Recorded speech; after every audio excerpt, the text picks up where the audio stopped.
And welcome to the 2022 USA Cycling Esports National Championships, our country's first, here with USA Cycling, presented by Throw Racing and some additional partners today as we get ready to crown our first Stars and Stripes jersey in the history of the United States. Brad Soner here with Ellen Noble as we get ready to experience this on the RGT platform. They're going to be racing on the Iron Horse Esports course. This is a classic course, but Ellen, more excitingly, our first national championships, and I am so excited to have you and our third commentator here. Thank you, Brad. I'm excited to be here with you. Racing national championships is always exciting. And so I'm really excited to see it take on yet another platform, for these racers to get to compete for the honor. So I'm excited to be here with you. Full day of racing on tap today. We're going to have our Masters racing up first this morning categories, just like the road national championship that we have. They'll be competing in 5-year age categories. Later this afternoon, we race our elite categories, the elite women and elite men at 11:45 Eastern time. And then our junior riders will take to the course at 1:30 Eastern time. Again, same story there with junior categories from 11 up to 18. The 17, 18-year-old category should be an interesting one there as well. So plenty of jerseys on the line up for grabs today. And again, very excited to award those Stars and Stripes jersey. Now, we are going to have multiple Masters categories on course out there at the same time. These are the jerseys that each age category will be wearing. We will basically have 4 races running for our Masters races. Our first 3 categories are going to be racing in one for the women, one for the men, and then our last 4 categories will be racing in one for the women and one for the men as well. Ellen, I am most excited to see the 80-plus jersey here because we do have confirmed competitors in the 80-plus category. How cool is that? It's so cool. I'm super excited to see that. It's always a highlight at the other national championships, so I'm sure it will be just as exciting here. Well, we'll also talk a little bit more about this course. One of the coolest things about racing on RGT here is that these are real-life courses. So what they do is load in the GPX file from an in-real-life road course. In this case, we're racing on the Iron Horse Bicycle Classic course just north of Durango, Colorado. A lot of riders I know have been there either to ride the Fondo or to do the Iron Horse race. So this is an in-real-life race that a lot of these riders will have experienced having raced the Iron Horse Classic in real life. It's a nice out-and-back loop out there with one really big climb on the course. It's basically racing up this canyon. You know, they race the Durango to Silverton train. We'll talk about that a little bit, but it's really about that sort of turnaround out at the far side of the course. That's where most of the climbing comes on this loop. And Ellen, I think that's where this race is going to be won and lost. You got to look for those hard places on the course to attack, and it looks like that far end of the course is the toughest place to me. I would say so, yeah. Looking at this profile, it's pretty distinct where I think a lot of the action is going to be happening. And then, of course, the descent on the way down. We'll also talk about some of the physics in RGT, a little bit unique on this platform compared to some of the other more popular platforms like Zwift. We'll talk about the comparison between some of those and try and get people familiar with racing on RGT. Our Vittoria Zoom Room going to give us a good look at some of the riders throughout the day today. I absolutely love being able to see these riders in real time, Ellen. We're going to see the reactions, the pain faces, and my favorite thing is the setup. I like rating everybody's pain cave setup, so we'll go through some of those throughout the day today. I'm definitely excited to see in the Zoom room. I'm pretty nosy and I love, seeing the pain cave setup. So I'm really excited to have a glimpse into kind of the behind the scenes, if you will, of this event. All right. Well, riders have just rolled off the start line, so let's go out to some live action on our virtual course. Again, just outside of Durango. 4 different categories, or 4 different races, I should say, out there racing with multiple categories in each. So we'll do our best to let you know which category we're on. But again, we're going to be looking back at that jersey guide quite a bit today to just keep an eye on how things are going. So it looks like pretty much everyone's staying together here early on. There is a little bit, just a small group in the upper left corner. Much like in real life racing, Ellen, here on RGT, it sort of takes a while for that first breakaway to establish. You see a lot of early moves with riders trying to go away, but it takes just trying to find that right match of riders and the scenario and teams all involved in that breakaway.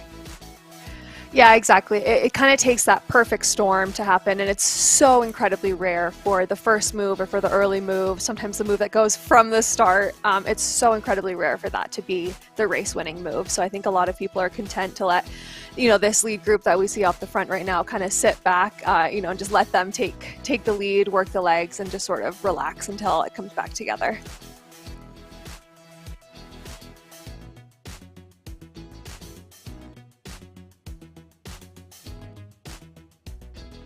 Let's take a look at our Masters women's group here in the upper left-hand corner. First, some familiar names in here. I recognize Stephanie Sidlick in this group, did a lot of racing on RGT. She was part of the Echelon Racing League in Season 1, raced a little bit in Season 2 as well. I think having some experience on this platform is going to be huge for any rider that was able to even get a couple races on RGT. Learning the drafting, learning how to ride in a group, just like in real life, it's an acquired skill to understand how to do that. A big part of it, Ellen, is modulating the power. Most people don't realize how hard it is to really hold a bike at like 160 watts, at exactly 160 watts. So most people do 120 to 200, and there's kind of a pretty big range of wattage that they do.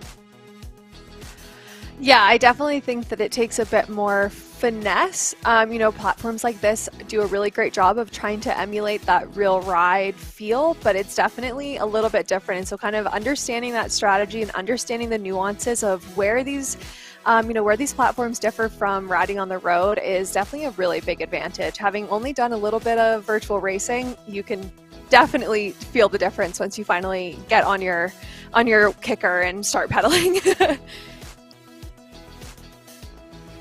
We'll go over to our 35-39 men's category up next. That'll be in the upper right-hand corner of your screen here.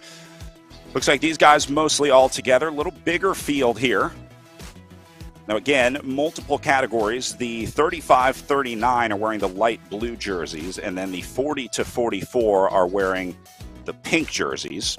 Rider in the black here, I think that's going to be a 40-49 rider. So again, until you see riders with the same jersey in the same group, technically those are different age category riders. Like Chan and Kellison here are racing together, but they're going to be scored separately because Kellison racing in the 45-49 age category and Chan racing in the 40-44. Here comes Catanzaro in the 35-39 age category.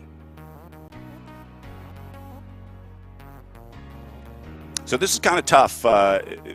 One, you have to understand who you're racing against, right? You get into a breakaway or you get into a scenario, you have to take inventory, figure out who you need to worry about. But at this point, I think you kind of just race this as if everybody is in the same category, because the group dynamics are still going to be the same in terms of getting a breakaway going, forming a group, something like that.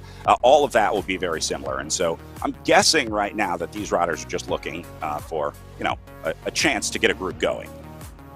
Yeah, I'd have to agree, and I think especially on a platform like this, but I think even in real life racing, or I don't know, maybe not real life racing, but in the wild, a good wheel to follow is a good wheel to follow regardless of the category. And I think sometimes it can be kind of nice to get into a break with riders that you're not directly competing against. That increases your odds. So I'll be really curious to see how the tactics play out later today.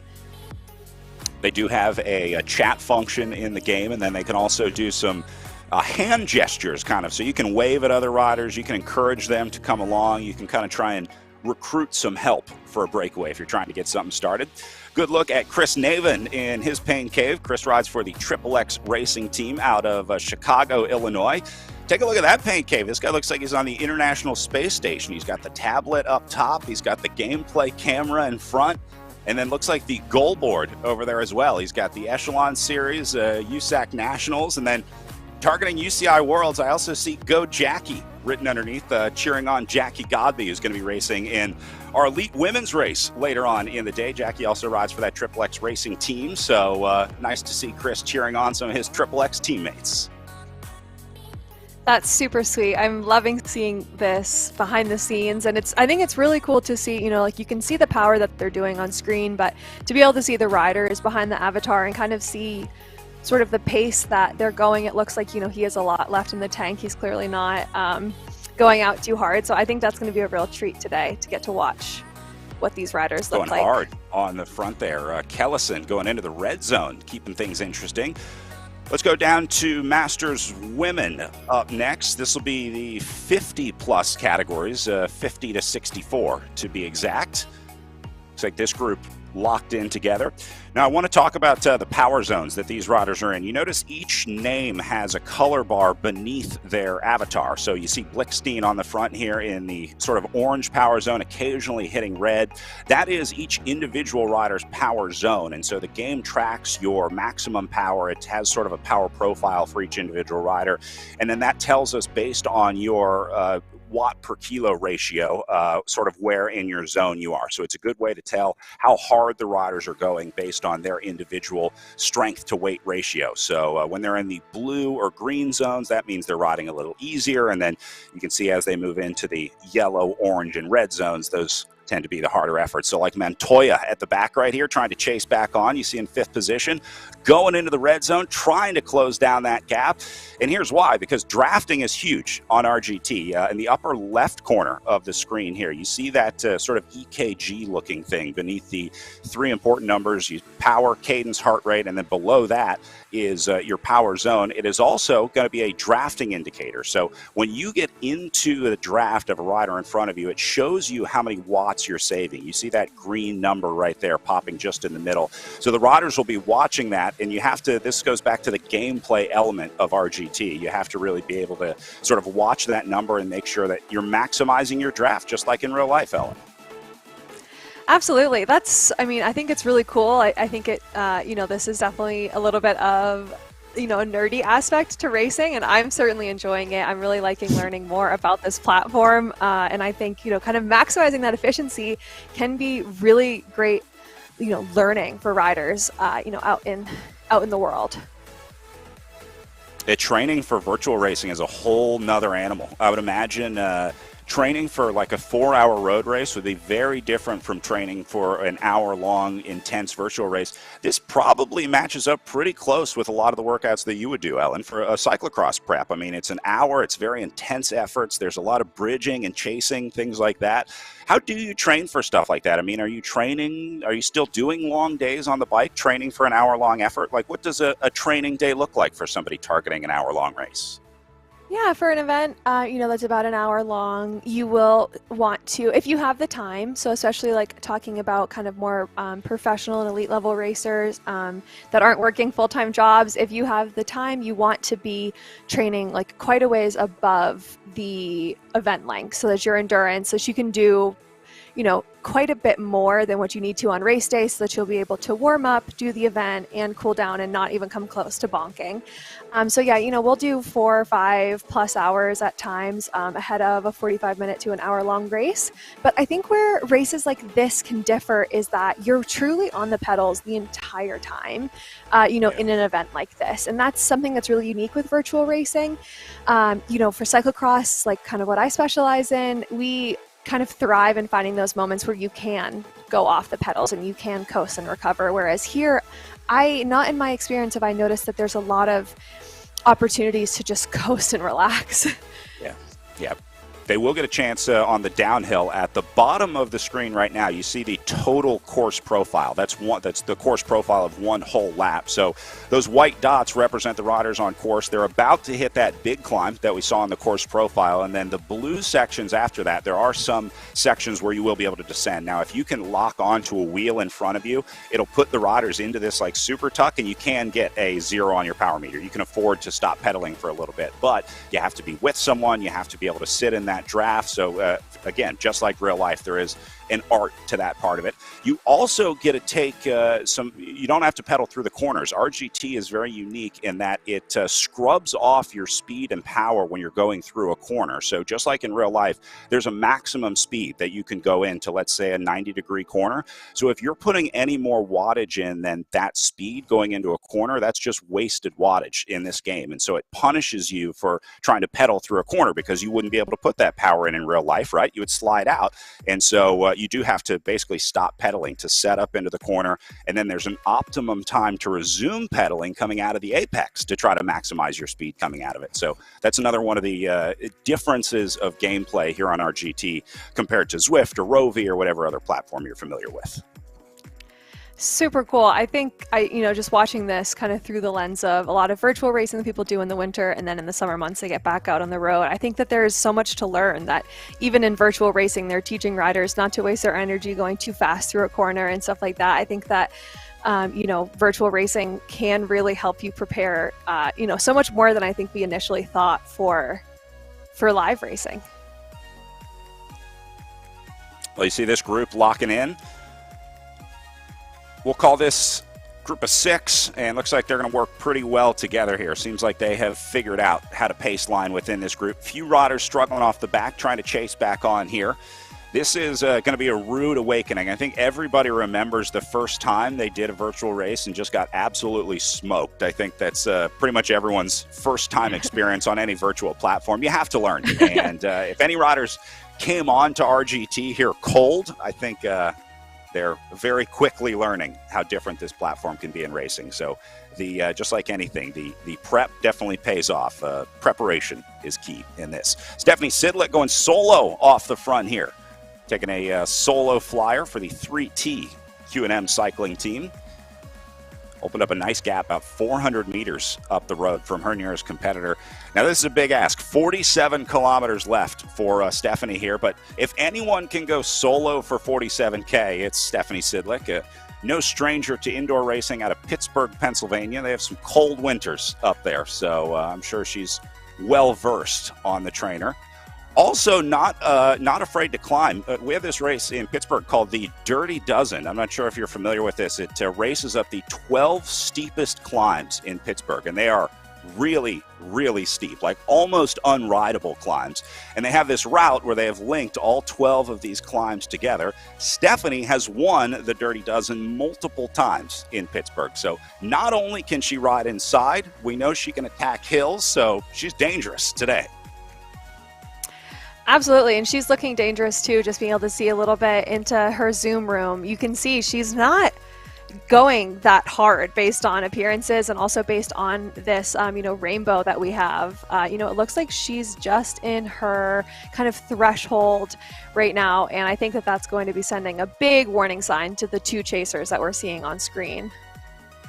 This is Nikitas and Chauvin trying to bring this back. They've got about 275 meters to make up. Now, we measure meters in the game here. You see to the right of the leaderboard on the left side of the screen. That is how they measure the distance between the players. Because we don't see a lot of really big gaps, typically we don't get into seconds because a lot of times it's only 3, 4, 5, 6 seconds. And so for the gameplay element for the riders, a lot of riders prefer that distance measurement as opposed to the time element that we would normally get on in real life road racing. So another unique part of racing on the virtual platform, another part of just learning how to race in this world. Going a little further back to 4th place, this is McMahon for the I Am, I Can, I Will, I Do racing team. Love that squad name.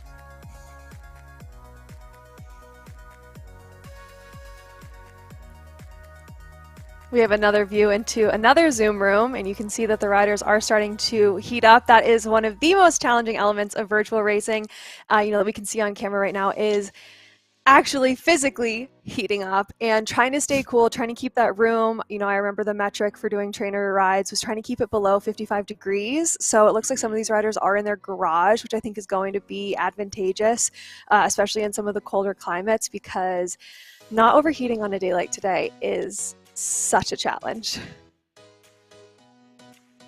Yeah, you'll see a lot of riders with these incredibly elaborate fan setups as well. That becomes increasingly important in virtual racing, but getting that overall ambient temperature down is super important. So we even see riders racing outside a lot, which is this bizarre meta sort of weird thing to be racing virtually outside, but it's about regulating your body temperature. And sometimes, well, the AC just can't get the room down to 55 degrees, so it's oftentimes best to race outside. See a lot of riders in the basement too. That's probably also because that's the only space available. So we all tried to find space for our training areas as over the last couple of years. All right, so McMahon solo, Kellison solo in the upper right here, the men's 35 to 49 category. This is 6th place on course. we've been talking about some of the graphics on screen. Let's talk about the upper right now, because this gives us a good insight to where the riders are on course and sort of what they're riding on. At the top middle, you see the current slope that they're on. That is the gradient that they're on right now. And then there's also sort of an elevation profile of a kilometer behind them and a kilometer ahead of them. So you can see Kellison right now about to get to the top of this climb. Looks like the leaders are almost there at the front of this race, 35 to 49. Kellison about 140 meters back from the two leaders. So he may be catching on here, but I think he might be the last guy that has a shot at it. This is Catanzaro, your leader, into the red zone. I'm surprised this guy would go solo here, Ellen. I would think that you would want to stay with a couple riders, but I guess if you're feeling better than everyone else in the breakaway, might as well go. Definitely, and I think, in some of these amateur categories, we can see, some very deliberate, intentional racing, and then sometimes, this isn't the first time that, we'll see a rider maybe making a questionable decision, but they're willing to put it all out there. Some of these riders could be really new to virtual racing or just to racing in general, with virtual riding becoming so accessible. So I'm always, so fascinated by the tactics of these races. And with a couple laps left, very exciting to see. It looks like these three going to link up. 2, 3, and 4 trying to chase down Catanzaro here in the 35 to 49 category. Now, the only guy in the same age category as Catanzaro is the rider in the light blue jersey here, Gumbel.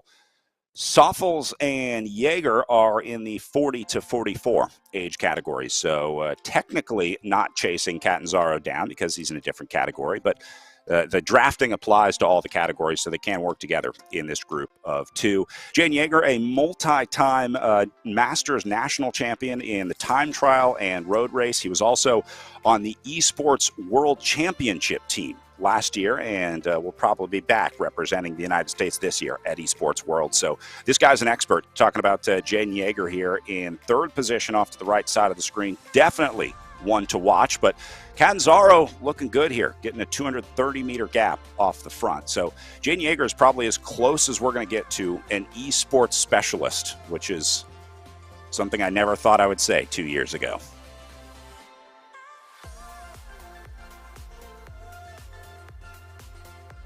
Catanzaro's got the pro setup. Look at this. He's all branded. He's got the wall. He's got the jersey, the headband.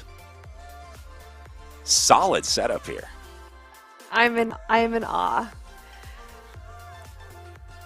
I think he is also wearing a indoor racing specific kit. I've been hearing about a lot of these riders. Their clothing manufacturers are now producing extra thin material for racing inside, because it doesn't need to have any UV protection. It doesn't really need to allow any airflow through. No pockets on the back. It's kind of like a skin suit, but it's almost too thin to wear outside. But they are making these specific indoor garments, I guess, for racing.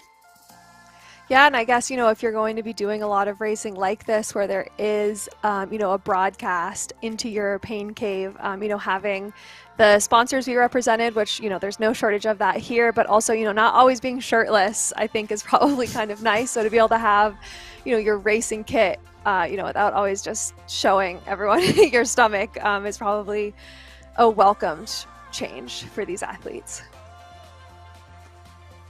I understand wanting to take the jersey off, though, because it's so hot on a trainer. There's just something about being in that stationary trainer scenario. You sweat more than it seems like you ever do in any other activity. And yeah, I can understand wanting to get the jersey off.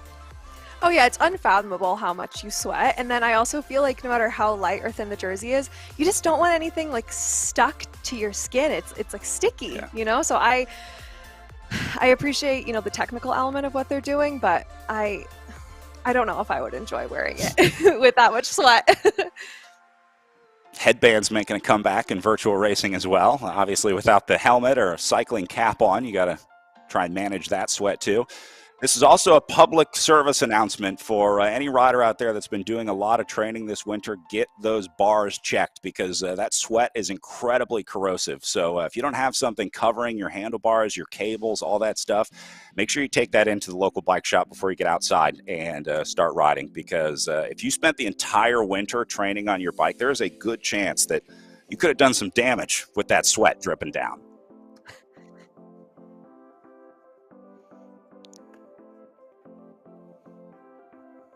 All right, meanwhile, looks like some separation down in the women's 50-plus categories. Let's go take a look at Smith down on the front here, who has now dropped Freestedt behind her, opening about a 70-meter gap, and sure enough, happened on the climb. So this is what was expected, Ellen. It was just sort of a slow, steady procession up the long climb here. Yeah, it is, and it's kind of funny, to see these avatars. We're seeing gaps opening up in all of these fields, but with the avatars, it just looks like they're out for an easy cruise. So I think that's why these Zoom rooms are so interesting to see. How hard the riders are actually going as they're opening up a gap, because all of these avatars look like they're just out for an incredible ride in Durango, Colorado. It's absolutely beautiful. It's amazing the work that they did. Actually, when you start one of these races, and we'll see this later in the day, the train is actually built into this. The Durango Silverton train actually runs along this course, and you can race it from Durango to Silverton like a lot of riders like to do. So it's another fun element of adding that virtual part to it. Smith That's here really continuing to open her gap, going over 100 meters. I'm watching her Vittoria Zoom room camera, and I noticed that she has the different jerseys pinned up on her wall here. Look, just to her right, that is the jersey page that was sent out to the riders so she can keep track of the different categories out on course with her. So just like you would have maybe some numbers to watch taped to your top tube or your stem, or sometimes riders put like the distance where a big climb comes. In virtual racing, you're putting the jerseys you have to look out for.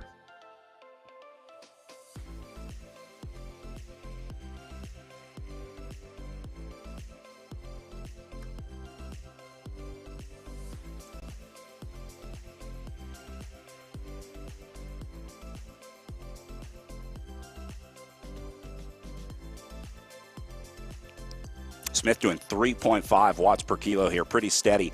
The upper left-hand corner of her gameplay camera, that white line, look how steady it is. We were looking at Catanzaro earlier, and there was a ton of ups and downs. It looked like an EKG.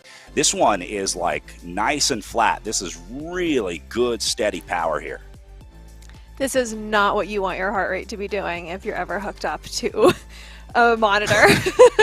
But this is exactly what you want your power to be doing if you're riding off the front of Esports National Championships.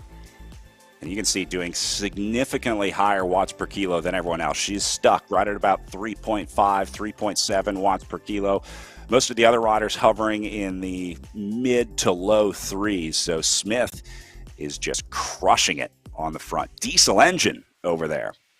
All right, men's 50-54 up next over here. This looks like a group of 4 riders still together. So this is your front group with Tongril, Shaw, Peterson, and Keller. Oh, look at Meyer on the back here, the 5th place rider into the red zone, trying to catch on. Oh, this is such a classic scenario where you're trying to catch the back of a group, right? Like you can see them up the road, you're going as hard as you can, and you just need to get into that draft to try to hold on. Yeah, it's such a tough position to be in. You have so much to kind of think about, like how hard should I go to try to catch on to this group? Is now the time to go? Are they going to go slower in the future? Will I have wasted my efforts? There's so much unknown trying to get back onto these groups, and oftentimes it's really easy to overextend yourself to catch the group, and then you immediately get dropped again. So yeah, always a position that I'm sympathetic of when I see riders that are in Meyer's position. And the worst thing you can do here is that yo-yoing back and forth off the group, right? Once you get in, you want to stay there. Typically, you can see a rider who's about to pop out of the group because they'll start to fall off and then chase back on. Like we were talking about the power profile, you want it to be really steady. You don't want to see a lot of ups and downs. And a lot of times when a rider's about to pop, that power profile starts going up and down a little bit more. Yeah, and it can usually exacerbate the issue as well. So you'll be kind of at your limit. You start like, maybe I'm just going to take a little break. Basically, I'm just going to close my eyes for a second. And then you're like, oh no, I'm kind of getting dropped. So then you have to, overdo it again. And so typically the best place to be in when you're kind of struggling like that is to plant yourself firmly in the middle of the group. You don't want to get too close to the back, or else it's easy for you to just get knocked right off.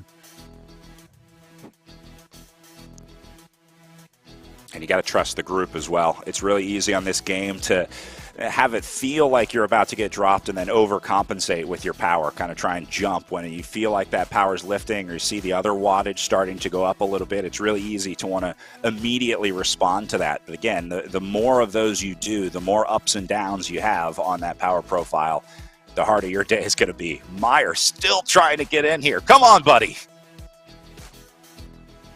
You have to be rooting for him at this point, just with this effort. So much of the time that we've seen him in frame, he has been with that little red bar under his name. He is going all out right now, you know, trying to get back onto the group. And it looks like, I mean, it's kind of hard to gauge on the screen, but it does look like he's coming back just a little bit. I think he is. Brought it under 35 meters this time. He was out to 60 at one point, so he's cut it in half. And he'll start picking up a draft once he gets within like 8 or 9 meters. So he's got to get, you know, just somewhat close to the back of the group, and then it'll kind of suck him in from the drafting element, the group at the back. These guys certainly aren't helping. Tambergel was in the yellow zone here, keeping it high. They are not waiting around for Meyer here. This poor guy. The trouble with this unfortunate situation for Meyer is that, you know, if I'm not mistaken, this is the descent. So this is where, as we're seeing with this group that he's trying so hard to get back onto, they're all taking it relatively easy. They're in the green and they're in the yellow after a pretty strenuous climb. So now Meyer is doing even more work right now to try to catch on to this group, you know, and one of the only spots on course where you can have any rest. So I'm really curious to see how this plays out for him later on in the race, because this is a big effort, you know, with still 36 kilometers to go.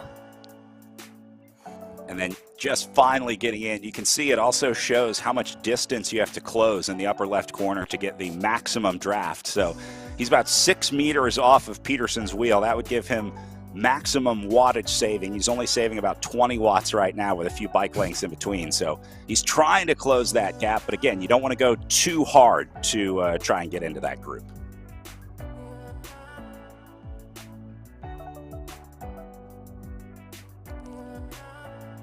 Just like you talked about earlier, Brad, it can be easy to kind of poorly pace, or, you know, it's hard to predict the effort necessary to kind of catch the group, stay with the group. And so we can see Meyer caught on and then immediately is kind of moving through the group. Now he's jumping back and forth. I think it's really hard for him to know exactly where he needs to be in this group. It looks like he's making an attack now after that huge effort, and he's on the front. Yeah, just really complicated to play these efforts just right. And you can see his efforts on the screen looking like a very, very stressed out EKG.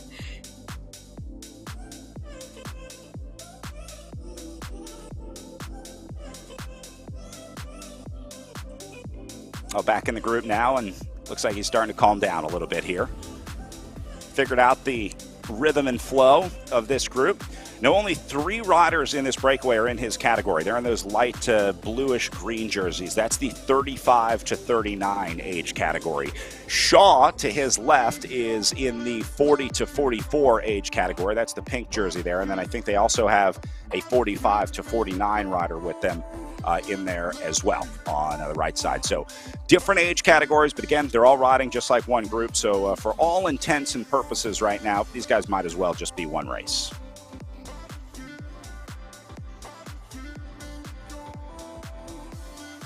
There's how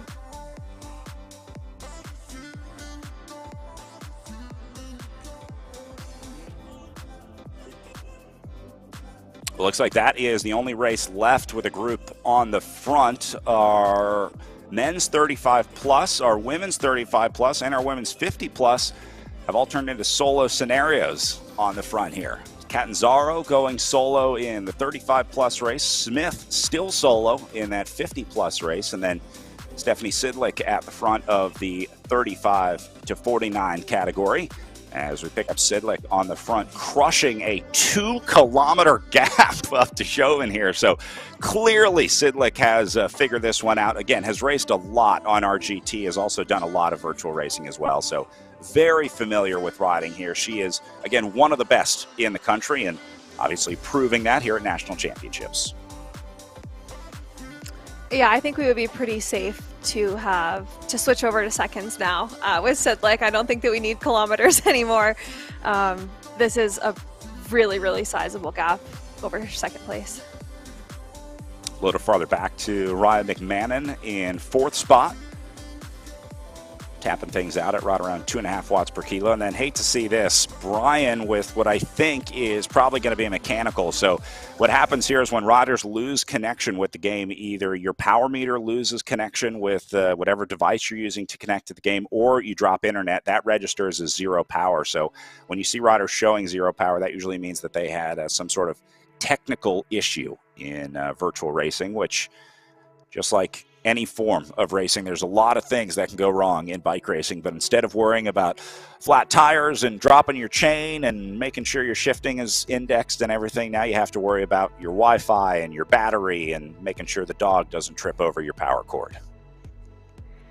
It must be so hard to stay motivated in a race like this where you do have a mechanical, or even if you just have bad legs, because, you know, it's hard enough in a race when you start having a problem to stay in it. But gosh, when you're in your basement or possibly in your bedroom or a closet and, you know, you're only a couple steps away from your couch, I can't imagine how hard it is to stay going and to continue to give it your all when you're so close to the refrigerator.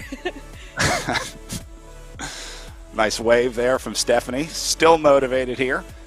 I think there's a gene in us, and you either can do it or not on the trainer. I was not blessed with the trainer gene. No matter what platform I have in front of me, I've tried the rocker boards, I've tried pretty much every kind of bike and setup on the trainer.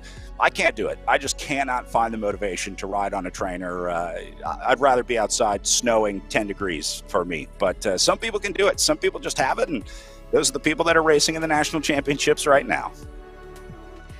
Yeah, it's tough. I think that, like you said, some people have the gene and some people don't. I had really good luck. I really enjoyed during the winter months having super short, intense workouts where maybe I was able to do a workout that would take 1.5 hours to 2 hours outside. I'd be able to do it in 45 minutes to an hour, and we would just make it short and sweet. But anything longer than that, especially kind of doing a race, I think just adds another challenge that I just didn't quite have the mental capacity for. I think I'd rather be here with you, Brad, and commentating this event. Yeah. Welcome to the fun side of bike racing. We just get to sit around and drink coffee, and you don't have to train for anything. So Catanzaro still solo off the front. He does have Gumbel behind him at 570 meters back, so that's still doable for Gumbel. They've got 30 kilometers of racing to go, just coming up on the halfway point here. About 37 minutes in, Gumbel can still come back from this one. Remember, it's not how you start, how you finish. They are doing 2 laps in this race, so that's one more time up that climb. This is the chasing group. Now, Gumbel is also a next Esport rider, so he is virtual teammates with the guy up the road, Catanzaro. So I'm going to guess that Gumbel's probably not helping out a whole lot in this group. Maybe, dare I say, even blocking a little bit and trying to set tempo here to help his friend Scott up the road. Yeah, it can be really hard to predict what kind of tactics, people are going to be displaying, especially in amateur racing where there isn't prize money, where there isn't going to be a bonus if you help your teammate win. So I think, like you said, with Gumbel, if maybe he's not actively, helping his teammate win, but most importantly, I think what a lot of these riders are trying to do is not be the one to chase their teammate down. Hopefully he's just along for the ride. If they do happen to catch his teammate up the road, then he'll be ready to go on the attack. But yeah, you don't want to be the person that's pulling back your teammate in this scenario. Good look at Brian Kellison here for the Penn Velo Racing Summit Bicycles team. Putting yourself out there with a green screen. Bold move, my friend. This is a very, very memeable view right now. So I would be careful providing a green screen to the memers out there. This is just begging to have a background added.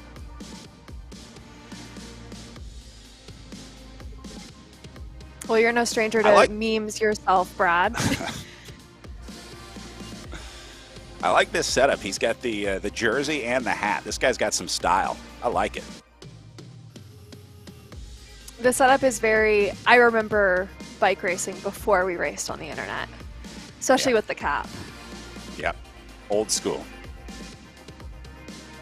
And Jaden Yeager just took off from the group. They are starting to attack each other down here in the bottom right. So things were a little bit calm there for a few minutes, but now they're starting to blow up because look at this. Everybody into the red. Yeager is gone. Gumbel trying to respond. So Jaden Yeager is just hit out of this group.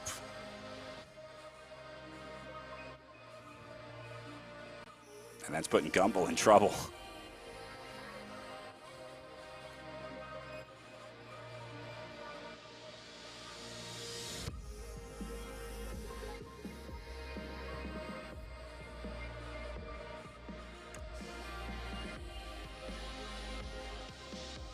Soffel's trying to chase.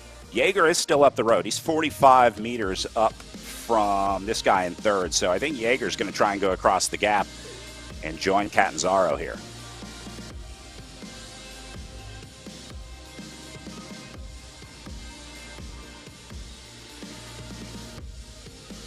I think this is where the different jerseys and the different categories all out on course together will start to come into play, you know, for Yeager now closing the gap to Catanzaro, Soffels, and Gumbel just shortly behind, you know, our chaser. And second, you start to wonder, is it better to go with someone who's not in my category, or can I kind of take it easy and just worry about racing the race within the race? You know, so I think there's going to be a lot of game time decisions happening right now as this race is beginning to splinter. Gumbel has the most to lose out of this group because Catanzaro's in his category, so Gumbel almost needs to go with Yeager. This is a almost free one-way ticket up to Catanzaro here. Now, Yeager and Catanzaro have raced together a lot. These guys have met multiple times in other races like the Echelon Racing League and I think some of the Proximus races as well. So they know each other. They're familiar with their strengths and weaknesses, and they know how strong each of them are. So if Yeager and Catanzaro link up, man, that's a good setup if you can get into that group. It does look like that gap from Yeager to Catanzaro is coming down. At one point he had almost 800 meters, and now we're seeing just over 500 meters. So it looks like Yeager, yeah, he is in the red to yellow zone right now, is closing that gap to Catanzaro. Bold and move the gap here. just keeps coming down. How do you decide when it's time to go? I mean, in that scenario, it looked like Yeager just sort of exploded all of a sudden. I mean, was he waiting until he felt good enough? Are you looking at the distance? Like, do you make a marker in this scenario and say, if it gets to 600 meters up the road, I have to go? It's going away. I mean, when do you decide that now's the time to try to chase a breakaway? You know, it could have come down to that. It could have said, you know, we're just about to finish up our first lap. We're just hitting the halfway point. Now's the time to go. Now this is feeling threatening.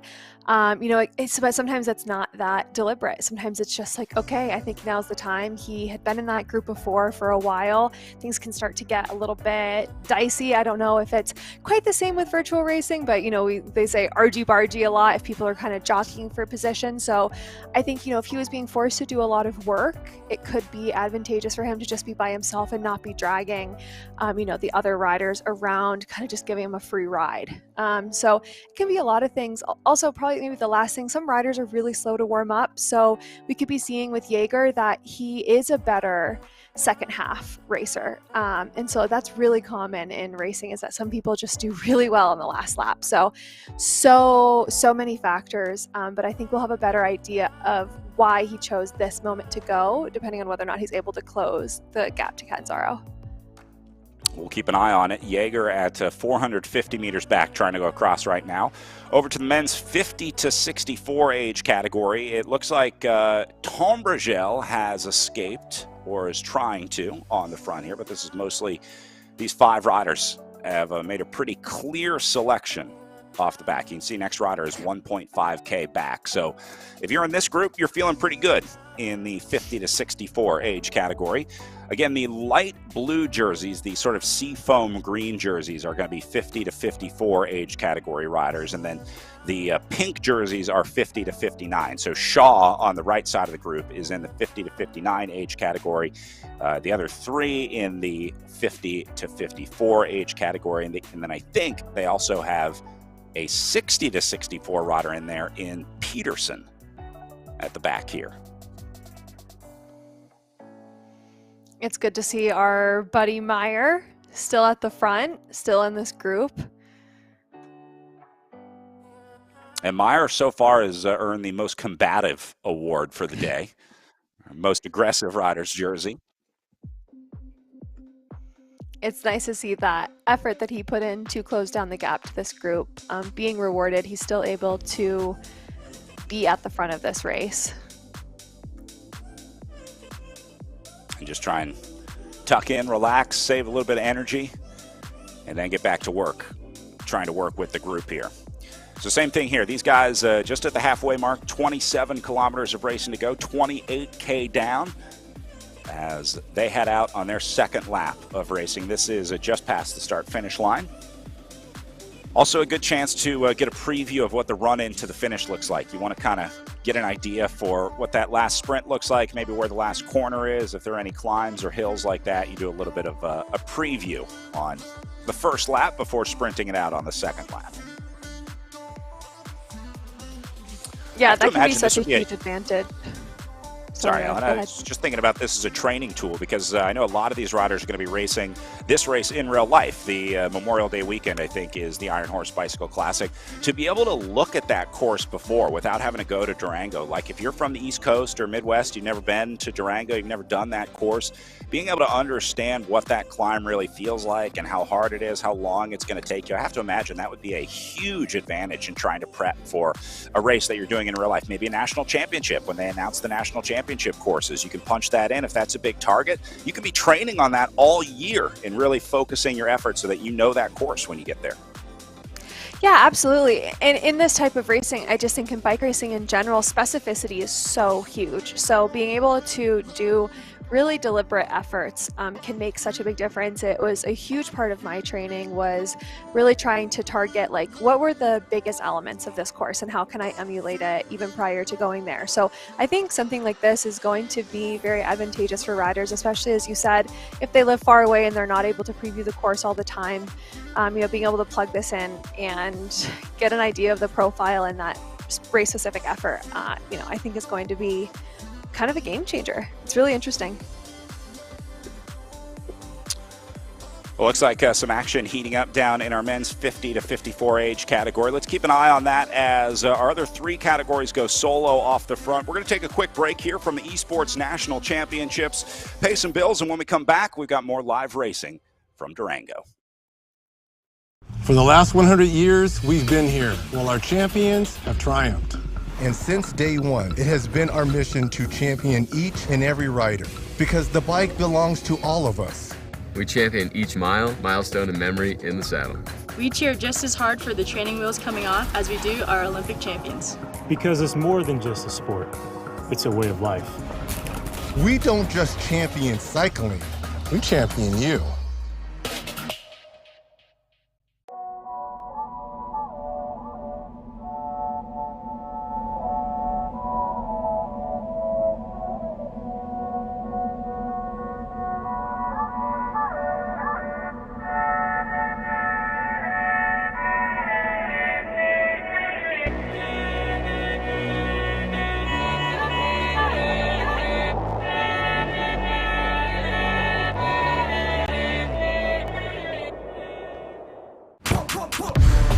See that thing John Morant has? That's a hypervolt. That thing he uses to warm up and stay loose before he throws it down. That thing Tony Finau uses on course between shots. Ooh, that's money. That thing Robin and I use before and after we're on the bike so we can ride harder tomorrow. That thing Erlen Haaland uses before smashing it into the back of the net. That thing that's for everyone. The Hypervolt from Hyper Ice. Give your body the daily relief it's been asking for.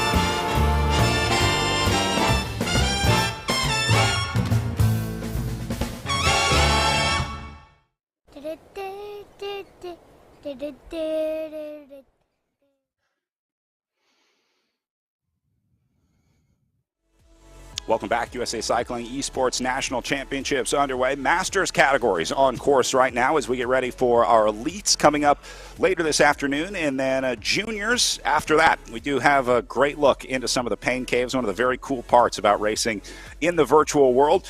We have Rada that was nice enough to give us some insight into their pain cave that they're going to be racing here at the National Championships.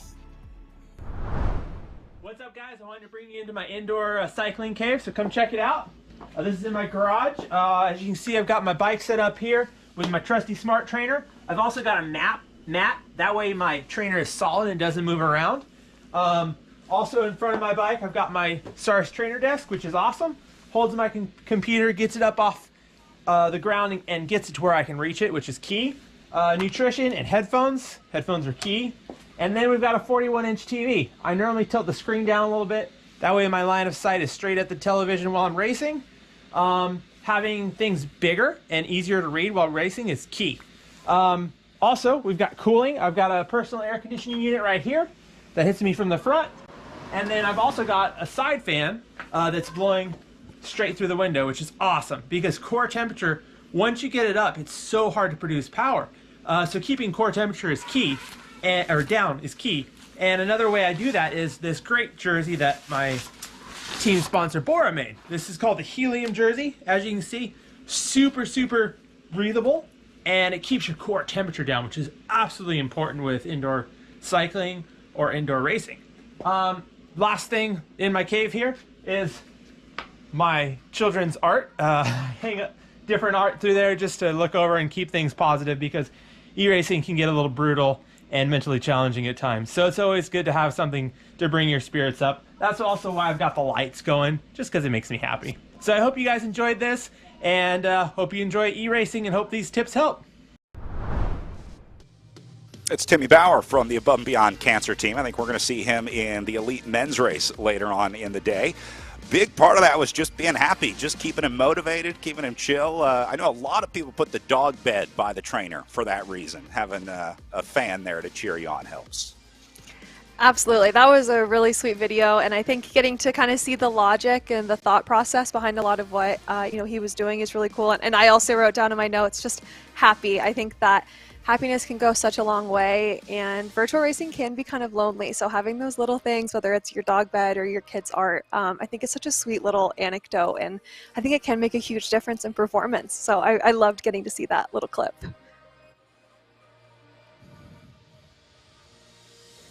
Back to Catanzaro, your leader on the front here.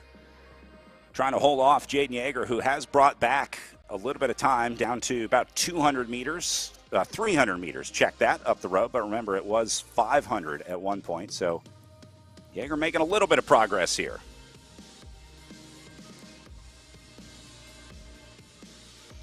I think given the gap that we have here with the amount of time left, I would definitely, if I was Catanzaro, I would definitely be worried about Yeager out on course. The gap just continues to come down, and it doesn't look like, although it doesn't look like Catanzaro is all that worried, it looks like he is going pretty easy just based off of that little rainbow placard that we have. So I wonder if maybe he is just willing to let Yeager catch him, and then they can work together.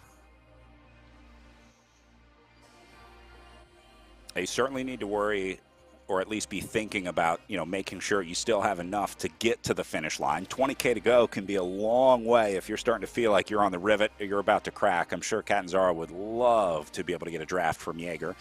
At the same time, that is, a guy that can beat you in a sprint, let's put it that way. So I don't know if Catanzaro wants to ride with Yeager into the finish. Different categories, though, so maybe he would say, I'd rather just take my age category if he's solely focused on the Stars and Stripes jersey here, but I think Catanzaro and Yeager like a good race anyway, so they may link up and try and race it out here. For the back, Kellison in third spot, leading these chasers and also leading his age category in the 45 to 49 age group for Kellison.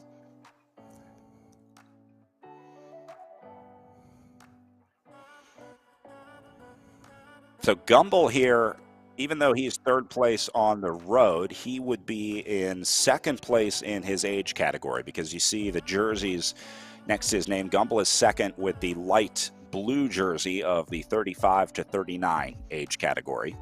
So even though Jaden Yeager is second on the road, he is first in his 40 to 44 age category.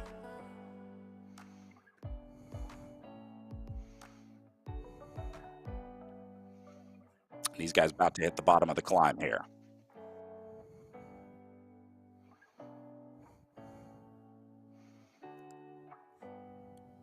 Wondering if maybe Yeager trying to give himself a little bit of time on the climb, kind of sag climbing a little bit, open up the space before you get to the climb, knowing you may lose time there, and he might end up right back with this group. So Yeager's a big guy. He is not a small rider, let's put it like that. He's a diesel engine. He's a time trial rider. He's like those long, sustained efforts. So maybe trying to get ahead on the climb here, knowing that he might lose time. Yeah, and that is another, kind of element with virtual racing. I don't know how it compares on the RGT platform to some of the other popular platforms, but climbing is real, and I believe all of these riders today do have to be on a smart trainer. They're not able to just be on their rollers. They have to be on a resistance trainer so that their trainers, it's so cool, have resistance that they'll add when they get to sort of the harder parts of this course profile. So there really is a real element to climbing. It's not just going out for a flat ride. You are emulating that resistance of going uphill at a steep grade. So there might be a little bit of strategy coming in from Yeager on this part of course. The technology with these trainers is insane. I mean, they're riding. The way that it's responsive to the course is totally mind-blowing. As you go uphill, it gets harder to pedal. They also now have accessories that will lift your fork up so it feels like you're going uphill. They have a fan that increases how much air it's blowing over you as you go faster. It's crazy, and they're developing new technology. It seems like every few months there's a new product coming out. We see indoor training specific desks, like these adjustable height desks, so you can put that in front of you, get that set. A lot of riders are putting rocker boards below them now, so you have a little bit of movement side to side. It makes it a little bit more natural. It's the innovation that we've seen over the last 2 years has been unlike anything we've ever seen in the cycling world. We went from reselling 90s hardtail mountain bikes to developing this whole new indoor training technology. It's pretty fantastic. Even for someone like myself who doesn't race indoors pretty much at all, I can still appreciate just how far technology has come. And like you said, just in 2 years, I mean, it feels like just at the start of the pandemic, this virtual racing just blew up. I remember huge discussions around, riders racing on their rollers compared to their smart trainers and kind of the ethics of that. And now it just seems that rollers are just sort of a topic of yesteryear, and now it's all about the desks and, like you said, the climbs and the fans and all of that. And I think, going back to that Pain Cave video that we got to see, even the technology behind the mesh jersey that was made by Bora was really interesting. And I think they're actually, just to nerd out on it a little bit more, those mesh jerseys I think actually do provide more cooling power maybe than just being shirtless. I think that we've seen this with some of the base layers that people will wear outdoors. So I mean, there's just so much technology now, and it's really crazy to see just how far this part of the sport has come in just a couple years. A lot of riders are using ice vests too. I know you probably use some of those warming up for a time trial. We would see riders at some of the really hot races like a Tour de Gila or something on the road, but now that you don't have to carry that weight, you can wear the ice vest while you compete to try to keep yourself cool. Yeah, absolutely. And I imagine that riders, that aren't riding in their living room, but are maybe in their garage, they're outdoors, or, in their basement. I think a lot of riders, you hope are going to have an ice bottle to just be able to keep that water, on their back, on their wrists, on their neck, just to stay cool. It's, like they said in that Pain Cave video, once you get your core temperature up, it's so hard to bring it back down. So it really is an art of prevention that I think a lot of these riders are starting to master. One thing we haven't talked about a lot is the eating and drinking element of racing on the virtual platform, the nutrition that it takes for an hour-long effort. You absolutely have to eat at least a couple nutrition products, let's call it, throughout a day like this. I don't think I've seen any successful rides that didn't involve at least 1 or 2 gels or bars over an hour-long effort. It would be very easy to think, I had a big breakfast, it's only an hour, I'm going to be fine, I don't need anything on the bike. But I think just about everyone will replace some calories and sugar during an effort like this. Yes, absolutely. Yeah, I think anyone that we're seeing at the front of this race is going to be having a pretty dedicated fueling strategy. You know, whether it works for them or not is a totally different story, but absolutely everyone's trying to figure out what works. Kind of in the pre-show when we were in the Zoom rooms, I saw one rider, I don't remember their name, but they had a big Red Bull and a fork that they were just eating straight out of. I've never seen that before. Obviously, if we saw that on the start line of a live race, we would all just be dumbfounded, but it feels like virtual racing really is just kind of changing what we know about start line protocol. And so, yeah, nutrition is so huge. I think we're going to see a lot of riders just with a really calorically dense water bottle, maybe some gels, but probably not a lot of solid food just with the intensity of this race. But yeah, you need to keep the carbohydrates coming in, especially for a race of this length and this intensity. Split starting to happen in this group on a 7% gradient here on the way up the climb. You see Shaw got a little bit of space. Meyer moving into second position in this group. And Peterson going to try to hold on to the wheel. Meanwhile, Tombragel just a little further back. These guys all just trying to hold that wheel in front of them. Just hang on, but still got a lot of climbing to go until they get to the top of this climb. So it'll be a while. I hope you ate your gels already, because this is about the worst time in the world to want to eat. In virtual racing, a lot of riders have trouble eating enough because some people just don't want to eat when you're on the bike. It's pretty hard to, you're not really craving a gel when you're deep in the pain zone and you're like about to puke. You're not, craving whatever nutrition product you have. So sometimes you have to force yourself to eat. Yeah, and that's kind of going back to what we were talking about a moment ago. Like those calorically dense water bottles are such a game changer. I'm fortunate to work with a brand like Scratch Labs that makes the super fuel, and it's 400 calories in one water bottle. So even no matter how much you do not want to eat or drink, if you can get down 1 or 2 sips, you're still getting vital carbohydrates. And so I think a lot of riders are switching to products like that because you really don't want to drink, you don't want to break your focus, and so you need to maximize those couple of seconds that you do dedicate to fueling. You can't be messing around with a protein bar that's not giving you as much as you need when you have so little time. Everything counts. We'll see some riders in the elite races later today that actually recruit help. They have soigneurs that will stand there not only cheering them on, but also like opening the gel and handing it to them and making sure that, every little bit that they may need is taken care of. Because when you get into a scenario where you have to draft off that rider in front of you, you're in a group, 1 or 2 seconds can make the difference. I mean, you can get dropped out of the group in 2 seconds if you're not paying attention. And so on RGT, it requires constant attention if you're riding in a group to make sure that you're getting the maximum draft in that scenario. So as we work our way back up through these guys in the 50 to 64 men's age category, again, looking at Keller, Shaw, Meyer, and Tombragel together. Peterson has now gotten dropped out of the back of this group into 5th position. And then a little further back, we see Chiaffi, Bobolek, Helbing, Cooper, Warren, and Sonora. So this is Shaw in 2nd position, trying to bring back Keller, as these guys come to 17.4 K of racing to go. This next esports team having a good day today. That is the team of Scott Catanzaro, who we saw off the front in the 35-plus men's age category.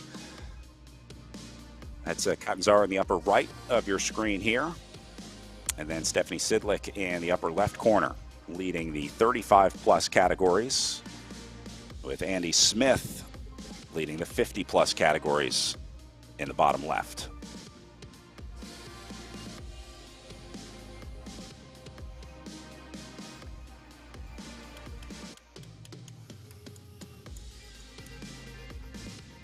Back to Catanzaro with 13.2K to get to the line, enjoying the downhill a little bit here. See Catanzaro still putting power in on the descent here. He's trying to hold off Jaden Yeager. He knows that if he registers 0, then Yeager will keep the power on, and that's going to help to bring that gap back. So Catanzaro knows he has to stay on it.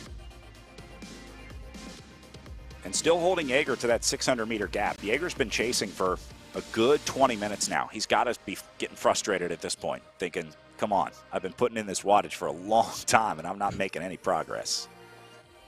If anything, it looks like Catanzaro's gap is actually going back out. So I think that that could be really discouraging for Jaeger, who did kind of boldly decide to go away from that group that he was with. But it looks like a big gap now over third place and that chase group. So I don't think that it was for nothing, but definitely a little discouraging for Jaeger to not see this gap coming down anymore.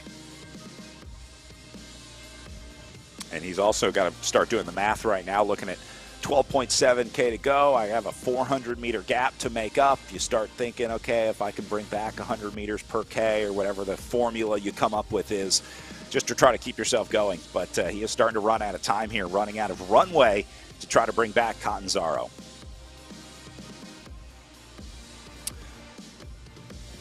Back to third. Tapping out just over 4 watts per kilo here.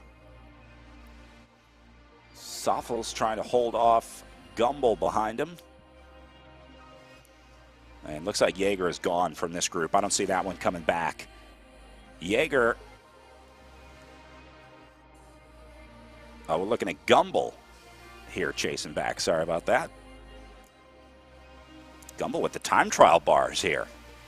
Or at least time trial format. Wishing he had some time trial bars. You have to imagine, in a race like this, there's so little, there's so few positions that you can really be in. As we're seeing Gumbel on the screen, this is pretty much the position that he's going to be in all day. There isn't, a lot of reason to get up out of the saddle. You don't get to move the bike really side to side at all. So moving forward, even just to change the position and the muscles you're recruiting ever so slightly into that time trial position probably feels like a little bit of a welcomed vacation, for your legs, for your core, for your arms. And so I think that is a big element of fatigue is, oh my gosh, I have to sit in this exact position for an hour and 15 minutes.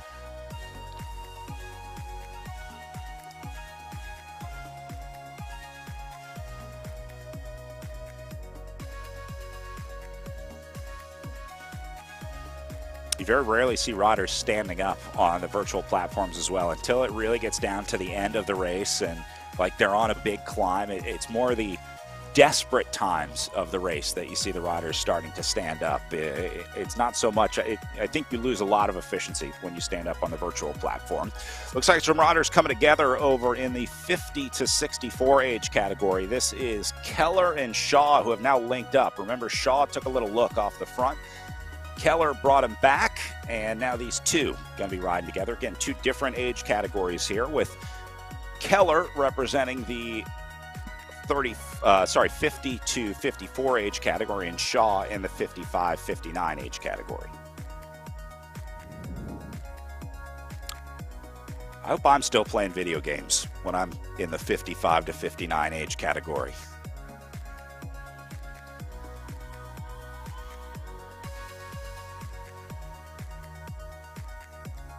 Again, look at the jerseys that the riders are competing in. We have 4 races on course right now for our Masters categories. It's basically 2 men's races and 2 women's races, the younger Masters and older Masters for both the men's and women's categories. So you see the light blue and pink jerseys on the very left-hand side of that graphic, looking at the 50-54 and 55-59 age categories. Those are the 2 riders on your screen right now, the bottom right, with Keller wearing the 50 to 54 jersey and Shaw wearing that pink 55 to 59 jersey.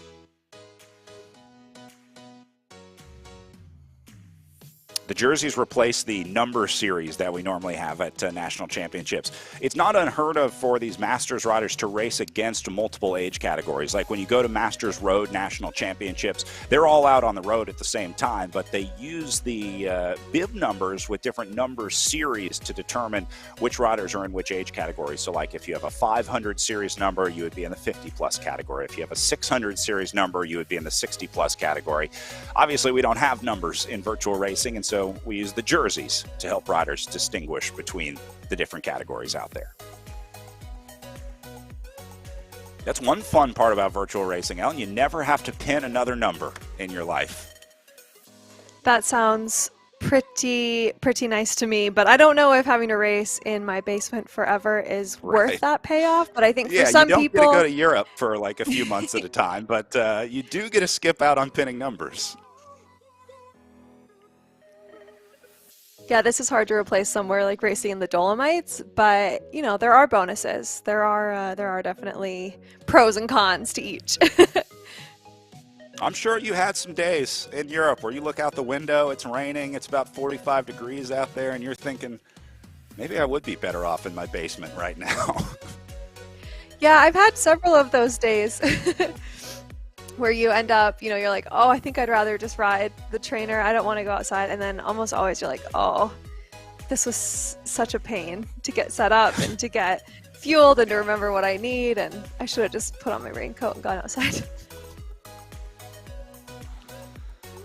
I think we're going to see more and more permanent training setups for a lot of riders. It's becoming one of those almost non-negotiable things. Kind of like when you're looking for an apartment or looking for a house. Now all of a sudden everyone wants a home office, right? You need an extra room now to have an office space, which 2 years ago, open concept everything, what could go wrong? You know, as long as we're not stuck in our houses together for 6 months at a time, it'd be great. Yeah, I can relate to that. When I broke my back, I had a permanent training setup because I was riding the trainer a lot. I was not doing any virtual racing. But yeah, we called it my babe cave because we had a little sign that said babe cave instead of pain cave. So we thought that was quite funny.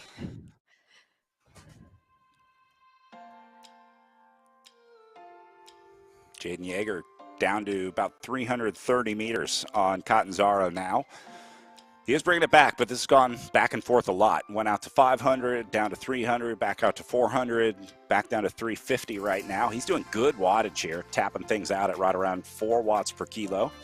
This is his nearest competitor in age category for Aristophles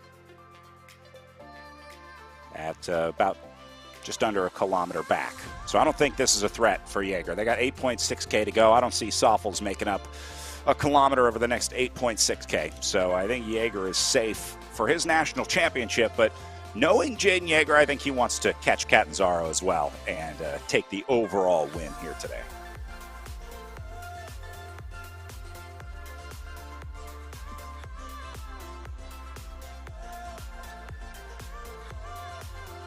A little further back with Brian Kellison again here. Kellison currently leading his 60 to 64 age category.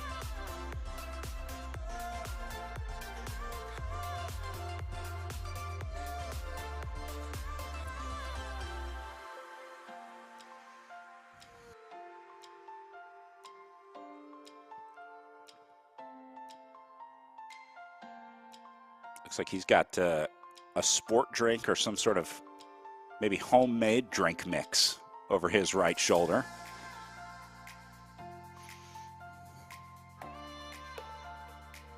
Not sure what that is. It looks like it's like a Safeway brand seltzer water or something like that. It would be pretty hilarious if it was just a, you know, regular kind of grocery store sports drink with such an involved setup. Some people do find that, you know, that kind of more simplistic name brand stuff, none of the complicated fancy things. Some people just really prefer that. They like to really keep it simple. I've been training with Snickers for the better part of my life, so I'm right there.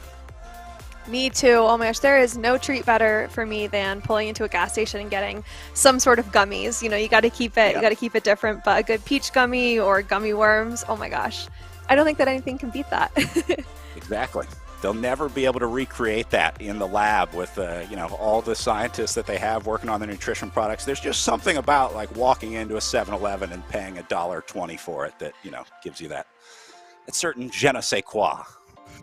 It is, yeah, that's hard to replicate. And in the artificial colors, the neon colors, you know, all of that, it just adds another element to this healthy thing that we're doing. It really helps kind of equalize it. Yeah, that's one of the best parts about riding. You really can eat whatever you want. We burn through it so quickly when you put in efforts like this. You can typically reward yourself with some pretty fun treats. All right, Catanzaro still trying to hold off Jaeger as we go over to our men's 50 to 64 age category. Keller and Shaw still locked in together. We were watching this battle earlier. They do have Meyer about, let's see, a few hundred meters behind him. So Meyer still has a chance in the 50 to 64 age category. Remember, that was the rider that we saw earlier barely catch on to that group of what was 5 riders. He made it 6, and now that group is falling apart again with Keller and Shaw hitting out and Meyer trying to chase up into 3rd.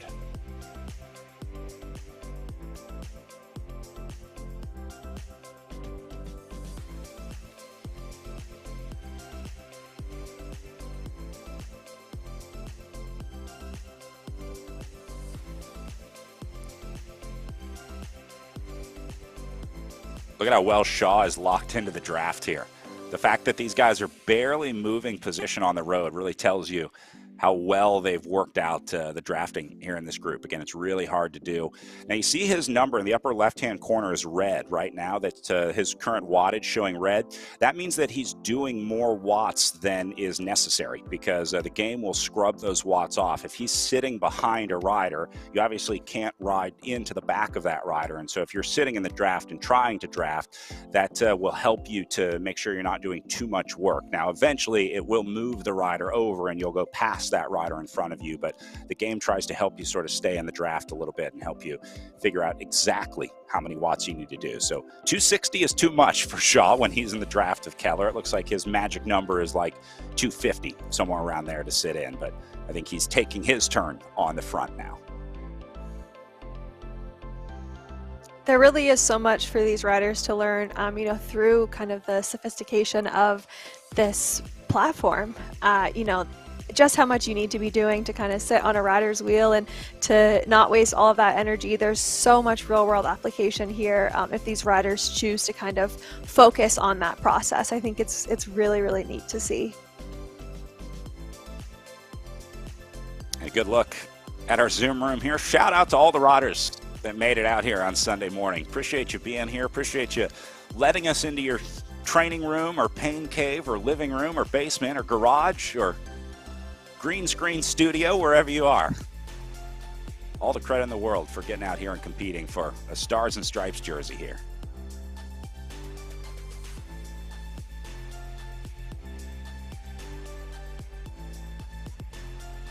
It takes some guts to race the first Esports National Championships, but nobody's really good at virtual racing yet. I think there are a lot of people that will say, well, I'm not very good yet, but that's sort of the fun of virtual racing. We're all figuring it out together. Yeah, I feel like there are very few people who really did a whole lot of virtual racing prior to the pandemic, and if you did, you know, you're definitely one of sort of the early adopters. And so, yeah, I think everyone, it is sort of unique that this is the first national championships of this type, and yeah, I think it's only going to continue to grow, so it's really cool to see. Catanzaro on his way 3 kilometers out from winning the very first Esports National Championships jersey. It'll go down in the history books, I'm sure. Still a lot of details to work out on the podium award trophy scenario for a virtual national championship. We did give away an NFT in a race earlier. I did a virtual race where they awarded an NFT of the winner's jersey to the winner. So maybe that's where we're going in the future. Yeah, I think everyone wins an NFT and then a little bit of cryptocurrency as prize money. And so we're really just fully investing on this whole virtual platform. I unfortunately have no crypto to offer, so I'm not volunteering that. You can for make anyone one. Watching at home. That's the beauty of crypto. I'm pretty sure you can just make one up. So if you want to hand out like 50 Ellen coins to these riders, you are more than welcome to. Okay, 50 Ellen coin to whoever wins this race. That's like my preem. Perfect. Maybe we'll do that for the pro race. There you go.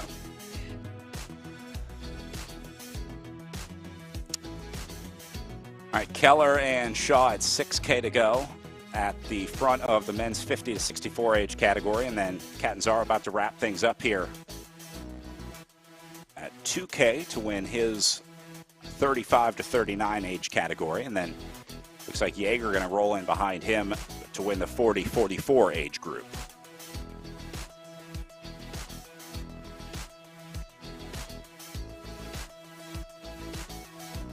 This has got to be hard too. You did the work. You pretty much know you have the win locked up, and now you just have to knock out that last 1.7K. You're not quite far enough out to start celebrating, but you are far enough out to sort of know that you have it. So this is a gray zone for Catanzaro right now. I think the next big feature in virtual racing will be able to have, like you said, you can have some hand movements. We need the fans lining the barriers, and the winners are able to come through and give a big high five as they come through. If they're winning, or even if they're not, if they're just enjoying the ride, they can get some high fives from the fans. Add a little mini game where you can toss a bottle to a kid, sign an autograph. Catanzaro looking at the 1K banner up the road here. The flam, I don't know the word for blue or purple because it wasn't red. Flam blau, maybe.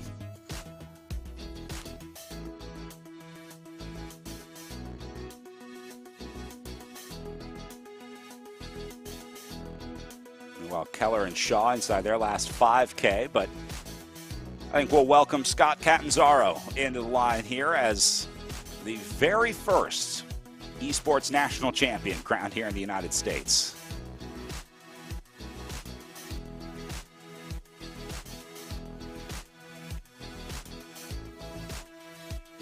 Keller and Shaw just passing one of our camera bots out on course. You may see a few riders just sort of putzing around out there. Those are the riders that we use to get cameras into the game and keep an eye on these riders out on course. Well, beautiful finish, just like in real life in Durango, Colorado at the Iron Horse Bicycle Classic as Catanzaro heads inside the last 250 meters before picking up his virtual Stars and Stripes jersey. The next esports rider will be your 35-39 men's national champion.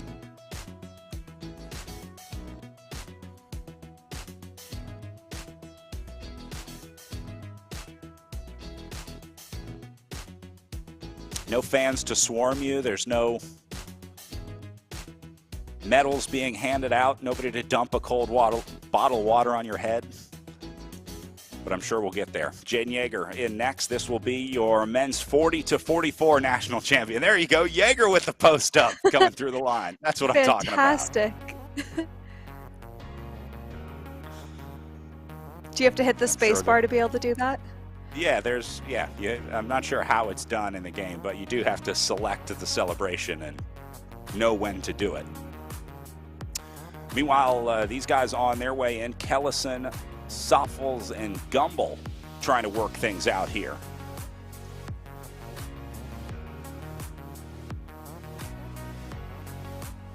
Kellison going to win his age category here. Actually, all three riders pretty much have their positions sorted out in the age category, but they are still going to race this finish out. Soffels will be second in the 40-44. Gumbel going to be second in the 35-39. And then Kellison going to win his 45-49 age category.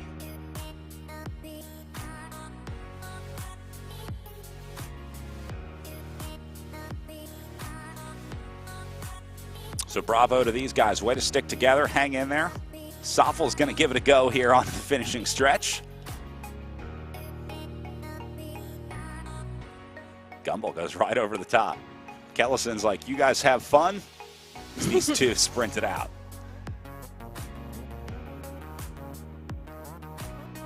And, oh, I was going to say Gumbel gets it. It looks like he held on. Kellison comes in just behind them for a pair of seconds and a national championship for Brian Kellison in the 45-49 age category. Congratulations, Brian. All right, so the rest of that group about 2 kilometers out. Looking over at our 50-64 age category, our older masters men's category. Going to be finishing up on the right side of your screen, about 2.5K from now, with Keller and Shaw still together.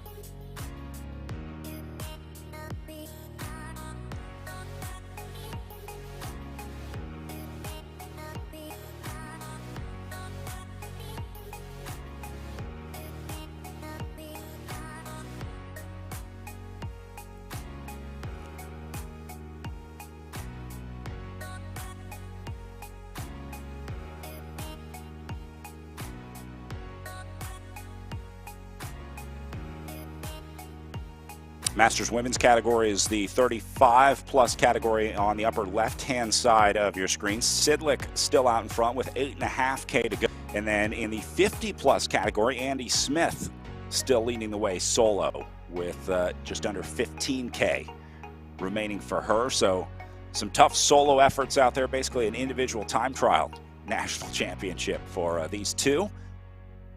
So you see Stephanie Sidlick tapping out a nice steady 4.2 watts per kilo.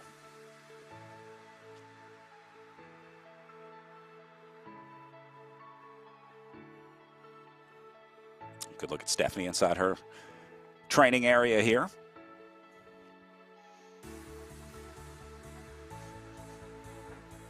I always like when we see a second bike set up next to it. I can just imagine training side by side with your significant other or training partner.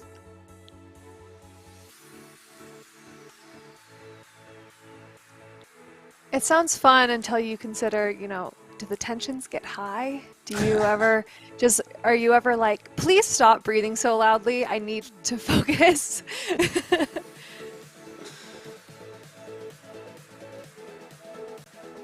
Yeah, proceed at your own risk, I guess, racing with your significant other. I share a desk with my significant other. Oh boy. Sorry? You can do anything then. If you can get through that, I'm sure racing would be nothing for you guys.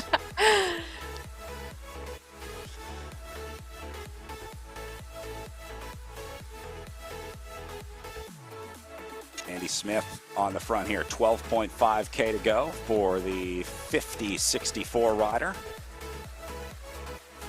As looks like our 35-plus riders finishing up here in the upper right-hand corner. And our 50-64 riders wrapping things up down here as well. Shaw and Keller on their way in. See if they sprint it out. Again, both of these riders going to win their age category. Shaw is in the 55 to 59 category, and Keller about to wrap up the 60-64 age category.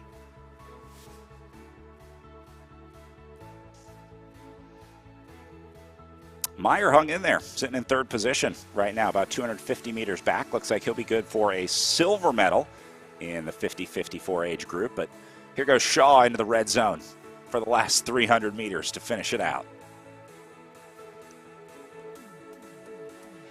I love seeing the power profile ramp up in the upper left corner. Yeah, you just see a big mesa. Yep. Kind of tops out just as he gets to the line and then gets to let off and celebrate on the way in. What a feeling. Hour 28 exactly in the saddle for Keller on the way in as he wins the men's 60-64 age category.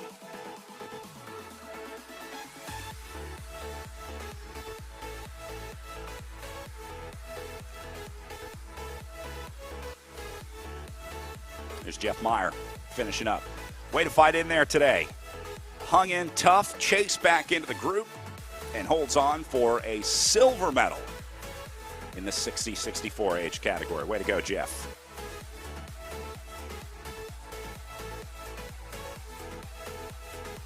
Tom Burgell, also in that group, gave it a go today.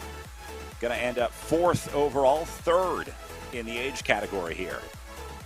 Knocking out the last 650 meters now. Hung with that group for a long time. That separation didn't come really until the last few kilometers.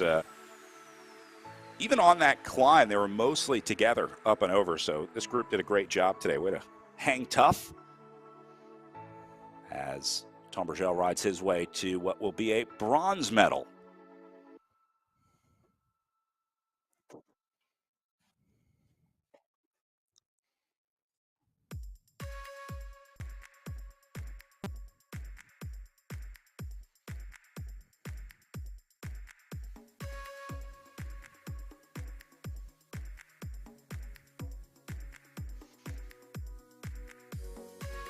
Just like in live racing, the last couple hundred meters always feel so very long.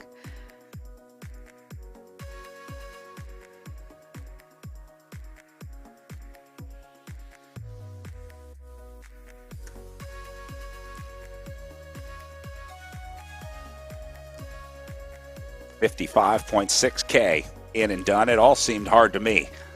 Last 200 meters, I guess, especially hard. All right, so more riders out on course. Our women's 35-plus category in the upper left, women's 60-plus riders in the bottom left, and then some of our men's 50-plus riders finishing up as well. You see Dean Peterson down in the bottom right corner.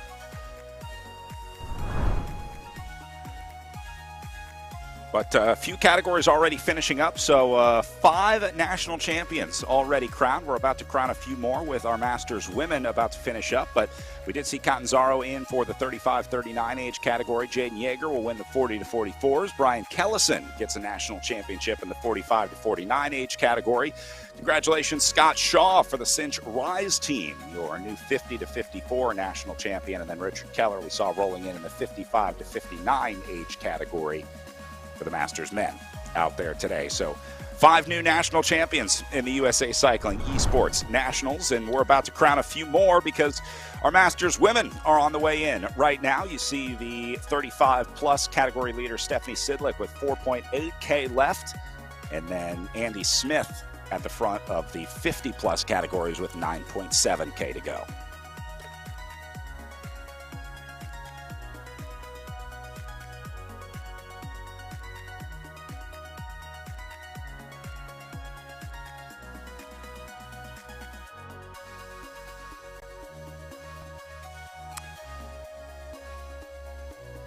Stephanie Sidlick, an incredibly talented rider here in the 35-plus category, in addition to being one of the top virtual racers in the country right now.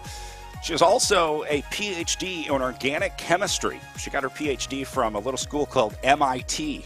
You may have heard of it. She published her research in polymer science, studying synthesizing novel polymers and materials via the principles of molecular design. So I understood about 2 words out of that, but I can tell you that Stephanie Sidlick is probably smarter than both of us combined, Ellen. I would have to agree. And I hope for Stephanie's sake that if she's able to hear us at home, that she actually can't hear us at home, because I'm sure no one wants to think about their PhD as they're about to win her national championships.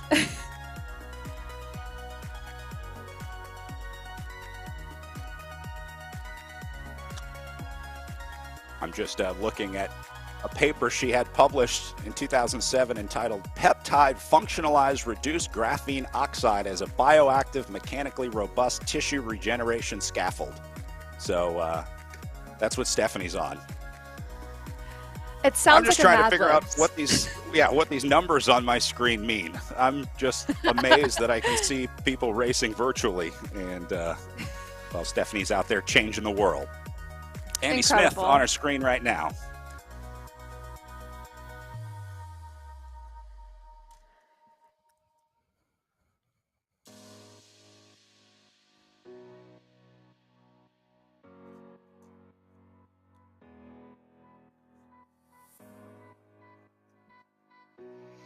Andy Smith, the woman we saw earlier who had the jerseys printed out just to her right side, who apparently did not end up needing them. I mean, I can't even remember how long she's been solo on this race, but I'd say well over half of this event she has been by herself, maybe even more than that. So yeah, I don't think it matters what jerseys your competitors are wearing, because she can't see them. She is going, gone. Well, and she'll be comfortable with this solo riding. Smith is the reigning Masters Women's 55-59 time trial national champion. She won that back in 2021 at Nationals there. So the time trial is right up her alley, and looks like Smith is in familiar territory here on the front. And you can see that being demonstrated very handedly here if you look at her power profile. It's As a rider who's very familiar with what my power profile looks like, even when I'm trying to do a steady effort, I actually cannot fathom how steady this is. Like, it's, if you don't know about, like, a lot about power profiles, you're gonna have to take my word for it, but this is actually phenomenal how steadily she's riding right now. Well, I hope Andy Smith is hearing this at home, because anyone that can impress Ellen Noble when it comes to power numbers, I think that says a lot about that rider. So good on you, Andy. Great riding out there today. Even a rider who's so steady like Sidlick here, like you can still see that she has quite a bit of variance. So while we have these dual screens, it's so interesting to compare their power profiles. And honestly, Sidlick's is still so steady, but you can still see those bigger dips. It's, like I said, it's almost unfathomable just how steady Smith is riding. Yeah, just look at the numbers. I mean, Smith's, the very top left number shows the current wattage that they're doing, 215, 216, 211. And then you go over to Sidlick with a much bigger variance from 220 up to 250 sometimes. So it's only 30 or 40 watts, the variance for Sidlick. But when you compare it to Smith, who's varying by like 10 or 15 watts in her power, really, really impressive riding over there. And this is something that comes from practice, I would imagine, Ellen. This is something that you can get good at by riding on the trainer a lot, by doing these long, sustained efforts, or at least get better at. I don't know if you can necessarily get good at it, but you can certainly improve your ability to ride like that. You can. You absolutely can. And it is good to kind of have that improvement. You know, you do want to ride more steadily. But yeah, I mean, I think some riders are really just born to be super, super steady Eddie, as we call them. You know, I was not built that way. I never have been. And so I think that's why I have so much appreciation for what Smith's profile does look like, because I understand how challenging it can be. But some riders really just are so much more comfortable, just kind of, you know, as we say, set it and forget it. I had the opportunity Speaking of to steady, Go ahead. After you, Brad, please. I had the chance to announce a lot with Lauren Hall this year, a former professional racer who, you know, was a sprinter in her time, or considered herself a sprinter. And even she was amazed at a lot of these power numbers, where she was saying, you know, I was a professional cyclist and even I couldn't do a lot of this stuff, but it's, you know, different strengths for different riders. And this certainly, I think, plays into the longer range, time trial, steady effort type of rider, rather than the sprinter or short effort style rider. Absolutely. I totally agree. And I think this type of riding is a lot more suited, like you said, to time trialing, where there's a little bit less strategy and a lot more about kind of that ability for a long sustained effort. So there are definitely different strengths at play here than we would see out on the road or cyclocross or mountain biking.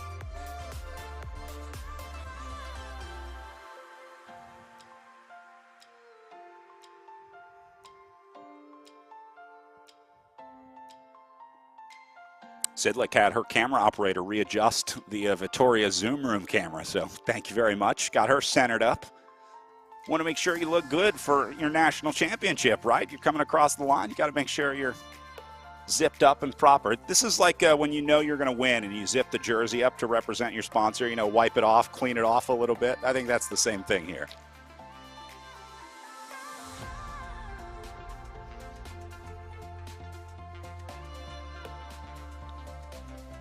Well, it looks like she has plenty of time to do any of the adjustments that she needs, compared to, you know, the gap that she has over second place is pretty sizable. So I think she could take time to adjust the camera herself if she needed.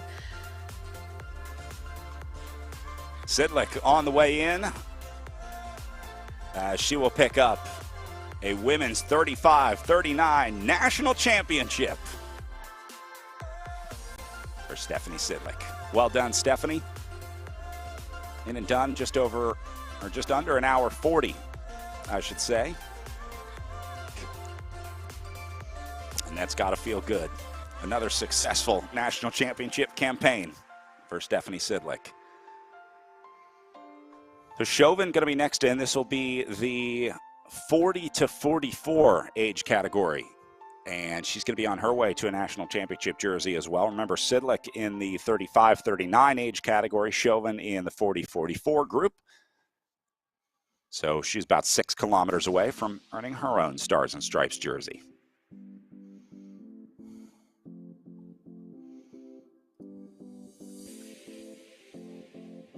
Did we just crash?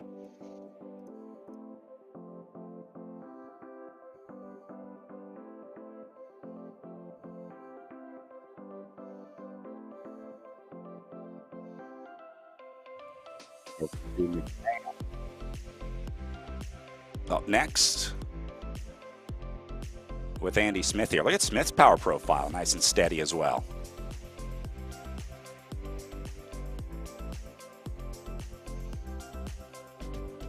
led her last 4.5K.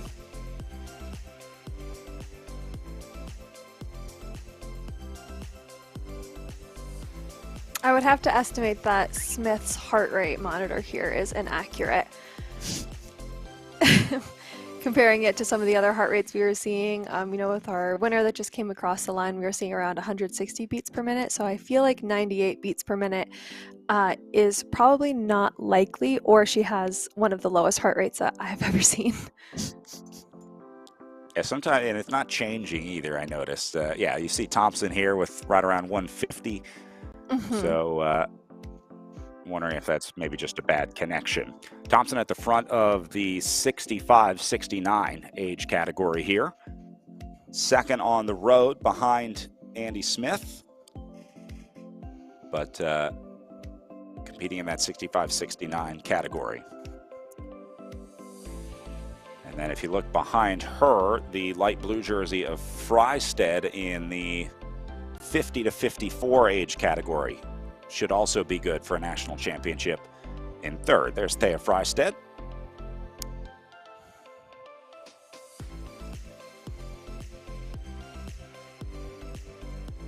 And Freystead looking at just under 9K of racing before she hits the line for what should be a Stars and Stripes jersey.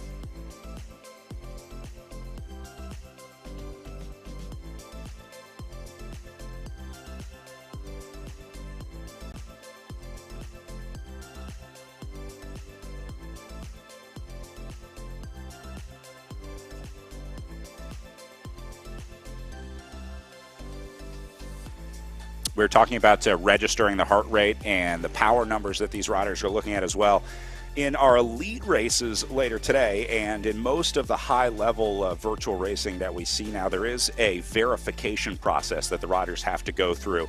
It starts with a weigh-in video where the riders have to record a video showing their current weight on a scale. They have to also show themselves holding a object of known weight. Most riders use like a barbell or something to make sure that it shows that your scale is accurate. You have to zero it out, then you have to show it with you on it, then you have to show it with you holding a known weight object, and then you have to show something that shows the current date and time so that we know that that video was made recently, and the riders have to do that weigh-in.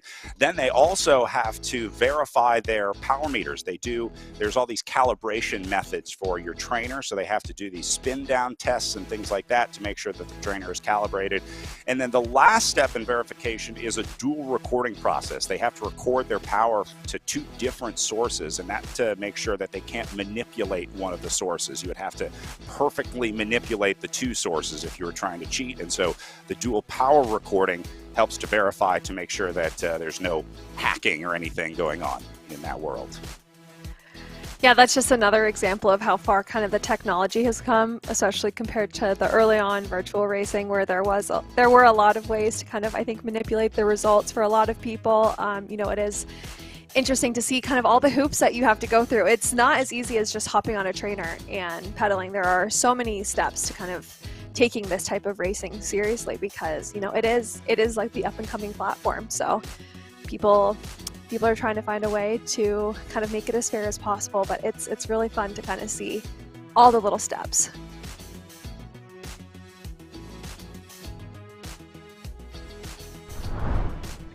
All right, so Smith with 2.2K left on her ride as we once again congratulate our new national championships here, adding Stephanie Sidlick in our women's 35-39 age category for the 3TQM cycling team. Obviously, we saw Keller, Shaw, Kellison, Yeager, and Catanzaro earlier in the men's masters categories, winning their age groups. So congratulations to all of our new and about to be new national champions in our masters categories this morning. We're also getting ready for those elite categories coming up here in just a few minutes. Those riders should be on the start line right now. So we'll pick up the start of elite women and elite men up next, as it looks like this will be the front of our elite women's field. Biggest name, I think, to watch in this group is Jackie Godby, right there in 4th position. We'll talk about her a lot today. A dominant force in virtual racing here in the United States and an expert here on the RGT platform. So watching our elite women get fired up and underway as we go racing with the elite women and elite men at the USA Cycling Esports National Championships. So Ellen into the red zone here, and as expected, Jackie Godby takes an early lead here off the front. Now remember, Godby represented the United States at the Esports World Championships last year. She'll be back on the world squad this year, so this is not only one of the best in the country that you're looking at here on the front, this is one of the best in the world. Godby rode to a top 10 at the Esports World Championships last year, so no surprise to see her get into the front of our elite women's field. Meanwhile, elite men also underway on the right-hand side of your screen. They have just left the start line here on the virtual Iron Horse course just north of Durango, Colorado. So we'll keep an eye on that group looking for their split. There's the train just ahead of Jackie Godby. See on the left-hand side of the screen, one of the coolest parts about racing this course is racing the Durango to Silverton train, and they built that into the game. I love seeing that. I think that's so cute. I'm really enjoying watching this race take off, especially seeing them neck and neck is very, very fun. It's very novel.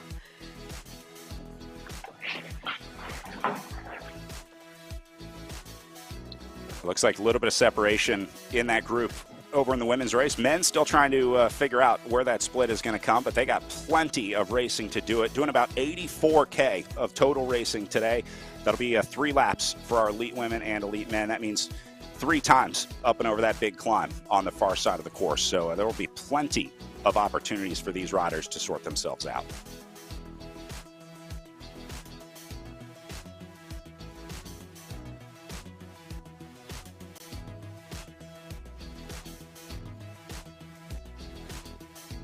All right, so as our elite categories take off, still finishing up some of our masters categories here as well. Welcoming in Andy Smith at the front of our masters women's 55 to 59 age category. So this will be another national champion on the way in as we congratulate Andy winning her Stars and Stripes jersey here for the 50 to 59 category. And again, the last 100 meters always seems to be the toughest in these virtual races. But Andy doing a great job, tapping it out just under 2 hours on the bike out there today.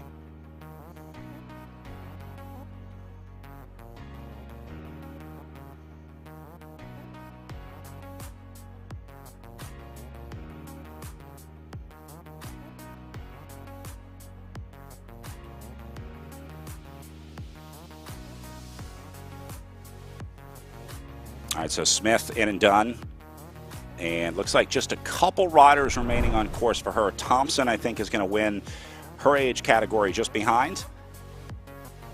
As we take a look at some of our elites in the Zoom room, switching over from Masters racing into elite racing here. We'll keep an eye on those other finishers in the Masters categories as, again, we move over to our elite women and elite men's categories.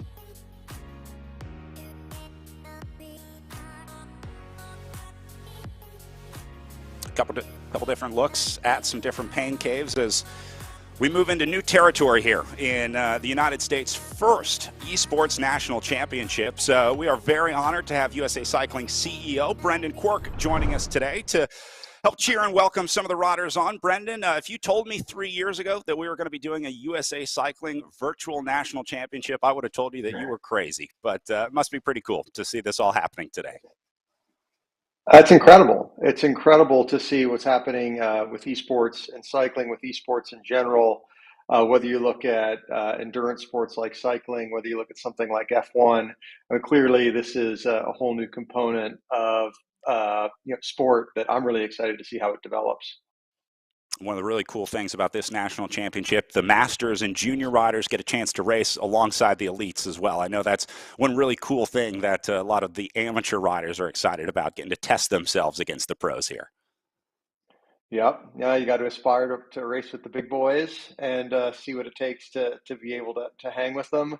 Yeah, I'm just looking for all the fans. More than anything else, I love the shot you just showed of everybody in their pain caves, seeing all their fans, kind of what their setup is.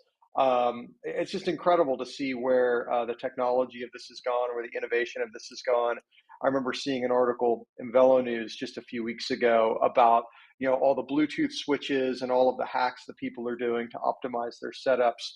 I mean, it's no different than racing out there on the road, trying to squeeze out every last little bit of advantage you can get. So yeah, I'm excited to be here and I'm excited to watch. We're all gearheads, I guess, underneath it all. Brendan, thank you so much for your support of the national championships here. I know you guys were a big part in helping make this happen, working with Echelon Racing Promotions to help bring a national championship to the United States. So congratulations on your first esports national championships here. Yeah, well, thank you. Now I'm excited to see how it turns out. Internally, we're fired up at USA Cycling to see this continue to develop, and looking forward to larger and larger fields every year. And it's interesting to see how the data that you can accumulate in this type of racing. For us, this is a really interesting next frontier in talent identification. And I could see how this form of bike racing could really influence more traditional forms of bike racing in terms of how we find talent and how we develop talent going into the future. So it's here to stay, and I know it's only going to get bigger. So we're excited to be part of it. I'm sure there will be some big eyes on these national championships today. So, Brendan, thank you so much for taking the time to join us today. I'll let you get back to enjoying your weekend, but I know you've been watching the competition here, so I'll let you go back into bike racing fan mode here. Yeah, that's a deal. Well, thanks for having me, and I'm looking forward to the racing. Take care, guys. Thank you so much, Brendan Quirk, CEO at USA Cycling. As we move back over to our elite races, elite women and elite men underway, and Jackie Godby in the upper left-hand corner of your screen here in the Victoria Zoom room. Again, the big name in this race today. And I say the big name because Godby has a real shot at delivering us an Esports World Championship this year as well. They're going to be moving to Worlds in just a few weeks after the National Championship here. So, Ellen, there is a really good chance that we see an esports world champion in the United States here. And it's definitely cool to, get to see sort of the precursor to that happening out here on course today. I imagine that this race is as much of a tune-up and a way to kind of fine-tune and just double-check the setup for Jackie Godby today. So, I'm curious to see kind of what her strategy ends up being, sort of with her eyes, I think, being more set to the World Championships. I see Megan Easler trying to go with Godby here at the front of the elite women's race, and then Erin Ayala a little further back. Looks like they have regained contact here. All three of these riders know each other. They have all raced in the Echelon Racing League this season. So Godby, Ayala, and Easler have all met before in these virtual races. So they know exactly what they're doing, trying to follow Jackie Godby. Normally, Godby is able to ride away from these two. She can normally solo away from Ayala and Easler. Easler has been one rider that was able to hang with her almost to the line. That's Megan Easler right there in the upper left-hand corner. So that may be the best shot at trying to upset Jackie Godby. Erin Ayala can hang with Godby for maybe 60 or 70% of a course like this. Ayala is almost there to being able to ride with Godby all the way to the line, but she typically will lose contact just as you get into the last hard part of the course. But Ayala has been knocking on the door of being able to ride with Jackie Godby. And, that's no small feat, especially when you consider just how sort of prolific Jackie Godby has been in virtual racing. To kind of be getting closer and closer every race has to be encouraging, for a rider like Ayala. And they got a nice little group going down here in the bottom right of the group. There's a look at Erin Ayala in the upper left. But I think everybody is happy to sit back and let Jackie Godby do the work here. You've been in a scenario like this, Ellen, I know, where you get into a road race and there's that one rider in the group that everyone kind of looks around and says, all right, you're in charge, so what do you want to do? If you're noticeably stronger than the other riders, the responsibility falls to you. And so I think that's kind of what's happening with Godby here. They're all just kind of waiting for Godby to tell them what to do. It's like, all right, how fast are we going, Jackie? Because this is your race. Yeah, absolutely. Yeah, everyone's like, barring anything crazy, you're probably going to end up winning, so we don't need to do anything nuts. But this is also kind of an opportunity for a lesser known rider to take advantage of the fact that everyone is really just focused on Godby here. So, this is the time where sometimes you have an upset. Someone says, we are only worried about Godby going off the front, and, a rider like Ayala, or any of these other racers, kind of have a chance to go off the front. But, just as I say that, we see Godby kind of push on the pedals and off she goes. So it's hard to say, if that's going to be the race winning move or if someone else is going to be able to take advantage of, this sort of cat and mouse that we're seeing at the front. Godby already starting to string it out on this little step up portion of the climb. See Godby out of the saddle. Very rarely does Jackie Godby climb out of the saddle in her virtual racing. You see she rides that time trial bike. She comes from a triathlon background, and so typically doesn't move around on the bike a lot unless she's putting in a really intense effort. And so she's using these little stair steppers on the elevation profile right now. You see there's just barely a little orange section of the elevation profile, and she's kind of using that to attack up those just short little steps before they get to the big climb. So Godby not making it easy on anyone out there today. And that effort got rid of one rider, as looks like Snover has been dropped out of this group into 4th spot. She was riding with that group earlier, but has now come unglued.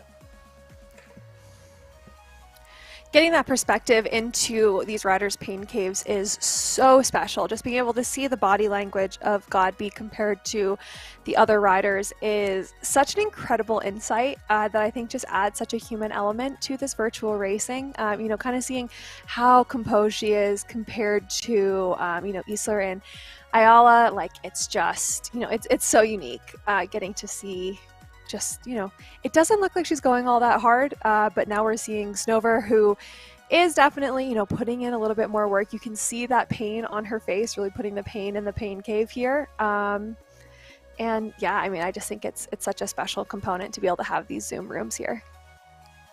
This looks like a rider rapidly learning about the RGT platform, maybe underestimated how much effort she needed to do to stay with that group. Clearly has the effort, clearly has the wattage in her because she's putting it out right now. But yeah, now she's making up for that gap that opened up early on here as they took off from the gun. One other unique thing about the start in RGT, or these virtual racing platforms, when the clock hits 0, it immediately starts registering whatever power you're putting into the trainer. And so unlike a normal race where you start from 0 and then kind of ramp up to your speed, in virtual racing, when the clock hits 0, you need to be doing like 6 watts per kilo right there. You should be at your max wattage when the clock gets down to 0, and then you just take off from there. So that is, if you're not familiar with the virtual racing platforms, that's one where you can get caught out really easily. Like, why is everyone around me starting to pedal? We're 15 seconds away from the start. What are you guys doing? Well, they're ramping up so that they have maximum power when the clock hits 0.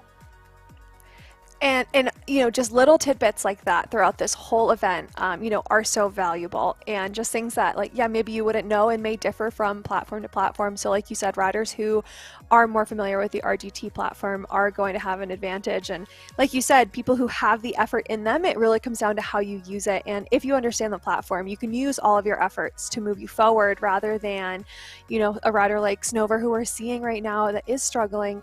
She might have the effort, but if you don't understand the platform super well, then, maybe your efforts don't move you forward quite as much as you'd like. Elite men stringing out single file on the front is here. Payne Griffin taking a look here in his green team kit for the next Esports squad. Griffin leading a long line of riders behind him.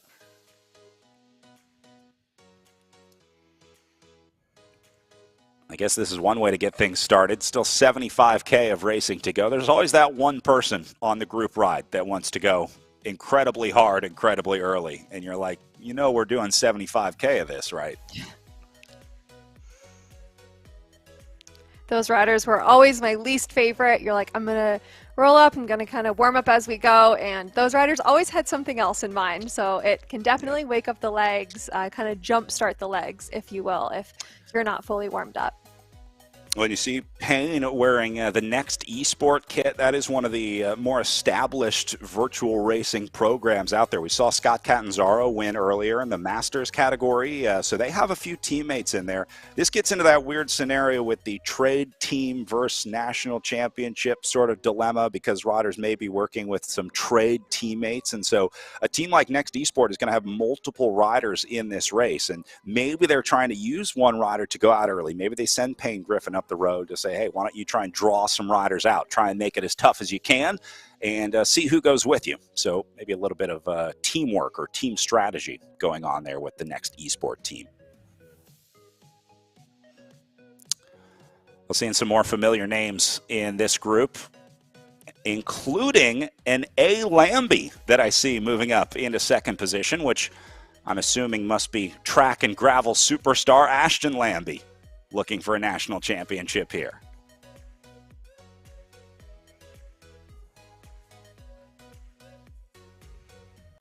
It's super unique to see, you know, we have some former triathlon pros here in this event, and now seeing, you know, a rider, like you said, track and gravel superstar Ashton Lambie kind of in this event. You know, racing virtually is just becoming so prevalent across so many different disciplines. There's no one discipline that sets you up for racing, you know, virtually, and there's so many ways to make it benefit you and help you set you up to set you up for success during your season. And we're seeing that right now with Ashton Lambie.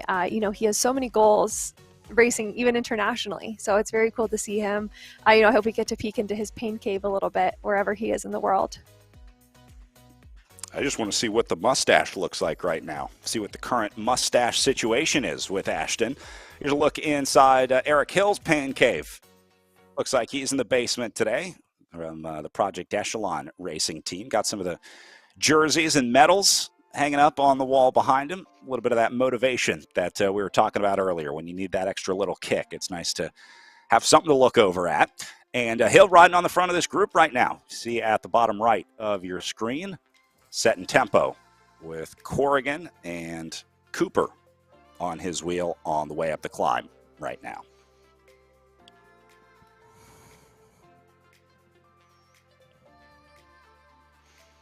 It sounds like we're not going to have pain cave footage of Ashton Lambie today, unfortunately, but looking at his Instagram, even just, you know, in the last like 5 hours, you know, we're seeing a recent update of the mustache, same and, you know, thick and prominent as ever. So I have to imagine, I mean, we're seeing riders wearing jerseys that are basically made out of nylon, you know, sort of nylon tights or pantyhose, as we would call them, and yet Ashton is out here racing in, you know, like 3 pounds of mustache. So it's definitely interesting. There's still a little bit of, you know, kind of fun and maybe some performance reducing elements, and I love to see that. Sweat management, right? That's what it's all about. It's Yes. like a sweatband for your lip. It is. Jackie Godby Exactly. opening up the gap here as she has dropped Aaron Ayala about 35 meters back. Easler going back to 120 meters, and then Snover at 300 meters back. So meet the new boss, same as the old boss. Jackie Godby took exactly 17 minutes to get the separation that she was looking for here, as now Godby solo at 5.4 watts per kilo. That's very, very impressive. You know, as they say, it's lonely at the top, and for Jackie Godby, it is certainly lonely at the front, because I don't predict that this race is going to come back together, especially looking at the power that she's doing right now and kind of the effort that she's forcing out of Aaron Ayala. That, yeah, I think that Jackie has a pretty commanding lead on this race already.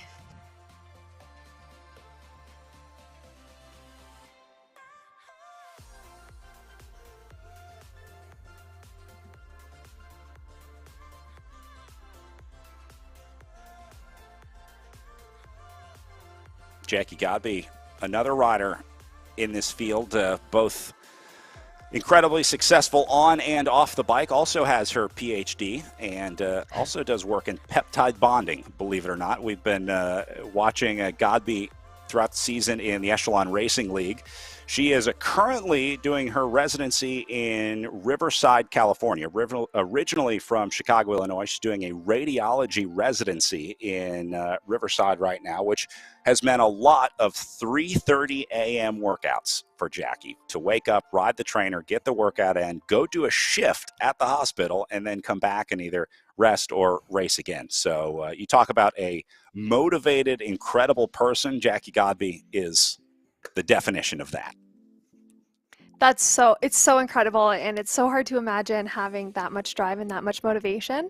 And so although I can't ever put myself in the position to get up at 3:30 in the morning to do these sorts of training rides, I think that it is showing the kind of advantage of virtual racing in this virtual series, where you are able to ride and train safely, you know, comfortably, kind of at any time of the day. So if you are someone who thinks that you could get yourself out of bed at 3:30, I don't know who that type of person is. It's not me, but if that's you, you know, there are opportunities, about, like, you know, so many opportunities here for virtual racing. And so I think that's, you know, one of many really, really cool parts of, you know, this new type of sport. Megan Easler up next in third spot here. Megan going deep, trying to get across this gap, trying to get up to the wheel of Erin Ayala just ahead of her. And if Easler and Ayala can link up together, I think that'll be a good, evenly matched group. So Easler just has to survive up and over this climb. They're almost there. She's just a couple hundred meters away from hitting the top of the climb. And then we'll see if she can get back onto Ayala's wheel on the way down. A lot of that will depend on whether or not Ayala pedals on the way down. Ayala can coast. If she wants, she would be able to register 0 power, but you're not going to go as fast on the way down. So we'll see if Ayala coasts and enjoys the descent, or if she keeps the pressure on Easler on the way down.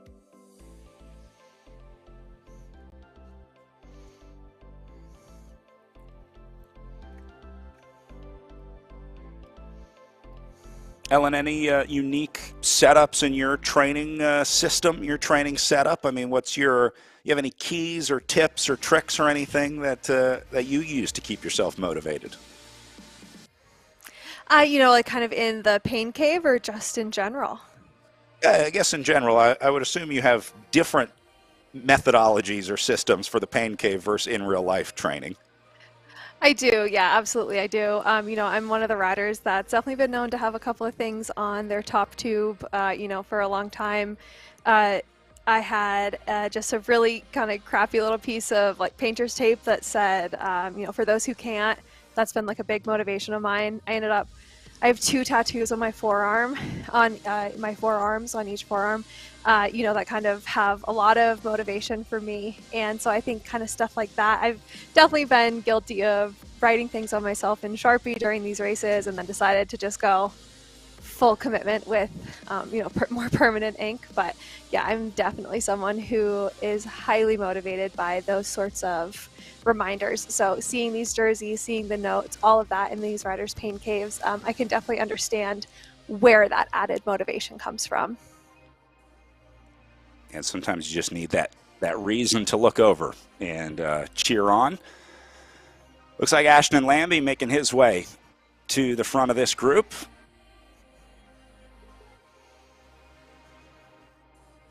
Lambie riding under the Gravel Knots flag here at Esports National Championships. I'm not sure how to describe Ashton Lambie. I'm not sure if he's a gravel racer or a track racer. He's got a world record in the pursuit. This guy's done so much, I don't really know how to categorize him. You know, because I was just checking on the status of Ashton Lambie's mustache, I can tell you that his Instagram bio is pursues well individually and with others. And I think that puts him into a really great kind of description. That I think if we're talking about, you know, Jackie Godby off the front of the women's race, seeing Ashton Lambie off the front of the men's race would definitely add up. I think that this guy likes to go hard, he likes to go steady, and I think he likes to be alone. We were talking about some of the different preparations and motivations and stuff like that. I remember Ashton Lambie once telling me, Come On Eileen was his pre-race tune. He said it has the perfect cadence for riding on the track, and so he would always listen to little Dexy's Midnight Runners before the start of the race. I hope he cranked it up today. I love that song, and I can visualize so strongly why that's such a great warm-up song. It does just have the perfect tempo and the perfect kind of like little hype in the middle where they start to break it down. So hopefully he has that going on right now and he can't hear us just lamenting over his mustache. I really hope he's not listening to us at home.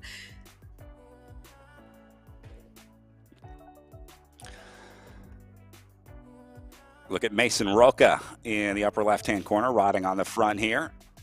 And you see Roca is enjoying the downhill, barely pedaling on the way down here. They've just gone up and over the top of the climb, and so this tells me that this group as a whole is not showing a whole lot of urgency to get down off the top of this one. So Roca, just smart bike racing here. Take the zeros when you can.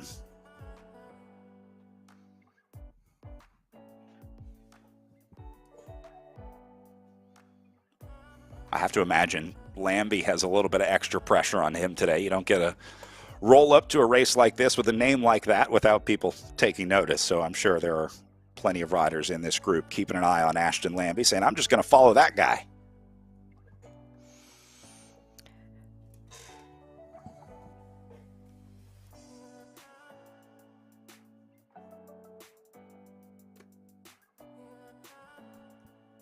And Hill going to take a look at the front here as well. 16 riders in this group. Everyone else has been spit out. Coleman, Shalmuth, Calderon back there, all gone.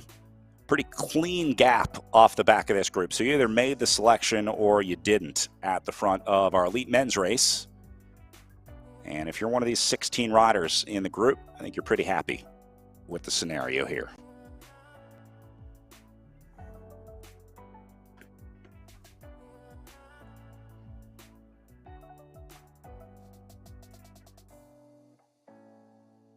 Back to Kevin Bouchard-Hall, another big name in this field. This will be one that a lot of riders will be keeping their eye on. Successful on just about every platform that this guy races on. Bouchard-Hall with the Velocio Northeast squad, but has had an excellent season this year. Also was on that Esports Worlds team, so another veteran of the virtual racing world.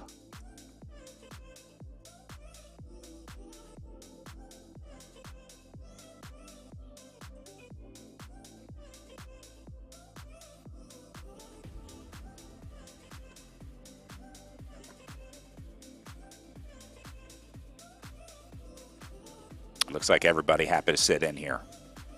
Again, 67K of racing to go. Absolutely no reason to be trying to jump off the front of this group here. You're onto the flats. You're probably going to get, if there was ever a place to attack, it would be on the way up. It would be on that red section of the elevation profile down at the bottom of the screen. But onto this green section that they're on right now on the flats, this probably isn't the best place to attack. They say place to go is not when you're feeling good, it's when everyone else is feeling bad, and that probably comes just about at the top of the climb. So I don't think we'll see many attacks on the flats here, Ellen. I think this race is won and lost on those inclines. Yeah, I would have to agree. That was definitely my prediction for the amateur masters races that we saw beforehand, but we did see some surprising moves, I guess, kind of coming just after the climb. So I think anything can happen, but, as we're getting into these professional events, I think we're a lot more likely to see things kind of following a more predictable structure. Lambie taking a little look off the front of your pro men's race on the right-hand side of your screen. Meanwhile, Jackie Godby still tapping out the tempo here on the left side. So watching our pro women's and pro men's group on the screen right now. I kind of like getting the 2-for-1 special of racing. It's nice to have both races going on here at the same time. You can switch back and forth between our elite women and elite men. This is one of the advantages of virtual racing, I guess. We don't have to have 2 helicopters and 2 sets of motorcycles and 2 officials and all that stuff out on the road. Yeah, it's definitely fun. It just keeps everything, so much more dynamic, especially during road racing where there are likely to be a lot more lulls than maybe you would see in a shorter event like a criterium. So it's super fun to have both events out there. There's always something to watch and something to look at. Well, Jackie Godby continuing to build her lead here up to 750 meters as our elite men on the other side of the course just wait to try to see who's going to split out of that group. We'll keep our eye on both. We're going to take a quick break here from the USA Cycling Esports National Championships, and we'll be right back with more live racing.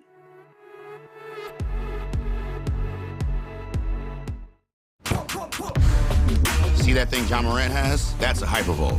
That thing he uses to warm up and stay loose before he throws it down. That thing Tony Finau uses on course between shots. Ooh, that's money. That thing Robin and I use before and after we're on the bike so we can ride harder tomorrow. That thing Erlen Haaland uses before smashing it into the back of the net. That thing that's for everyone. The Hypervolt from Hyper Ice. Give your body the daily relief it's been asking for.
For the last 100 years, we've been here, while our champions have triumphed. And since day one, it has been our mission to champion each and every rider, because the bike belongs to all of us. We champion each mile, milestone, and memory in the saddle. We cheer just as hard for the training wheels coming off as we do our Olympic champions. Because it's more than just a sport. It's a way of life. We don't just champion cycling, We champion you.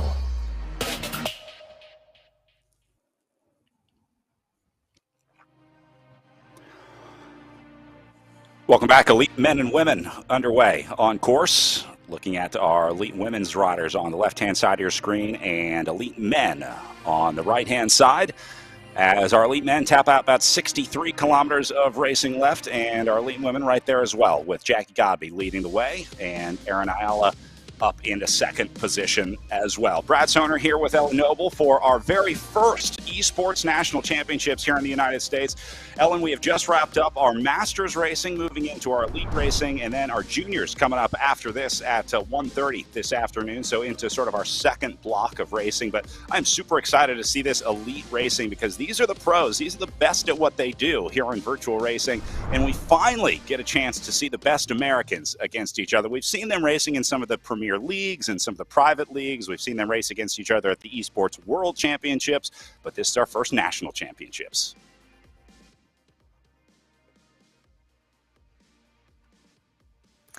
It's super exciting. I'm super excited to be, alongside you here and, kind of witnessing sort of, the first event of its kind. And I want to give you a virtual high five here. It's on this side for your awesome commentary today. You've been awesome, and it's been a real pleasure learning from you. So there we go. My camera's backwards too, so it took me a while to figure it out. I don't know how to do it. Okay, Yeah, all right. there we go. You know what? We'll fix it in post. The magic of TV. We can have someone do that in post FX. All right, back to racing on course. Again, our two elites out there, but they are racing on the virtual Iron Horse course. If you've ever raced professionally in the United States, you may know this as the Iron Horse Bicycle Classic just north of Durango, Colorado. It's basically flat riding through a canyon, and then it goes uphill on the far side of the course before they loop back. Ellen, we've seen this climb has been long enough that it's sort of like an alpine climb in the way that the riders turn into this single file formation. They're going one by one up that long climb on the far side of the course. They do, yeah. We're definitely seeing, a little bit of kind of stringing out happening here, especially in the women's category. Obviously, we're definitely seeing things getting broken apart, a little bit more tactical racing happening in the men's field. And then there's really not much elevation coming into the finish line, so it really is basically just a flat sprint running to the line. So if you can find yourself with a group, there's a good chance that this comes down to just a good old-fashioned sprint into the finish line. So back out to live action on course with our elite women underway on the left-hand side of the screen. Jackie Godby widening her lead on the front, and then our elite men still together. Nobody getting away from that elite men's race yet, but still plenty of time and plenty of strong riders in that group. So we'll see if they get any splits going there. Jackie Godby doing what she does best, though, the solo expert of virtual racing. If nothing else, the motivation that it takes to ride solo on a platform like this is incredible. And Godby spends so much of her time in these competitions riding alone because I would say 80% of the races that she wins are solo by a large margin. So she's used to riding like this. Absolutely. Yeah. I mean, I can't imagine kind of what it takes and what sort of motivation she has going on in her personal pain cave because, you have to have something to kind of keep things exciting because definitely riding at the front by yourself is definitely not entertaining on its own. Jackie, I know a lot of times races with some chocolate on her training table as a little bit of motivation, and then she always gives herself some chocolate right after the finish of her race as well. A lot of times when we're doing the post-race interview talking to her after a win, she'll be munching on some chocolate to reward herself for the effort. So they say a happy bike racer is a fast bike racer, and chocolate makes me pretty happy. That is so fun. Yeah, I just love learning all these, like little bits about each rider and kind of, the chocolate on the race table and, the jerseys and the kids' drawings and all of that in the pain cave, I think is just such a fun element to learn about each of these riders. And I don't think I would have chocolate on my table, but I would definitely have something. So it's nice to know that these riders are rewarding themselves greatly.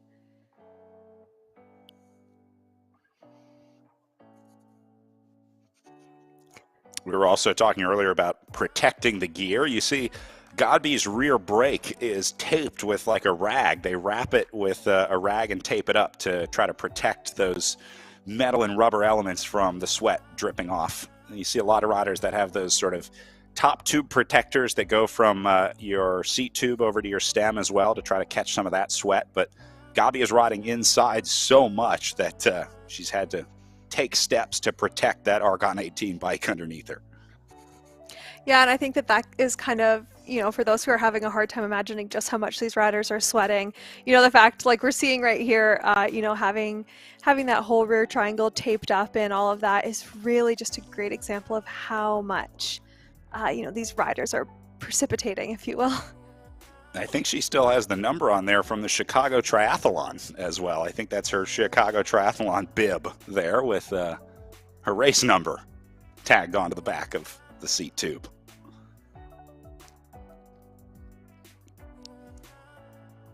Got her national team kit hanging there as well. She earned that after representing the United States at the World Championships, as we were talking about. And then the trainer table as well, the adjustable height table that she has going. That's one of those Saris indoor training specific tables made specifically for virtual racing. Godby is also one of the few riders that races on a time trial bike. This, I think, probably just comes down to comfort. It's whatever you're most comfortable on, whatever you're used to. But you don't see a lot of TT bikes in the virtual racing world. I think probably because a lot of riders just come from a road background. That's the bike that they're most comfortable on. But Godby, with a triathlon background, has been racing with these forward-facing tri-bars since she started racing virtually. It is surprising to see so few riders on, aero bikes because those positions are a little more suited to sort of setting it and forgetting it. So just being able to find that comfortable position and then put down steady power. So with this type of racing, you would expect that people would be more prone to riding their aero bikes, but definitely, like you said, a lot of riders maybe just have the one bike. But if you're comfortable on a time trial bike like this, I think that there is an advantage to having that set up for these long, steady efforts. And maybe that's the difference between a triathlete setup of their time trial bike and a bike racer setup of their time trial bike, because usually the bike racer setup is like the least comfortable you've ever been on a bike, right? I mean, when we fit a time trial bike for a pro cyclist, you're fitting it for the biggest aerodynamic advantage, which doesn't matter at all when you get into virtual racing. And so whatever tweaks you may, whatever advantage you may have taken from setting up your time trial position, that all goes out the window when you move to virtual training. So it's interesting to see her on that time trial bike. I'm not sure if she changed the fit or sizing or anything like that to accommodate for virtual racing. But yeah, you can really ride on whatever's most comfortable for you because your position on the bike really doesn't matter. You can be as upright as you want. Yeah, that is actually such a good point. I hadn't even thought about the aerodynamic component. And so I wonder, there are all sorts of bike fits that you can have done professionally. You can do the aero fit, you can do the racing fit, all of this. And so I wonder if we're going to start seeing bike fitters maybe start leaning towards doing the virtual fit where it's really maximizing, pedaling efficiency. And obviously, you hope a lot of bike fits are going in that direction anyway. But definitely when you take out any aerodynamic advantage, you might see slightly different positions. So I wonder if that's going to be yet another element of this virtual racing prevalence. Yeah, even the concept of like drop bars is almost unnecessary at this point because you don't really need to get down an aero. So unless it's more comfortable to be on there, I guess there's really no reason. Certainly don't need the brakes, so it's not like you need the levers. I mean, you wouldn't need them for shifting, but you can put those blips for the electronic shifters on there now. Yeah, but then again, there's no point in removing it because it's not like the bike weight setup matters. So there's really just so many things to consider, and it does go against what we know about, kind of bike racing, and all of the weird cultural elements that are so ingrained now are kind of being reconsidered. Yeah, it's great. It's a chance to rewrite the rules, those dumb Illuminati rules that we have about how you have to wear your socks and what way you wear your jerseys and what color your leg warmers are supposed to be and all that stuff. You can do whatever you want in the virtual world, It's like, I'm in my living room, man. I'm in my comfies. Absolutely. And I hope that part of racing, of like that kind of accessibility, does transfer back over and sort of rewrites those silly rules, like you said, and it is a little bit more accessible. And I do like that, we're seeing Jackie Godby on the front right now. She's a triathlete now, kind of competing against a lot of other racers that I know are a little bit more traditionally road racers. And so it's nice to see those fields kind of melding. And so I think that does kind of increase the acceptance sort of in the sport altogether. That's what it's about. More people on bikes. We don't care how you do it. We don't care what kind of bike you ride, as long as you're out there riding. That's all that matters, whether it's virtual or in real life. Just get out there and turn those cranks. All right, Godby wrapping up her first lap. Looks like our men about to finish up their lap over on the right-hand side of the screen as well. Still nobody away from that group. I think there's just too much talent in this group. Everyone's scared of some of these big names in the group. Nobody wants to get away. Nobody wants to gamble on the attack quite yet. So a little surprising to see this men's field so close together.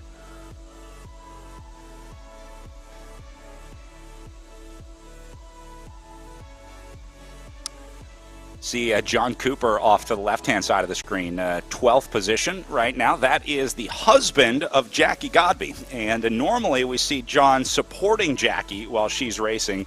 So this is maybe a unique scenario for John and Jackie, because I don't know that they've ever really done much racing where they've both been racing at the same time. A lot of times Jackie would race and then John would race, or John would race and then Jackie would race, because we do the elite women and elite men, or we swap it and do elite men and then elite women.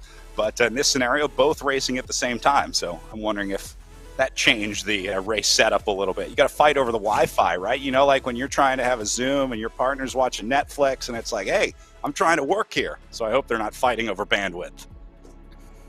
Yeah, it's like, who gets custody of the pain cave? Are they both in there together? You kind of like, what's the process? So, really interesting. It's so fun, though. I do love just kind of being a bit of a hopeless romantic. I do love that there are couples out there that are racing together and kind of getting to support each other, in so many different ways. So it is a really fun kind of human element of this event, that there are a lot of, different kind of dynamics of probably roommates, teammates, partners, all out there together.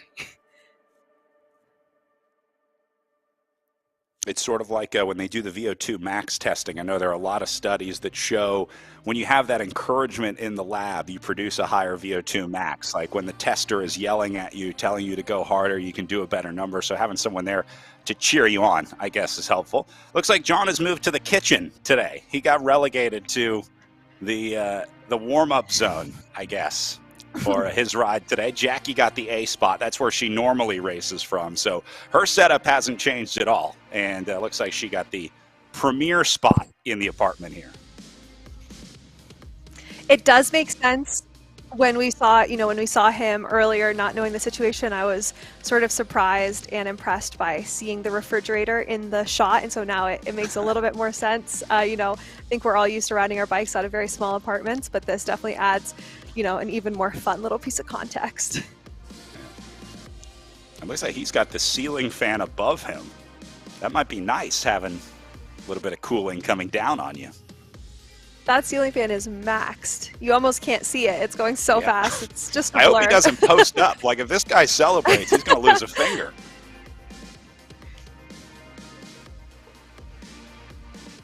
There's Cooper getting to the front of the group.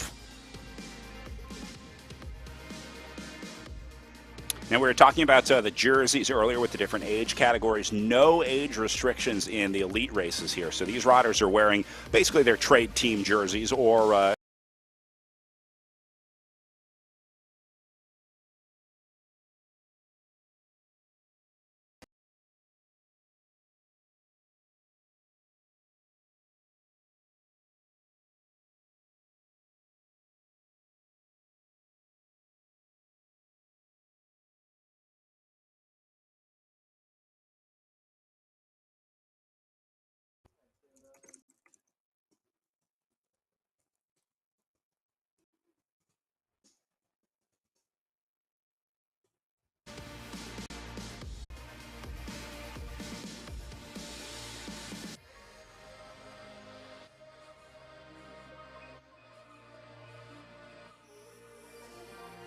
All right, sorry about that. Back with Jackie Godby and John Cooper here. Both at the front of their races. We saw Jackie Godby going solo off the front and John Cooper leading his group of elite men on the front of the group.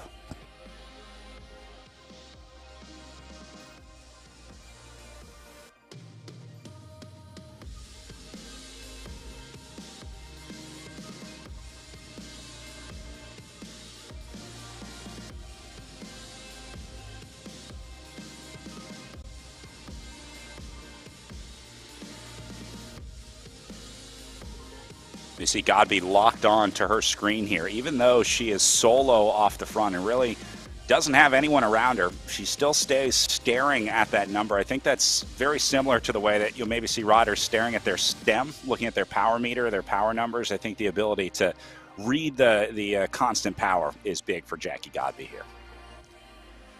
I would have to agree, and I think like we talked about earlier with her, targets kind of set towards the Esports World Championships in just a couple weeks. This event I think is just as important for training and preparation as it is for anything else. So, kind of focusing on what she's seeing on screen, kind of having that constant feedback of how do I feel, how fit am I, how ready am I, like that kind of information is really valuable as, there's a big event, just kind of on the horizon. And Godby really knows how to maximize her riding in these scenarios because she very quickly moves to, okay, what do I need to do for my next goal? It's not just about winning this race. It's about the entire season, about what she needs to do next or what kind of training she needs to get in. So sometimes you get into a competition and then once it's clear that you're going to win the race, you might as well try and get a workout in.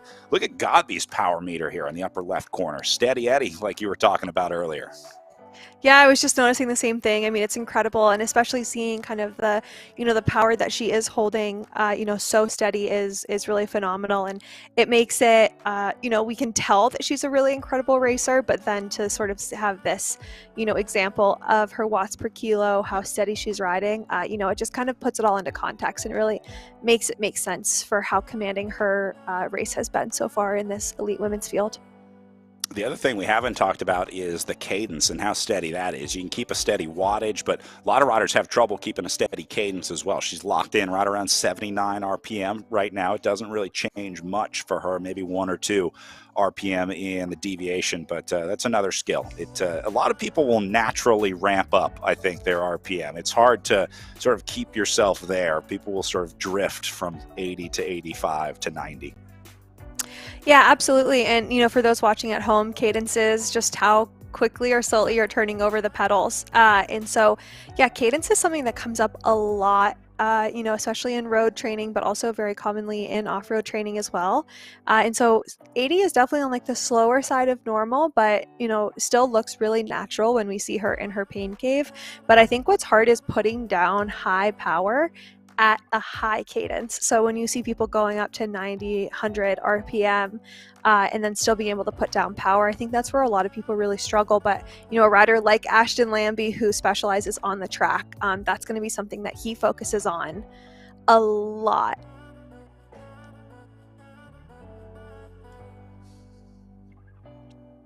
And it's a very unique thing to each individual athlete as well. You see some of the different cadences on your screen right now from 73 up to 95. I'm imagining this is probably not one where you want to match the pros that you see on TV. Don't try this at home. Ride your own cadence. It's going to be based on feel. You can't look at your favorite rider and say, I want to do that, or I want to be like that. I'm going to be just like Jackie Godby and do 80 RPM at 320 watts. It's up to the individual feel. It is, absolutely. And it also, a huge factor is going to be bike position. So a lot of people will want to kind of increase their cadence because it can be helpful to keep your legs turning over. It kind of keeps everything a little fresher, a little lighter, fluffier, if you will. But if you don't have a really solid position on your bike, you're just not going to be able to spin a higher cadence. So it's something that there's just so many factors that indicate leg speed that it's not just, seeing, okay, well, they did 94, on today's race, so that's what I want to do. It's really saying, like, what am I capable of with my experience and my position and all of that, and my physiology. I see Gross coming back into the group after taking a little look off the front of the men's race. And Brian Duffy on the right-hand side of your screen, working his way up to the front as well.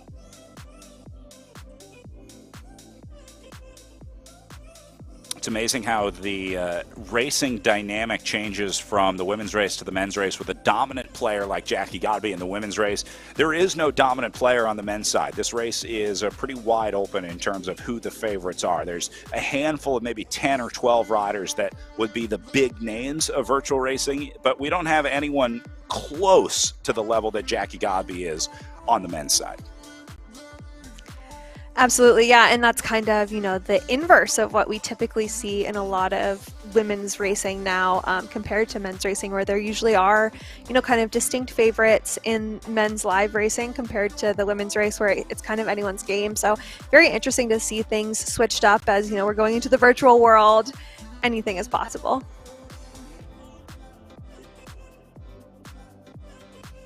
They are starting to get some separation now. Coleman takes a look. Again, they're just on the pre-climb section. They're on these kind of stair steps on the way up. But they are trying to split this group, and it is starting to heat up. You're starting to see the elastic string out now. They're starting to pull on it on the front. And if you're at the back of this group watching gaps open up, this is a wake-up call, because you're like, all right, this is not as easy as it was 5 minutes ago. We were talking earlier, Brad, about how you have to sort of already be going hard prior to the event starting. And I think that that's something that's really consistent, into these attacks. It's a little bit harder, it's easier to get kind of caught on the back foot if someone does attack on, I feel like, on the virtual platforms compared to live racing, where if someone's attacking and they're gone, it can take a minute for your system to sort of catch up. And so you always have to stay ready. And so, there's so much strategy and so much to think about in this type of racing that I think people don't give consideration to. And it's definitely been really fun to watch, kind of learning more about this platform through you. Yeah, here's a crazy one that I had never considered until a few weeks ago. Some of the riders were telling me about the view that they use while they're racing, because normally they would ride like the view that you see on the right here, or maybe even zoomed out a little bit more, sort of this drone hovering behind the rider. But a lot of riders don't like to use that view because when they see something like this happen, a rider coming in, they overcompensate when they see a rider trying to come up on them. So a lot of riders have been switching to just the first person view. It's sort of this like tunnel vision view of what you would see if you were the rider. And that allows them to just sort of lock in, do their own race, focus on their own power. Because if you try and respond to every avatar in the game that's moving around you, you're going to blow yourself up. It's just, you can ride consistently. You can keep that wattage there. But if you start seeing those characters coming up behind you and you lift your power every time, that's going to burn you out quickly. And so, yeah, some riders were talking about trying to change their gameplay view because they have a choice of a few different views and trying to focus a little bit better in the game. Yeah, and like we talked about during the the Masters events, it is really easy to kind of toggle around each other, without doing any particular effort. Sometimes someone, if they sneeze and they put down a slightly harder pedal stroke, they're going to move ahead of you. And so really trying to only react to the riders that are intentionally trying to pass you, that are intentionally trying to make an attack, it can be kind of hard to suss that out just with how much people are kind of moving around in the field. Eric Hill rolling off the front here solo, trying to see if he gets any help with him. Looks like one rider going to try and go with him. That's Payne Griffin, who we saw taking a look off the front earlier, obviously interested in a breakaway today. Same story here in real life racing. If you're not a good sprinter, your only chance of winning this one is getting into a breakaway. So if you don't like your chances of being able to outkick the group bunch gallop to the line, well, you better be getting a split going. So Eric Hill, great bike racer, love the guy, terrible sprinter, not going to win the race in a sprint to the line, and he knows that. So that's why he's getting into this move. That's why he's getting into this breakaway.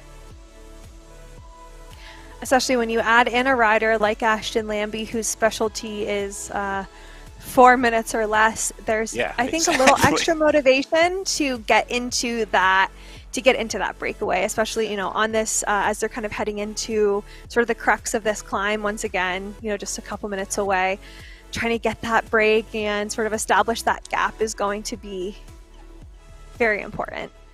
I am getting as far away as I can from Ashton Lambie before the last 4 minutes of racing, because you know when he lights that, he is literally the best in the world. The guy has the world record in the individual pursuit, approximately 4 minute effort. I think his time was like 3:58 or something like that, but that's what he's been training for. That's what his body is tuned for. And yeah, you better watch out in those last 4 minutes on this one today. So Hill is going to need a significant gap over Ashton Lambie if he wants to hold him off coming into what will really be the last kilometer, 2 kilometers of racing maybe.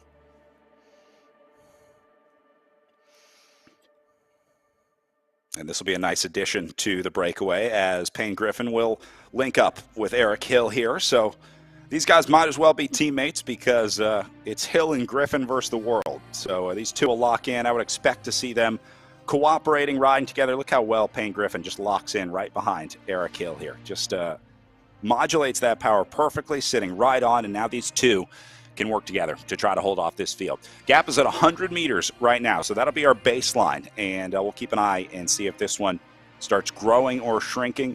Always nice, Ellen, when you go in a solo breakaway and that bridge rider finally makes it up. You know, I'm sure you were looking back like, sure would be nice if you made it, but I'm sure when Griffin finally made it up there, Hill was more than happy to see him.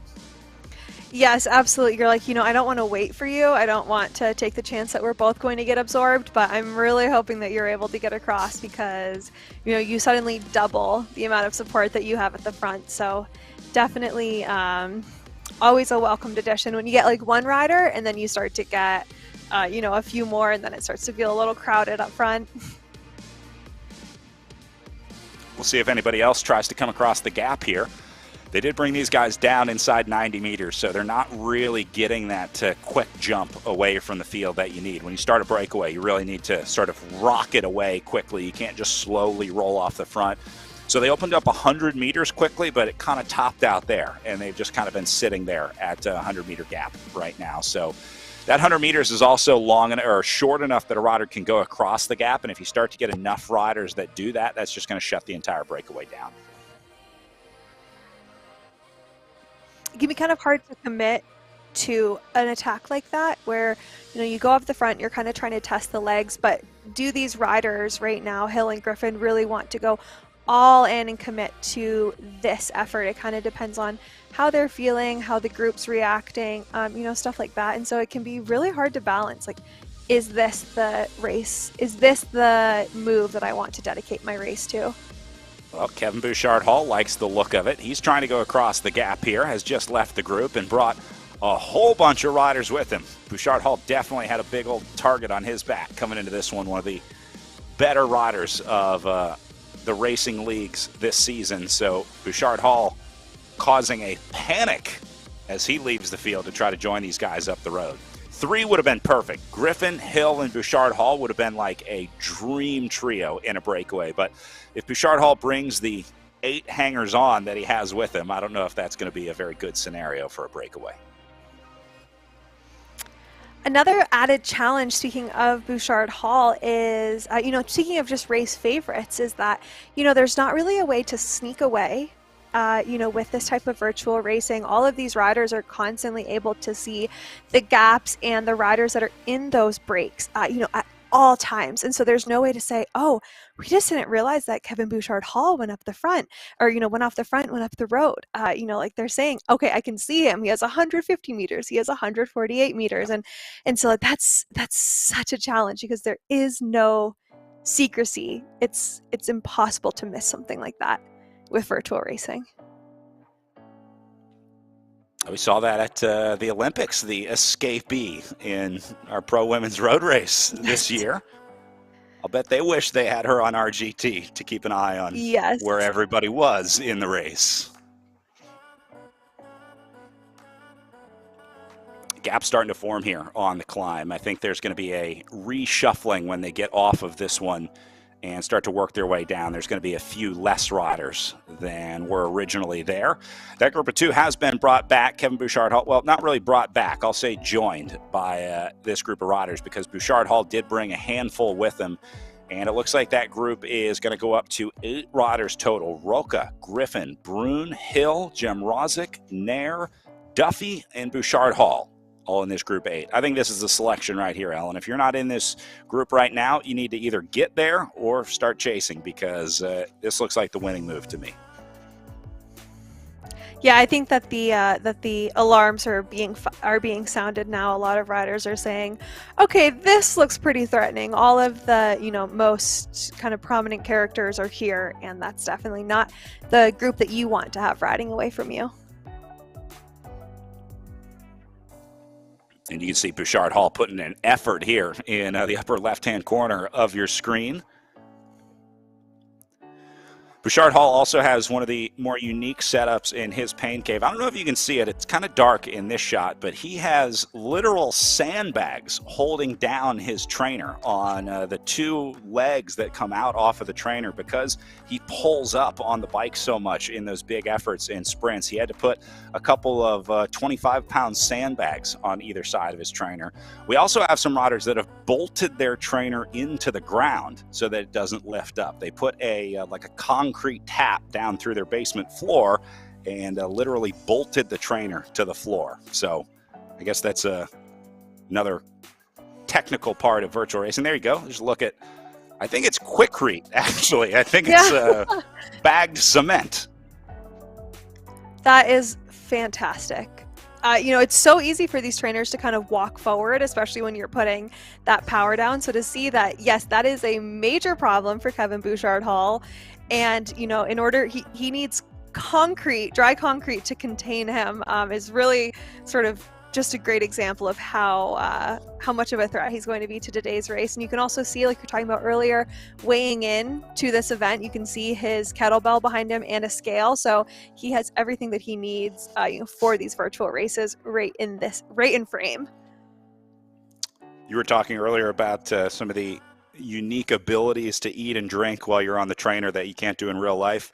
Race a couple weeks ago, Kevin Bouchard-Hall pulled up to the start line. He finished a cup of coffee just before the start, and we were like, oh, good, he's getting ready. And then he pulled out the coffee mug from underneath and poured himself a fresh cup, which you can't do in real life. But he did race the first half of that race with a hot cup of coffee sitting on the table in front of him. Hilarious. I love that. I really do just love all those sort of fun, unique, things that remote, whether it's remote work, remote racing, or all of the above that, those additions have afforded us. Men's race really starting to string out over here on the right side. You're looking at Zach Nair of the next Esports team, who is up there with Kevin Bouchard-Hall as they have just gone over the top of the climb, and they're going to work their way down right now. So this is a good chance to kind of regroup, Ellen, on the way down. After you finish a climb, you start to kind of look around, say, all right, who survived the climb? What are the gaps like? Who's here? Who's not here? And then you start working out the strategy on the way down onto the flats.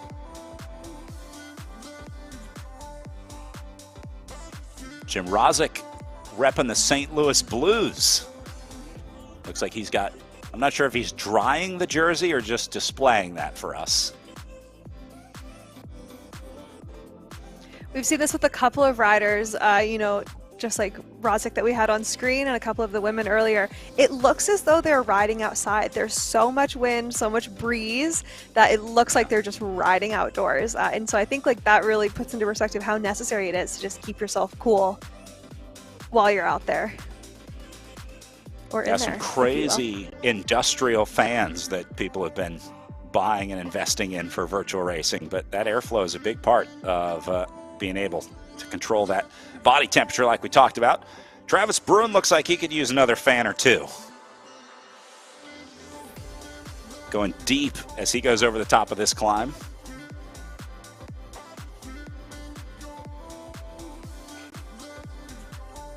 I think that's a weed eater in the background, so he must be in the garage. Is that what I'm seeing? I'm not sure. If he's not in the garage, I would be so incredibly curious to know how that plays into his virtual racing profile.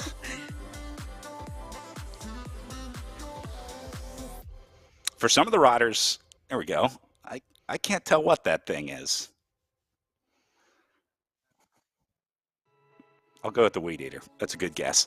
A lot of riders, the position that they race is dictated by where the best connection is in the house. Like if you have a big house and the router is on one side of the house, you can't race on the far side of the house because the internet isn't fast enough. Or some riders will even be connected in with a hardwire, like into your router, the Ethernet cable. And so sometimes they choose their position based on where the router is in the house. You know, Brad, virtual racing isn't that different from remote commentary. Where I think that right. we're a lot more prepared for virtual racing than we may think. Aside from being incredibly out of shape, I think that we have the right mind for how to do this sort of virtual racing thing. That's part of it. You have to be a little bit of an IT pro to be a remote commentator or a virtual racer these days. The days of just showing up and racing your bike or putting on a headset and doing commentary are over. Now you have to figure out all this testing and connecting and internet stuff, and it's a new era that we're in, both for racers and commentators. But it's been a pleasure having you here today, Ellen. It certainly makes it a lot easier having a pro like you. It's been the pleasure is all mine, honestly, and you know, I feel really lucky that I made it on you know, without issues, because I am not an IT pro or anything close to it. So, you know, I appreciate you guys making it simplistic for those of us who are more technologically challenged. Well, I got to give you a shout out because we kind of threw you to the sharks. We basically shipped a box to Ellen's house and said, "Here, plug this stuff in and connect on Sunday morning, and we'll see you there." And Ellen nailed it. So if bike racing and commentary doesn't work out, you can come work on the broadcast side. We'll get you a job on one of the broadcast trucks.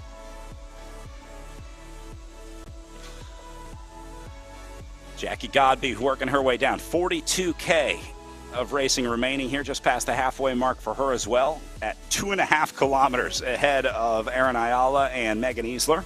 Now this is really going to be the battle to watch today. Godby is going to be free and clear off the front, but Ayala and Easler will be doing battle for second and third place. Ayala is only about 300 meters ahead of Easler here, 400 as they get onto the climb. So sometimes the best race on course isn't the race for first and second. Sometimes we go a little further back, much like cyclocross, Ellen. There have been a lot of races where we watch those battles further back in the field, and sometimes those are the most interesting ones. Oh, absolutely, yes. It's so fun, especially, you know, kind of competing for that coveted spot on the podium can really, really heat up the race. So yeah, especially when you have a rider, you know, with such a commanding lead in front, it kind of gives you the chance to look back and see what sort of battles do we have going on further back, and it's quite a pleasure. The leaders of the non-Jackie Godby category here at Esports Nationals, with Godby going clear, Easler and Ayala. And then a couple riders a little further back. See Alexi Snover into fourth position. And she's just under a K back from Easler.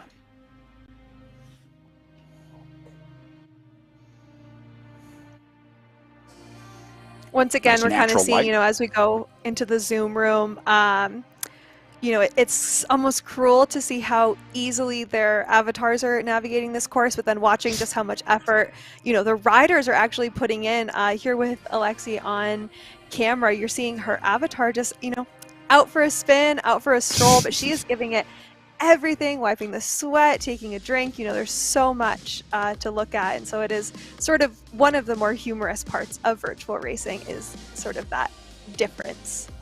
That's a big part of in real life racing, though. I mean, you're sizing up your competition in these scenarios. Like when you get into a battle like this in a cross race, you're looking for those tells from the other riders. Absolutely. How much are they moving around in their saddle? How often are they standing up and pedaling versus sitting down?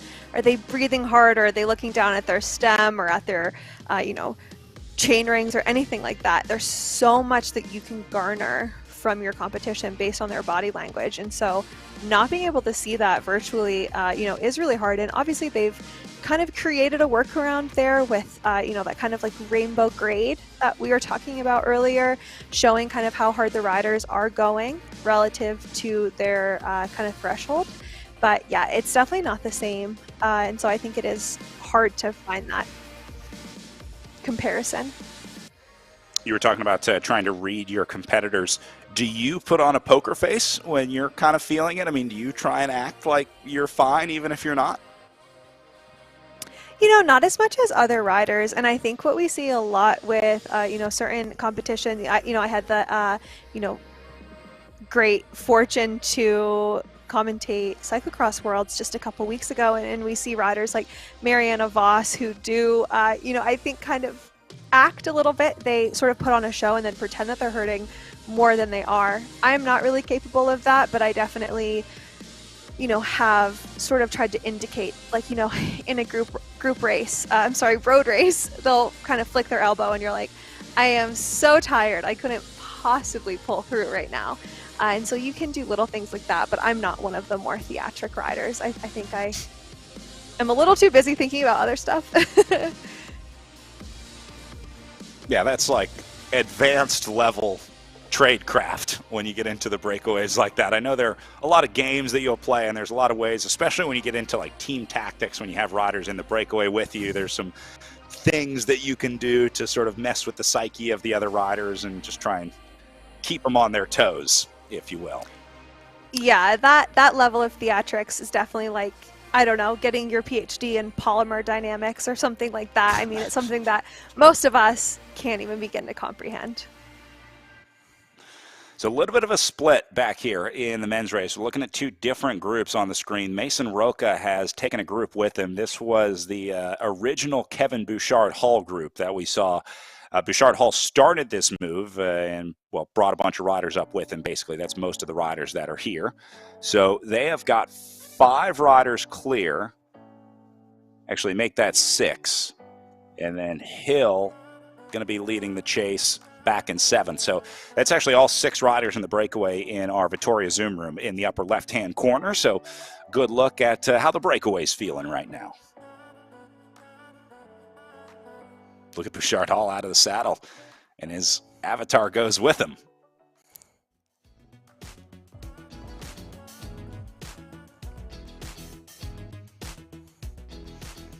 Kevin Bouchard-Hall is definitely Twitter's favorite racer at the moment. I have to say, not knowing a ton about these virtual race series, even I knew that Kevin Bouchard-Hall was the internet's favorite internet racer. So I'm definitely curious to see if any of those fans that I happen to see on Twitter are watching at home, definitely cheering for sort of the New England boy.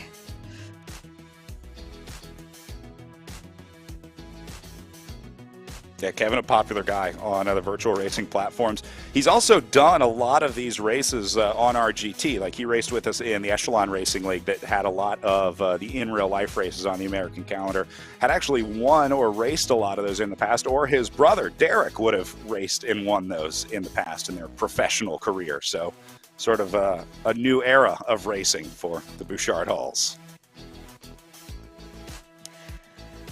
I think we've talked a lot about kind of the accessibility that virtual racing has provided, with Jacqueline Godby being able to wake up at 3:30 in the morning and do these workouts, things that are super impressive like that. And then you consider other riders, who might have a family, or, there's just so many other obligations that can make it hard to race, not just train outside, but to race outside is so challenging because it requires travel and all of that. Whereas a lot of these people are able to just, close their computer if they're working remotely, or if their kid's taking a nap or something like that, and they're able to just log on and do a workout and then get back to their other life, if you will. And so I think that is something that's so unique that we kind of overlook about virtual racing, is the fact that people who aren't able to get to other races, other parts of the country, are able to go to a race here in Durango, Colorado.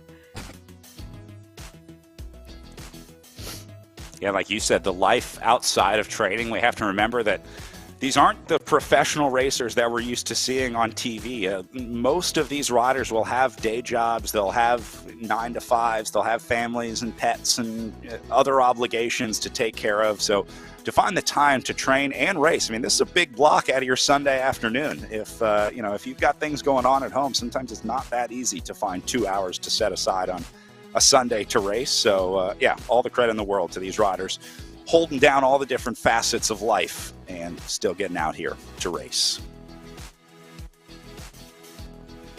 Absolutely, yeah. I mean, I definitely do not want to sound like I'm diminishing the amount of time and effort that still goes into these races. But, if you consider how much time it takes, even just to drive and commute to your local event, this is definitely a lot more accessible. So it's so great to see people kind of filling that competitive need and that having that kind of like community dynamic. It's just, I think it's really special. Like Brendan was talking about earlier, this is also a great place to identify talent, where if you can't afford to get to all those races and you can't afford to travel and do that schedule, this is a great place to put the work in, get noticed by one of those teams that has the budget to travel you, and then they'll sign you and take you to a lot of those races. So I know there are a lot of team managers that watch races like this, Esports National Championships, Esports World Championships, and if they see a name that's doing good numbers that doesn't have a contract yet, it's worth a call and see if, maybe they want to come out and guest ride for some races. So it's a kind of a cool path and opportunity for riders to get a chance to compete in the much more expensive in real life racing endeavor. This is a much cheaper approach to get into the sport and get noticed, right? You don't have to travel out to Colorado or go do an early seed, whatever it is, to try to get noticed. Yeah, and like we're talking about, we're seeing that happening in real life on the World Tour. The women's team, Canyon SRAM, and I know on the men's side, I'm forgetting the team name, but there are 2 teams right now, both men and women's, that are kind of scouting riders based on their virtual riding and racing success. And so you're seeing real transference from this type of racing into real world racing. And so it's really interesting, and I think that we're just seeing the beginning of it. We saw that with the Swift Academy program as well, where they're running a specific talent ID racing schedule program to try to reward riders with a World Tour ride on the other side of it. So it's another path, I guess, to becoming a pro cyclist, one of the hardest things in the world to do. But this makes it just, I guess, a little bit easier. This group's still trying to sort out the separation. They're certainly not riding calmly among the group. Look at Mason Roca's power profile in the upper left corner. I mean, these guys are not the steady, smooth group that we saw earlier. Roca is in the middle right of the Vittoria Zoom camera. It looks like he's communicating with some teammates here. He's on the phone right now talking a little bit of strategy with some other riders here, I think. Or maybe he's just ordering a pizza for after the race. I'm not sure. Yeah, he said, once I have about an hour of racing left, I'm going to get that pizza ordered and get it delivered. I just saw Kevin Bouchard-Hall sipping out of a mug. So I don't know if this is what you were talking about last time, but I'm pretty sure he's still drinking coffee. So wait, he has there's another shelf underneath his top shelf, and that's where he keeps the stainless steel carafe, to keep it heated. So yeah, if he runs out, watch for a refresh on the coffee cup. Hilarious.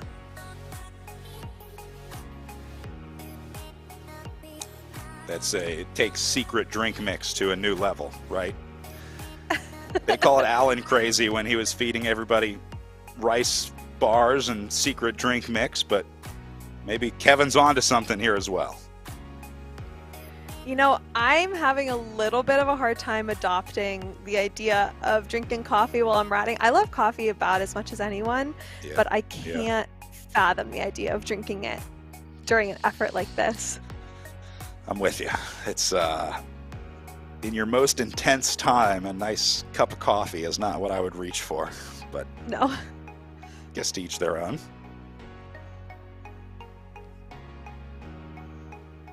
Maybe that's part of the training. You train your stomach up drinking coffee, so when you get out onto the road, it makes, a drink mix seem much easier. That would be an interesting strategy. I kind of hope that that's not what's going on, but maybe it is. I think the dude just likes coffee, and black so coffee at too. that, because he didn't put any creamer in it when I saw him refresh it. So I think he's drinking it straight. Here goes Bouchard Hall again into the red zone. Maybe that coffee's finally kicking in. He has the Yeah. energy he needs to put some pressure on the front. Bouchard Hall has certainly been the antagonist in this group so far today. It seems like the other 5 guys are happy to just sit in and chill. Roca was taking a phone call at one point there, and then Kevin Bouchard Hall said, all right, let's lift the tempo here. So I think Bouchard Hall is going to be the driver of this group. 3 next esports riders in here, Griffin, Duffy, and Nair, all 3 trade team teammates. So I'm wondering if maybe Bouchard Hall is trying to get away from that. He's like, I got 3 next guys in this group. They're about to work me over here in the next 30 kilometers. So maybe he's just trying to get that split going early so that next esport can't gang up on him. Definitely, and I think like we were talking about earlier in the women's race with the kind of like letting Godby kind of dictate the pace. I think that people are really comfortable to let Bouchard Hall do the same, where they're saying, especially with these teammates, they're going to say, we're going to let you work and we're kind of just going to be there, but I don't think that they're quite ready to drive the pace just yet.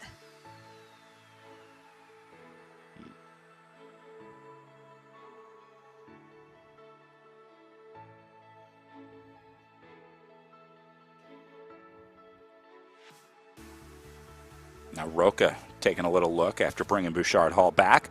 I think what Kevin is doing here is just sort of trying to weaken them, just testing the waters, body blows before you go for the final KO. Here goes Jim Rozic up next. Well, these guys very quickly went from just kind of riding as a group to viciously attacking each other. As now Jim Rozic, the latest rider to go into the red zone here.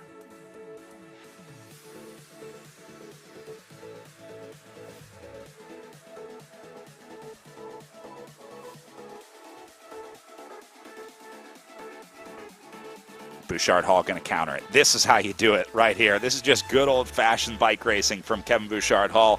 The counter attack over the top of Jim Rozic's attack. He's like, let's keep this going, keep the pressure on. Bouchard Hall wants to make this race as hard as he can right now.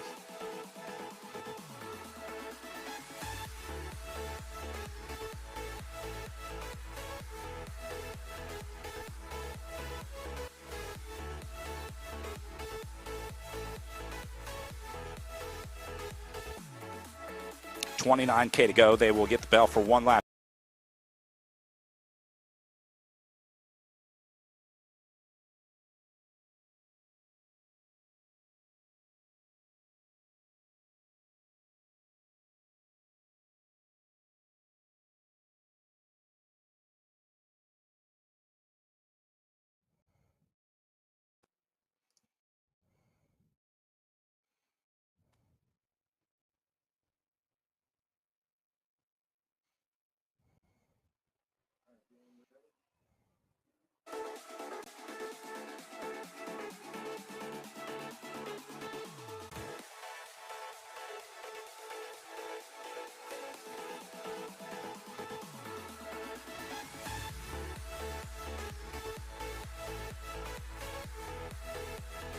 All right, back with Jackie Godby on the front of our pro women's race. Godby increasing her lead to 2.9K off the front now.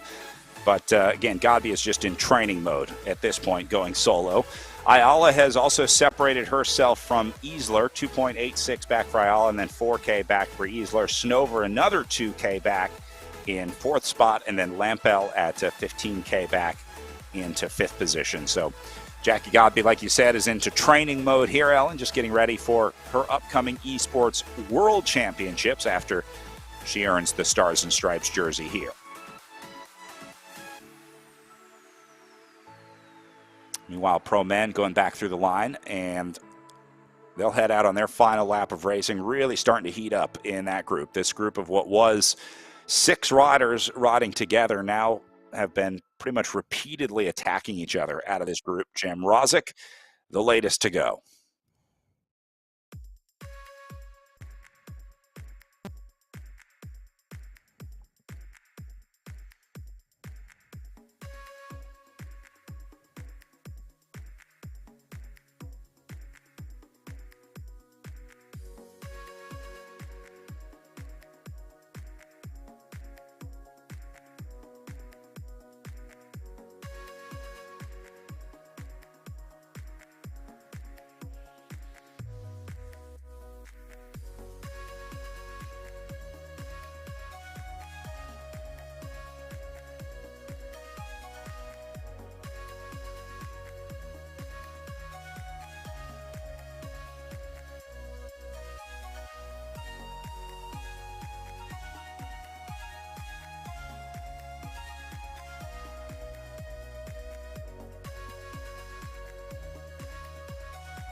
Now things calming down again over on the men's side after a chaotic run to the top of the climb and back down. As they head out for 1 lap to go, everyone sort of settles back in here.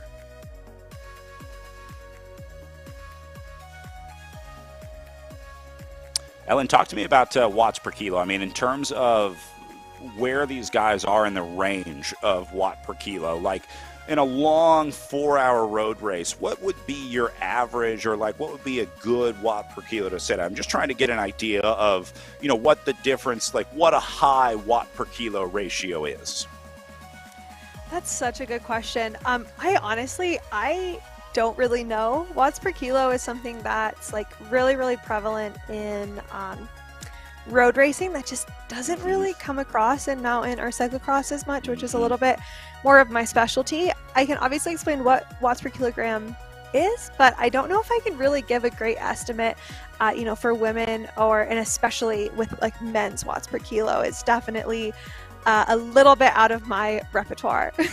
That's a good point. It is a weird roadie thing that really only the skinny tire crew sort of cares about the watts per kilo. You don't really get into that discussion a whole lot on the dirt side of thing, either in cross or mountain bike. So interesting. Even in track, we don't really talk about like measuring watts per kilo a lot in track. I mean, I know they measure it. Obviously, they measure that as a performance indicator, but you don't really hear riders talking about their watts per kilo on the track. So it's good insight. Yeah, the only time it really comes up like in off-road racing is just kind of like if we happen to know, or if there's an easy way to measure it, kind of seeing it done here for us on screen.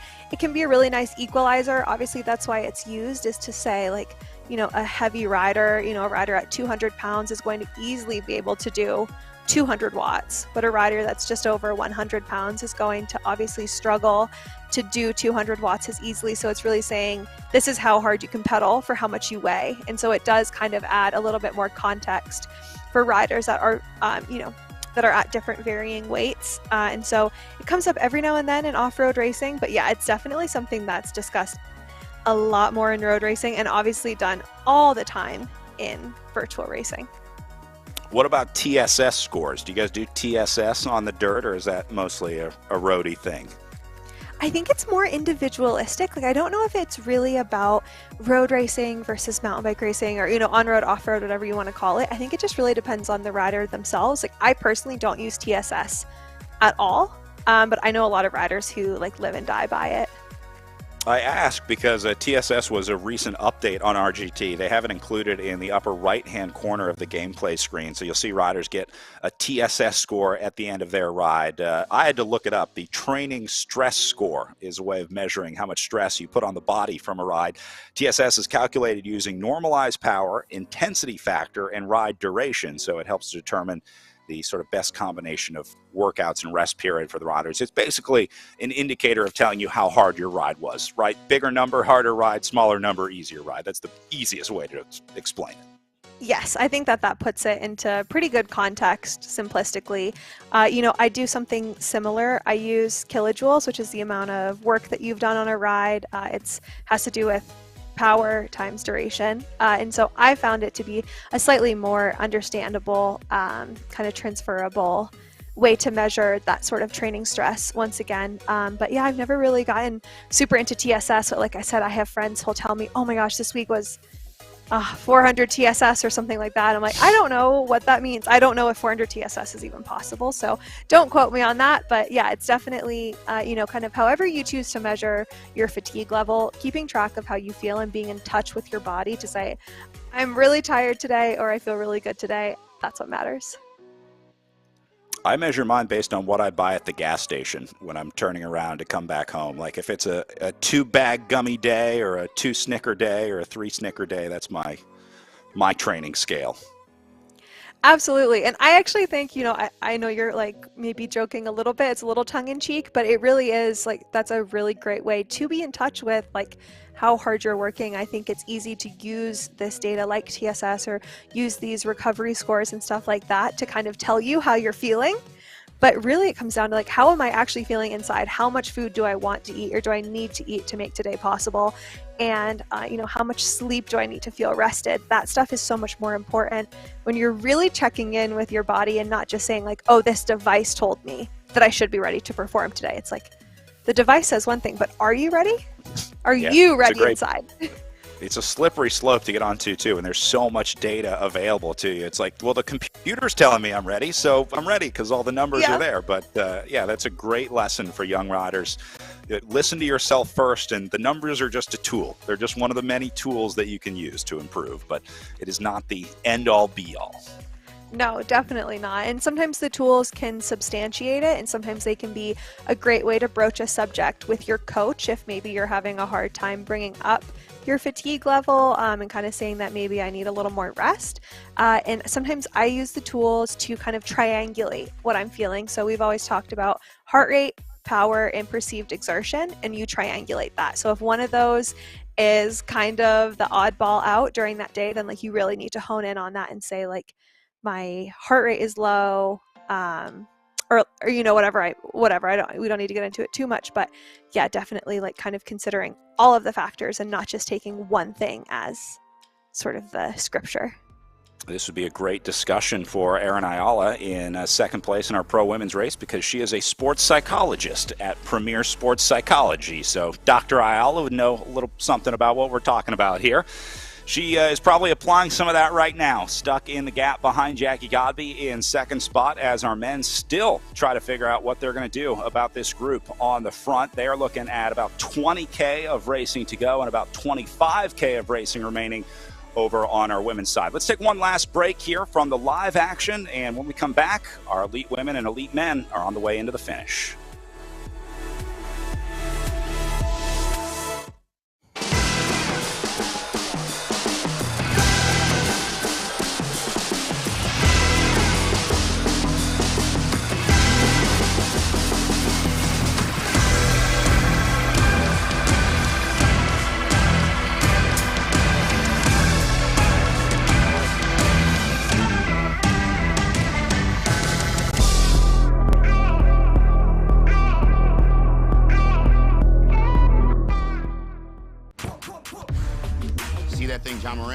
That's a hypervolt. That thing he uses to warm up and stay loose before he throws it down. That thing Tony Finau uses on course between shots. Ooh, that's money. That thing Robin and I use before and after we're on the bike so we can ride harder tomorrow. That thing Erlen Holland uses before smashing it into the back of the net. That thing that's for everyone. The Hypervolt from Hyper Ice. Give your body the daily relief it's been asking for.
Welcome back. USA Cycling Esports National Championships underway with a full day of racing here on the virtual Iron Horse Classic course, based off the in real life course in Durango, Colorado.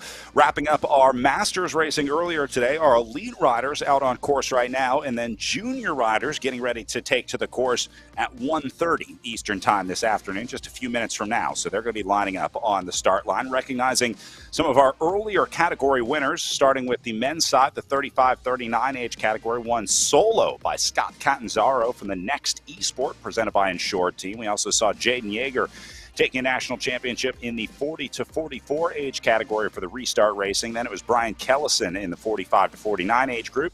Scott Shaw won in the men's 50-54 age category, and then Richard Keller in the 55-59 age group, with Randy Warren from the Downtown Asheville Racing Club winning the men's 60-64 age category. So again, just doing the Masters categories this morning. We're going to have our junior women's and junior men's categories later this afternoon. They should be starting actually in about 8 minutes from now. And then on the women's side, we saw Stephanie Sidlick solo in that women's 35-39 age category. Allison Chauvin just behind her, winning the 40-44s. Big congrats to Raya McMahon from the I Am, I Can, I Will, I Do racing team, the national championship in the 45-49 age category. Then Taya Freistadt in the 50-54 group. Andy Smith winning the 55-59. And then Elaine Montoya and Margaret Thompson rounding out our national championships in the Masters category. So congratulations to all of our new national champions. And I say all of our new national champions because they're all new national champions, with our very first Esports National Championship being awarded. So you can say you made history to all of our category winners out there today. Great job, and way to get out there and get after it on a Sunday afternoon.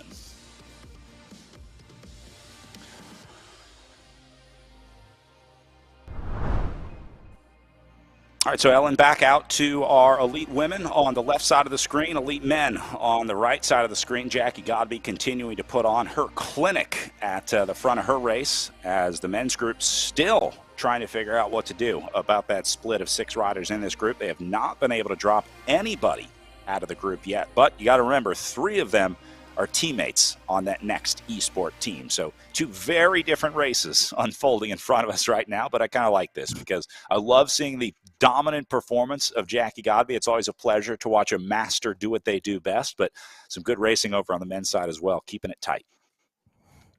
Absolutely, yeah, it is quite a treat kind of having that back and forth, having this dynamic. Godby is a competitor through and through. A lot of the races that she does where she knows she would be able to crush, the field, she would be able to win by a couple kilometers, she'll actually wait and kind of ride with a group to make it more interesting, to give those other riders a chance and create some more interesting dynamics in the racing. But all that goes away when you're racing for a national championship. This is not the place to make friends when you're racing for the Stars and Stripes jersey, and same thing at the World Championship. So when it's go time for Godby, there is no nice Jackie Godby. She is a competitor through and through. You can even see, focusing on the screen right now, I mean, look at the focus on Jackie Godby. If I had a 3.6 kilometer lead in a bike race, that is not what I would be looking at. I'd be off staring in the trees and looking at the animals around the course. I think once you start to lose that focus, though, it's so hard to get it back. So I think you have to stay focused, or else, next thing you know, you're looking at the corner of your room that you want to clean or something like that. So I think eyes forward might be the most effective position.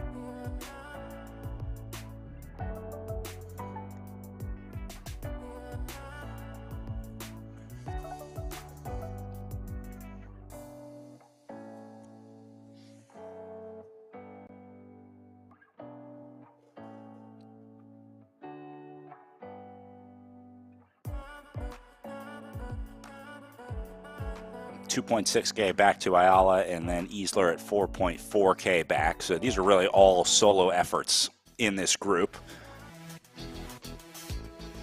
Patel back into 6th spot, and then that's one of our camera bots down in 7th. So if you're wondering why you see a British flag in the U.S. National Championships, that is because that is our camera bot based in the UK with ZMS live stream. Damon Bates providing all of our camera angles for the live coverage out there today, and Damon coming to us via the UK, so that's why you see the British flags on course.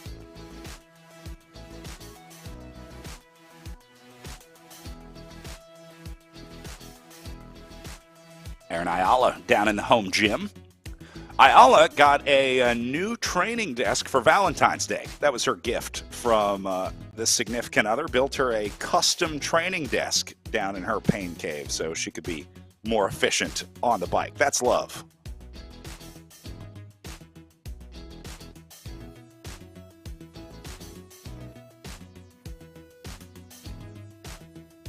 And Easler still in the pain cave here as well. Easler is one of the riders I was saying looks as though she's riding outdoors, just on a on a freewheeled bicycle, watching her hair kind of flapping in the wind with so much of a breeze from her fan and possibly an open window that it just looks as though she's riding down the street without a care in the world. But that's just how much it takes to keep yourself cool during an effort like this.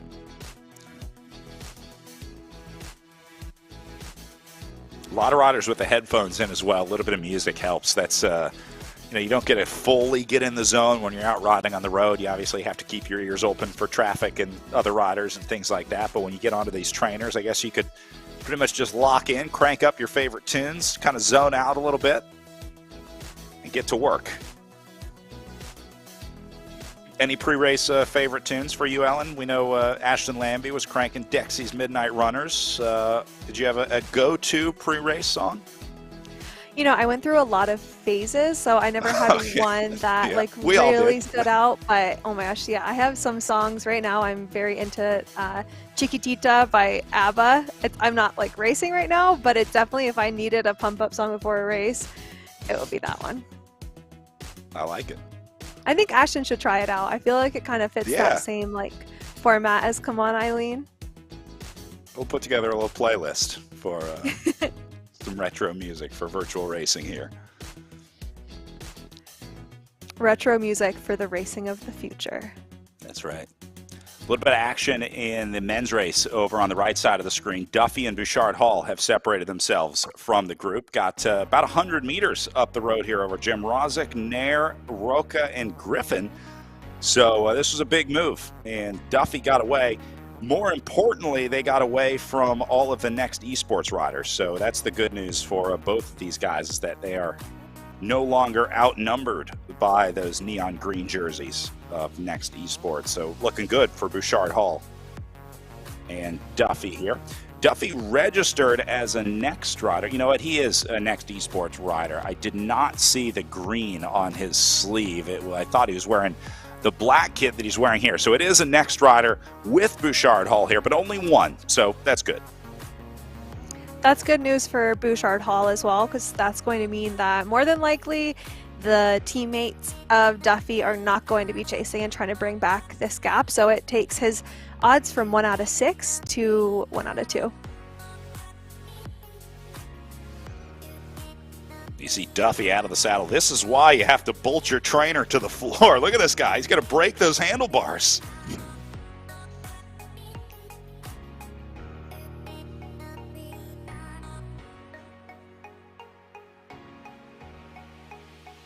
Duffy hardly has any play on that bike underneath him. Some riders prefer, they have a rocker board or some, tennis balls or something that gives them a little movement, but Duffy looks like he's riding a Peloton down there.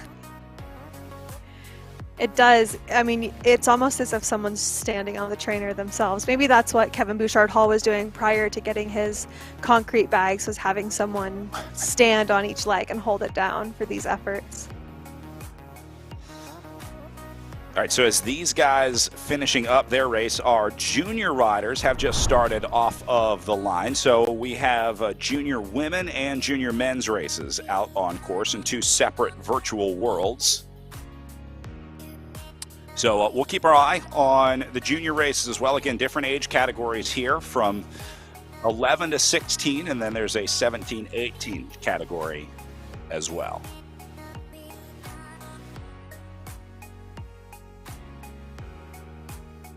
And Looks like they combined the 11 to 16 fields in this one. A lot of times they'll do this to create bigger fields in the race, make the racing more interesting.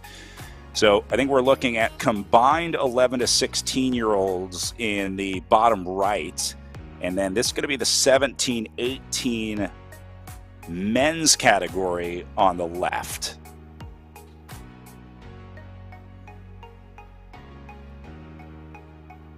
Okay, yeah, so that makes sense. 17-18 junior men on the bottom left. A lot of these 17-18 junior women are racing in the elite races, and so no 17-18s in the junior category, so that's why they combine the 11 to 16s in the gameplay on the bottom right. So 11 to 16 boys and girls in the bottom right corner, and then 17-18 junior boys in the bottom left with our elite women in the upper left and elite men in the upper right. 4 different races going on in 4 different virtual worlds. This is kind of confusing because they're all racing on the same course. They're using the same course profile, but they are in 4 different virtual servers, I guess. So they're all on the same course, but it's not the same course, if that makes sense. So they won't have any overlap no matter how hard any of these riders go. They're not going to be able to catch up with any of the other fields. Correct. The 4 groups that you see on your screen here will never interact because they're all in different virtual worlds. They're in different Durangos.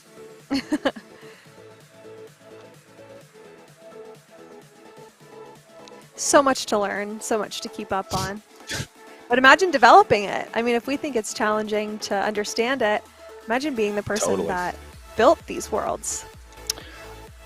I do want to give some credit to RGT. They recently completed adding paracyclists to this game. You talk about how hard it is to add things and do the graphics and all that stuff. One focus that RGT really put in was adding paracyclist avatars. So they have hand cycling and paracycling avatars so that paracyclists get a chance to ride and kind of see themselves out on course. I thought that was a really cool thing that RGT implemented. Oh, that's so cool.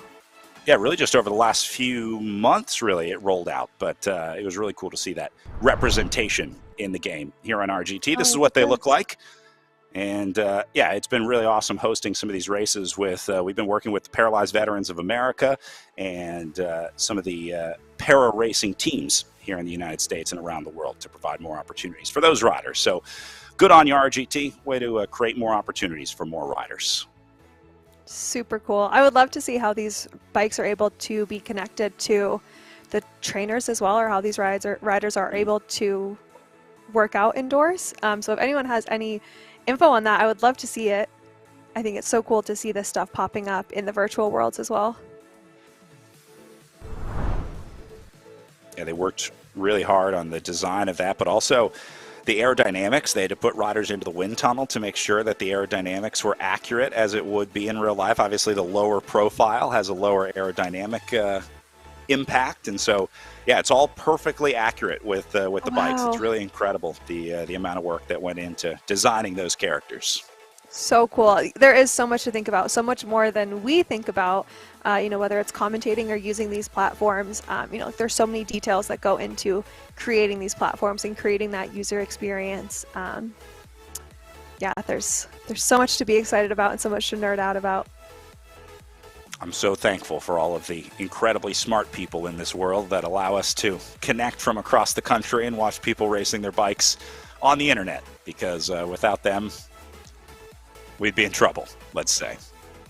All right, taking a look at our pro men on the right side, pro women on the left side. Again, looks like these two still together at 12K to go. Godby at 17K to go. Just about to get to the top of the hill. And our pro men are now working their way off of that climb. Gap going up for these two. Bouchard Hall and Duffy opened up what was, for a long time, only 100 meters. They've now gone up over 300 meters with Roca, Jamrazic, Nair, and Griffin trying to chase.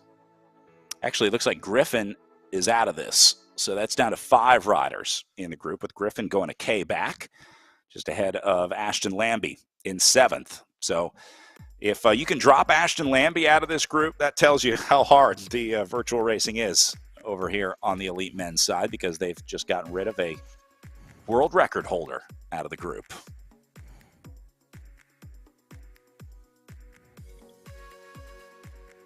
that's a little unfair to Ashton because this is such a different world, racing in the virtual racing world. I mean, it's an entirely different effort. It's an entirely different game. It's an entirely different style of racing. So, I don't blame Ashton for not, let's say not winning the race coming in as a relatively new virtual racer on RGT. So there's a huge learning curve associated with it. You could put the best bike racer in the world on these virtual platforms, and a lot of riders did. I know there are a lot of riders early on in the pandemic or virtual racing era, let's call it, where they were like, there's no way. I'm a professional cyclist, and I'm ending up in like 18th place in these community league races. But it's not about strength. It's about how you play the game, and that's a big part of this. Yes, I had that experience as well. I, like everyone else, hopped on Zwift at the beginning of the pandemic and decided to do some races, and I was literally getting like shelled out of the B races and was recommended to join the C category. And I was like, the C category is for beginners. I'm not a beginner. But yeah, there's so much to learn. And especially the more I learn about this RGT platform, the more I realize that, someone like Ashton who could be hopping on here for the first time or one of the first times, there's so many little nuances that if you don't know about them, you're just wasting a lot of energy. One of the other cool things that we get in virtual racing is we get to see on the finish results the rider's average watts per kilo, and so it averages out for their total ride the watt per kilo number that they did. And it's interesting to see who the most efficient riders in the group were. A lot of times the rider who wins the race doesn't have the highest wattage per kilo or weight strength to weight ratio because they were riding smart. They won by drafting off of other riders, conserving their energy, being smart. And so you would think the bigger number would win the race, but because they're more efficient with their wattage, it's actually the more efficient number that oftentimes ends up winning these races. Absolutely. Yeah, it's not what you have, but it's what you do with it in these races. And that's true for all types of racing. But, even with virtual racing, it's kind of deciding like when and where you're going to use your matches. And, we all enter these races with a finite match book. And so it's really just being, smart with it and being experienced. I think that's where you start to see these older, more experienced racers, really start to push towards the front.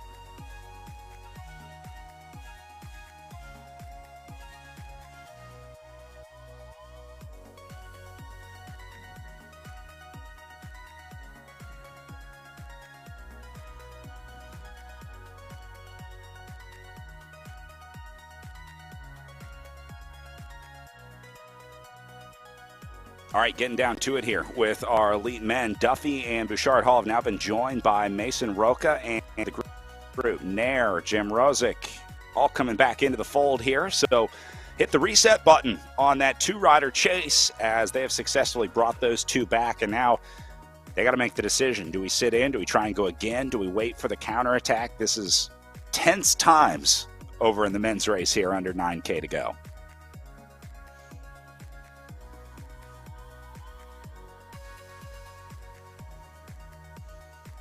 Looks like Kevin Bouchard Hall is quick to go back to the front. This is definitely not how I expected this race to go at all. I really thought that those two off the front kind of, meant trouble, but it's definitely exciting and, sort of unpredictable to see these riders back, all five of them kind of jockeying for position once again. Yeah, I think the problem for those two guys off the front is the chasers were cooperating. They all got on the same page and they were all working together to bring it back. And so it worked. They were able to combine their efforts to chase down the two leaders. So back together, but we are down to 5. It was 6 at one point. Again, Griffin has been dropped out of the group. Bouchard Hall trying to go again. This guy really doesn't want to sprint today. No, and you can tell that, I mean, knowing his physiology and kind of his racing style, if you will, we can kind of extrapolate that he doesn't want to sprint, but also based on how hard he is working to get away from this group right now, with only 8K to go, says that he really does not want to take 4 other riders to the line. And it looks like he's willing to go all in on that hope. I mean, he's not really leaving a plan B open to try to sprint. He's put in some big efforts to try to cause these splits today, and I don't know if he's going to have much left if this does come down to a field sprint out of the group. So he's playing his hands, and he's making a strong play on those cards.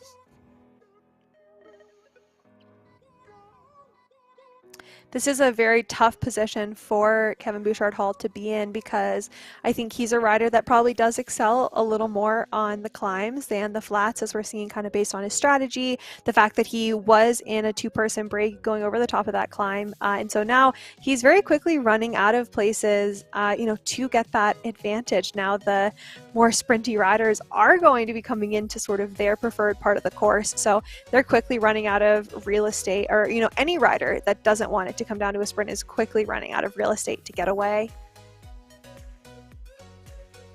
You might have already missed the window at this point. Down to 7 kilometers of racing to go. Yeah, with this many riders this close to the line, I think pretty much any move is going to be heavily marked at this point, trying to get away. So we may see these guys just hit reset and kind of cruise into the line before they start to pick it up. I am noticing the overall wattage and speed starting to drop just a little bit for these guys.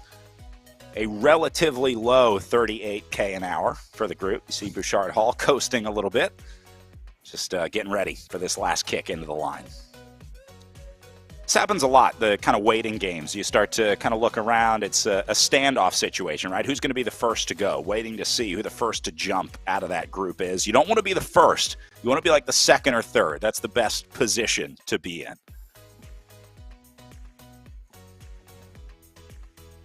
I guess the problem is that these guys are all trying to be second and third. Everyone's trying to do the same thing.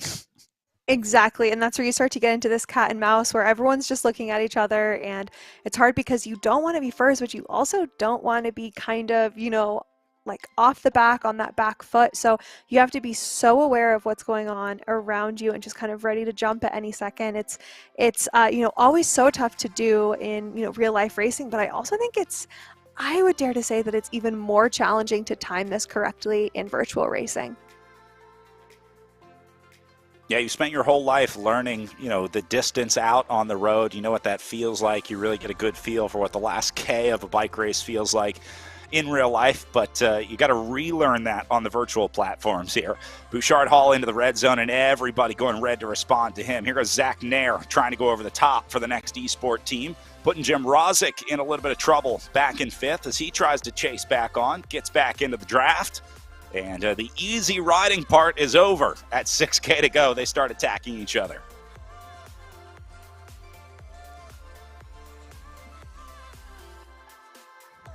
Bouchard-Hall getting caught at the back here. This is what you were talking about. You don't want to get caught on the back foot. This is not the place to be playing defense right now, especially for a rider like Kevin Bouchard-Hall, who really likes to be in control, right? It's pretty clear that he likes to make his own plan. He's not a follower in these scenarios, and so Bouchard-Hall is going to be eager to get off the back of this group, partially just to be able to respond to any move. Like if Roca goes right here, Bouchard-Hall needs to make sure that he's in position to respond to that move that may go.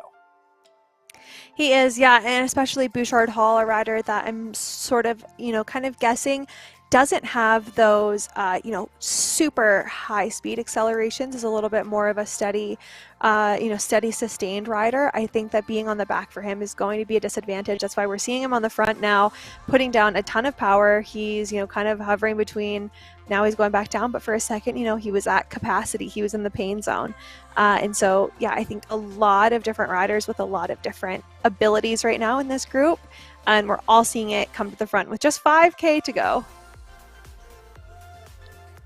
Back and forth, the attacks flying left and right out of this group. Little bit of a lull in the action here. Roca uses the chance to grab some water, wipe the sweat away. And now you see more and more riders starting to get out of the saddle, starting to stand up here. You're looking for every watt you can get at this point, trying to eke anything you can out of those pedal strokes at 4.8K to go here. Brad, we were talking about this earlier, but it is so challenging to kind of manage this type of racing virtually. You can obviously kind of keep an eye on who's going where and kind of what it all means when you're racing in the real world, but racing virtually, these riders are jockeying for position, sometimes unintentionally. But I think, we're seeing a pretty intentional attack coming from Kevin Bouchard-Hall once again with just over 4K to go. But, sometimes these riders do just kind of lurch in front of one another because they stand up to readjust or something like that. So it's so hard to tell when someone means business when they're passing you in the virtual world. Absolutely, and that's what it goes back to the different camera views we were talking about earlier. You can't respond to every avatar that passes you, but you also have to know when they're launching an attack like this from Mason Roca, or if they're just getting to the front, just moving position. So you're absolutely right. I know on the road, a lot of times riders will talk about listening behind them for the gear changing or looking for the shadow coming up behind you, because you don't want to get caught off guard. That's the worst case scenario, but I guess that's one of the advantages of the virtual world. You can see it coming from behind you. You can, yeah. I think it's the advantage and the disadvantage. You can see it coming, but then also it's so hard to tell, especially without that body language and without that shifting.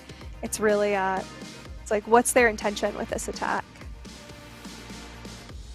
Nair back up to the front with Bouchard Hall.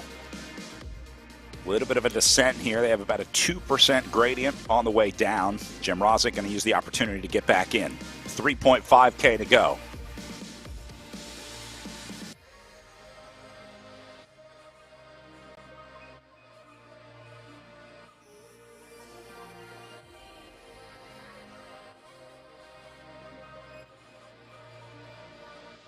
Bouchard Hall back into the red here. Oi, oi, oi.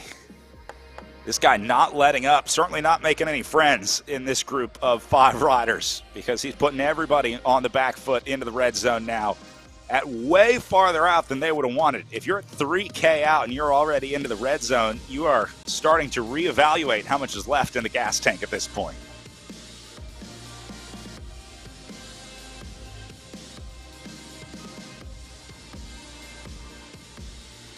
Ellen, there's really not much you can do in this scenario. When riders start attacking and you're on the back foot, you just try and follow those moves, or like, do you want to get out in front of that rider? Do you try and establish dominance in a scenario like this, or do you just let that rider keep throwing attacks and just keep responding to it? I think that it would be really good if someone were able to kind of latch on to Bouchard Hall's wheel. I think that's a little bit easier in real world racing than it is in virtual racing, but definitely you just kind of, I think for me, I would just kind of want to be along for the ride, especially with 2K to go. I'm a rider that would do much better, you know, inside of 1K. But yeah, when you're coming down to a finish like this, it's mostly just trying to hang on for dear life and take that free ride if you can get it. Talk to me about strategy. If you have a teammate in a scenario like this, let's say there's 5 riders going to the line and 2 of you are teammates. How do you use a teammate? And I'm thinking about Duffy and Nair in this group, the 2 next esports teammates. I mean, what is the advantage to having a teammate in a scenario like this? You know, it's going to depend on kind of like what stakes the team is putting on this event. But, you know, like, let's say that these riders are intending to work together. If someone like Bouchard Hall goes up the road and has a small attack, it means that only one of you really needs to go across and close it, so that you're going to be going to the line with Bouchard Hall. And so it kind of like lets the other rider sort of sit back and hope that it comes together. But in the event that the race doesn't come back together, it means that you're guaranteed to have a rider going to the line with the leader. I'm wondering if that protected rider might be Nair today, because remember, Duffy was in that breakaway with Kevin Bouchard Hall earlier. There was a point where it was only 2 riders away, and Nair hung back in the group, but now he's riding really strong on the front as they go back into the red zone here. Jim Rosick getting dropped out of the group next as Mason Roca heads up the road. Yeah, I'd have to say we haven't seen a ton from Nair so far in this race, so it's definitely possible that he's being protected, especially seeing him so far up with just over a K to go. But this is a huge attack from Roca. Wow, Roca opened up a massive 65-meter gap here, heading into 1 kilometer to go. Onto the flag for him, and now Duffy, Nair, and Bouchard Hall trying to figure out what to do about him up the road.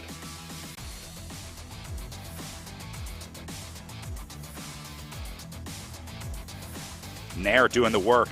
Bouchard Hall and Duffy happy to sit on. 70 meters up to Roca. Did they make the mistake of letting this guy go at 1 kilometer on his way to a national championship? After Bouchard Hall attacks all day, I think all the eyes were on Kevin, and Roca slipped away, catching the other riders off guard, and nobody was sure who was in charge at 400 meters. Roca now over 100 meters up the road. Gone for Mason Roca. Incredible. That was such a perfectly timed move to be able to sneak away, like we were talking about, catching those riders on the back foot. No one was able to respond. I don't even think anyone knew that they needed to respond, and now he's going to handedly take this national title.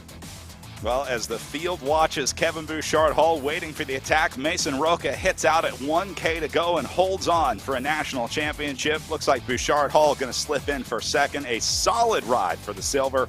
And then Brian Duffy will take third place, a bronze medal on the day. But there is a cracked Mason Roca on your screen right now, your new Elite Men's Esports National Champion.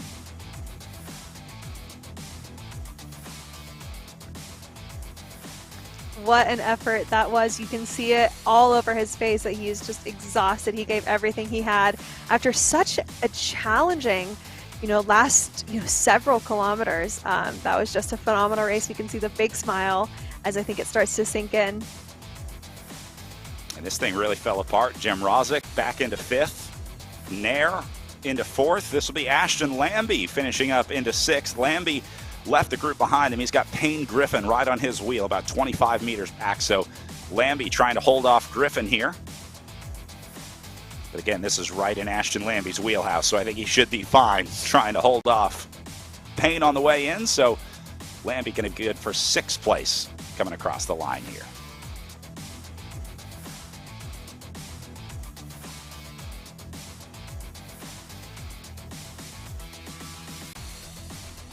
And looks like Payne Griffin will hold on behind him in seventh. Eric Hill saw doing some early attacking in the first guys jumping off.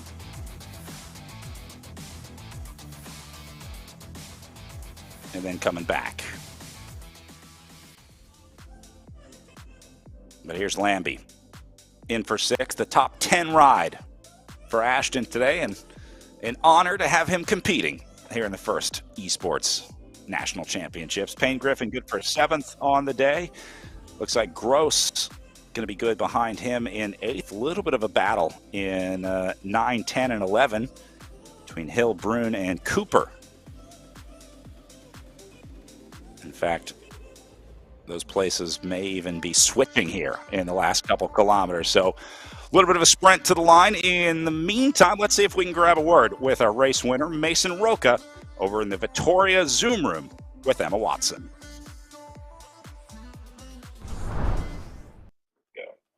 Thanks, Brad. I'm here in the SIS Zoom room with this year's Elite Men's National Champion, Mason Roca. Mason, how does this win feel? It feels amazing. I'm exhausted, but I thought I was dead several times in that race, and just kind of hung on for dear life, and was able to be in the mix at the end, which was my goal. And the downhill, that steep downhill before the finish line was kind of what I was aiming for. And I was able to hold them off. 3 laps in this course, including in a major uphill battle at the beginning of the course. What was your strategy going into this race?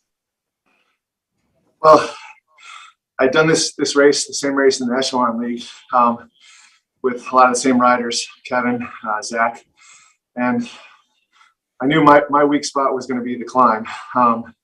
So the goal was really just to kind of hang on as long as I could on the climbs, and then try and bring it back on that sort of long descent and the flat afterwards, and try and recover to be ready for the next climb.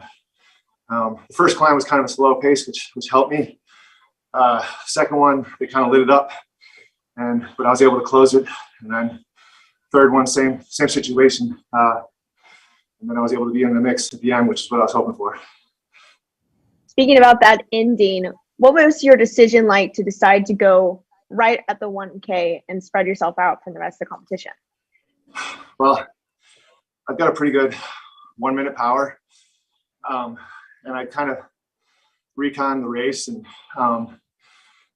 saw there was that last little bump right before the descent. And so that was about a mile out. But I thought I could maybe, if I could get a gap, could recover a little bit on the descent, and then sort of light it up once it flattened out. And it worked. I was able to get a little bit of a gap on the descent, and then hold that gap on the descent. And I was able to recover. Those guys were working hard on the descent. And so then when I hit it up, I had a little bit of a fresher legs and was able to kind of hold them off. Last question for you before I let you go. Great win. How are you going to celebrate? Well, we got a little break from school next week, and so taking the whole family to Disney World. So here we come. Amazing. Thank you so much, Mason, and congratulations. Brad, back to you. Bye. Thank you very much, Emma. He's going to Disney World. What a better way to celebrate a big win than taking the family to Disney World with your new national championship jersey. Mason Roca wins. We were talking earlier about the efficiency, the watts per kilo. Sure enough, look at this. Roca doing 3.2 watts per kilo. Bouchard Hall at 3.9. Brian Duffy at 4.4. And Zach Nair at 3.94. So once again, efficiency pays off for Mason Roca.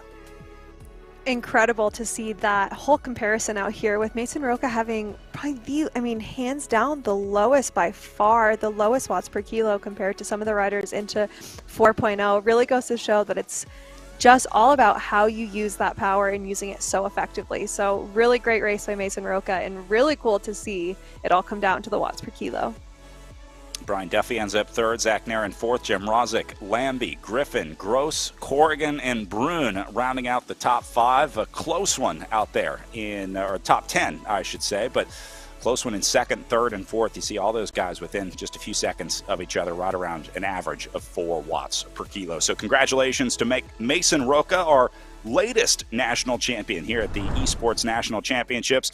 It looks like we're about to have another one crowned with Jackie Godby inside her final 1.2K to the line here in our elite women's race.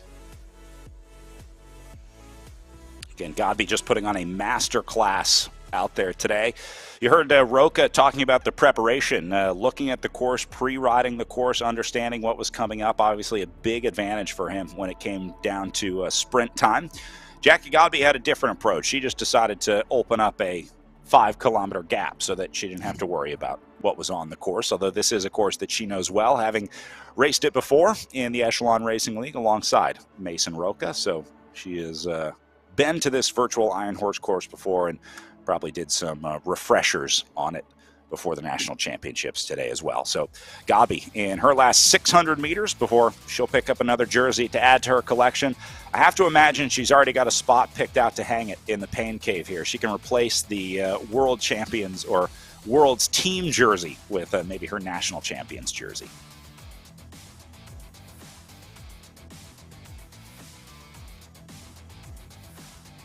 And I love this. 5K ahead and still gets out of the saddle for the last 250 meters.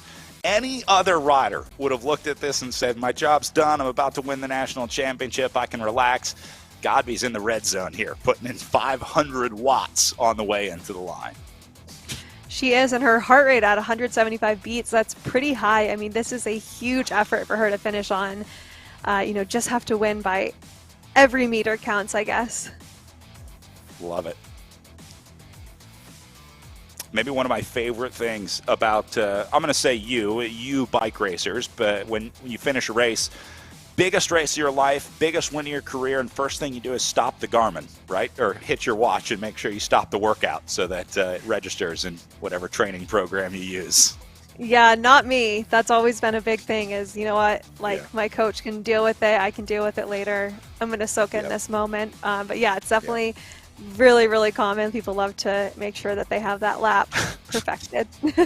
I'm always amazed. I always think that's one of the biggest moments of your career, winning a huge race or coming across the line at a national championship or world championship, but still find the time to stop the Garmin. So yeah. I always notice that. Always makes me laugh. Erin Ayala going to be in next for the Velocity Vixen racing team, just under 5K remaining for her, and then Megan Easler will be a little bit further back. Looks like Easler going to be good for a bronze medal in our women's category. So there's Easler for the Project Echelon racing team, about to finish up her last 6.5 kilometers.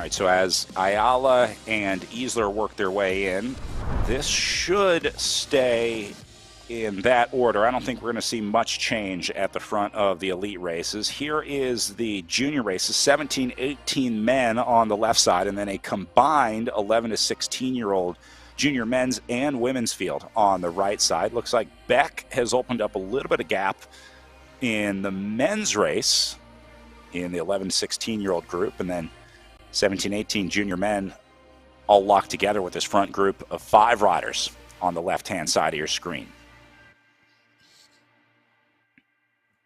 I see 2 Collins in the 17-18 group, wondering if those are brothers racing together.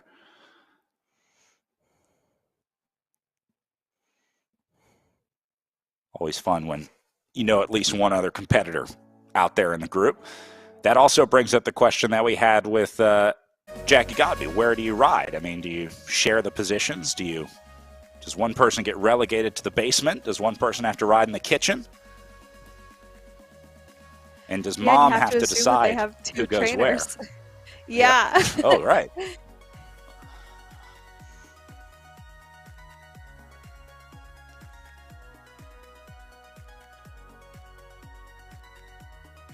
$10K to go for the 11 to 16 group with Beck over on the right side. Nice 230, 240 meter gap over Boyer. Meanwhile, Collins opening up a little bit of time on the left side of the group. These 17-18s all over the place. A lot of back and forth over in this group.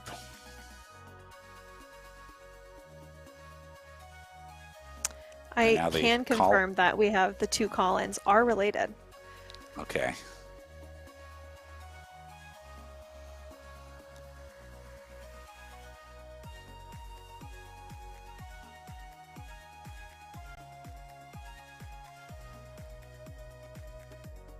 Well, bravo to the Collins parents. Having one kid in the house be a bike racer is tough. I can only imagine how tough it is having brothers racing together.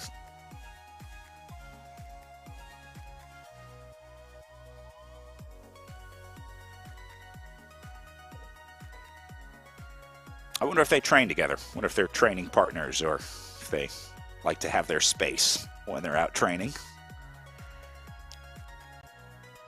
That's a good question. We've had a few groups. I'm trying to think of other siblings that we've had come through, either brother-brother, sister-sister, or brother-sister duos, like Jesse and Crystal Anthony, I guess, raced together for a while. They sort of overlapped a little bit. Yeah, I think of Curtis White and Emma White. I think a lot of Emma White's training was just trying to stick onto Curtis's wheel. Obviously, that worked out really well for her.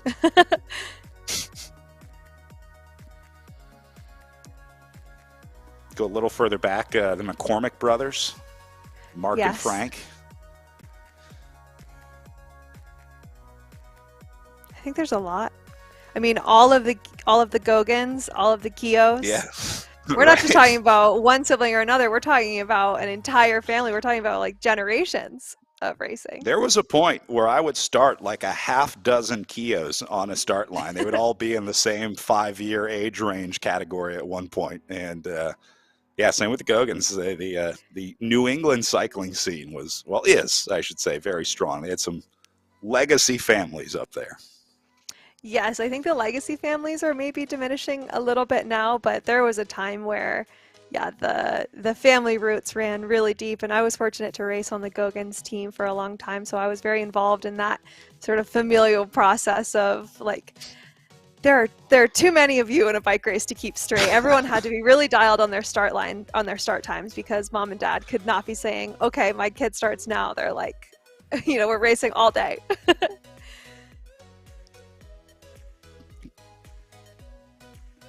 Just become self-sufficient when you have that many brothers out racing.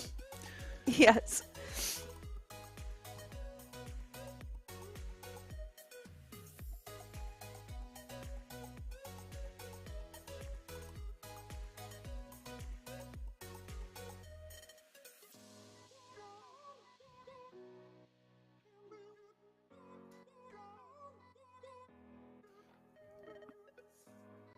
Nora Williams climbing to the top of this one.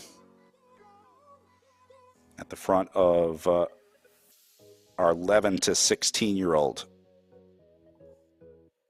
age category. Now, again, 11 to 16s riding combined our junior boys category wearing the blue jerseys, junior girls category wearing the red jerseys, and then our men's 17-18 race on the left side of the group. So two different groups racing again on the right side in the 11 to 16 age category.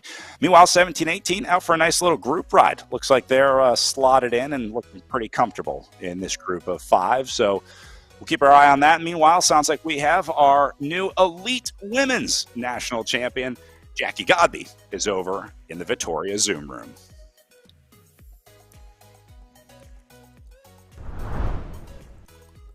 Thanks, Brad. I'm here with this year's Elite Women's National Champion, Jackie Godby. Jackie, how does this win feel?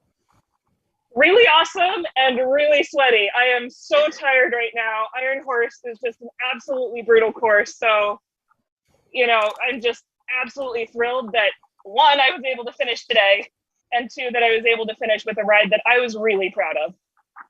Speaking about Iron Horse, you faced Iron Horse earlier on in the Echelon Racing League season. How was this race different than that race?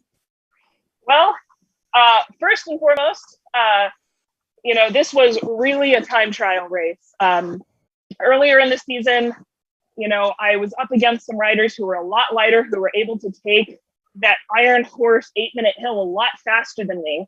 So there was sort of this yo-yo effect where I was having to pull down on the downhills, really count on my weight to pull me, you know, back up and catch up on that long second time trial segment.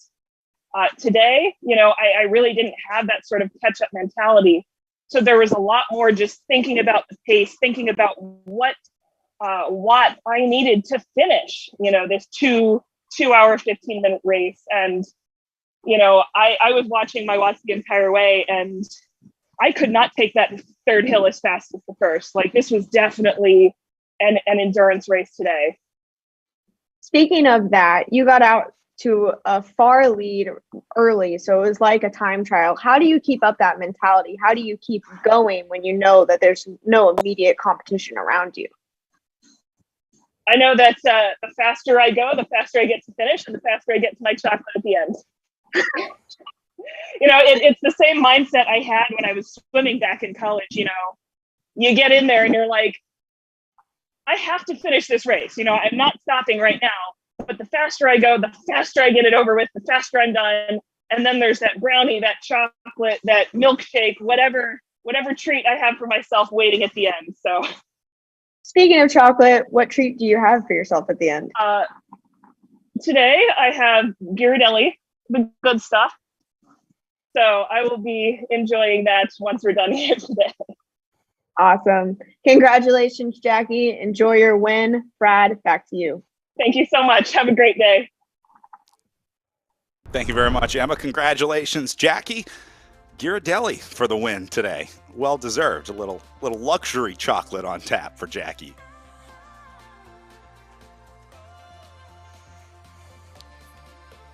We got to get Jackie a chocolate sponsor. So anyone out there with a chocolate bar company, I have a great athlete that I think would be an exceptional ambassador to your chocolate brand. So just let me know. I do charge a finder's fee. I want 20% of however much chocolate Jackie gets.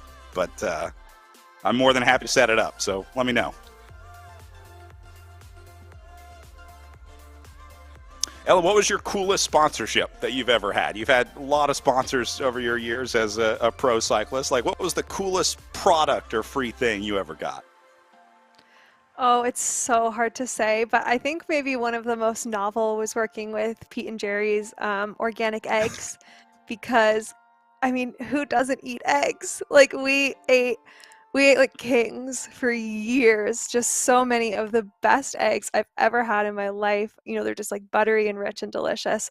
And so being able to just always have free eggs on hand, it kind of makes you feel like, you know, like you're at Willy Wonka's chocolate factory, especially because I'm a huge egg person. So that was definitely one of my favorites.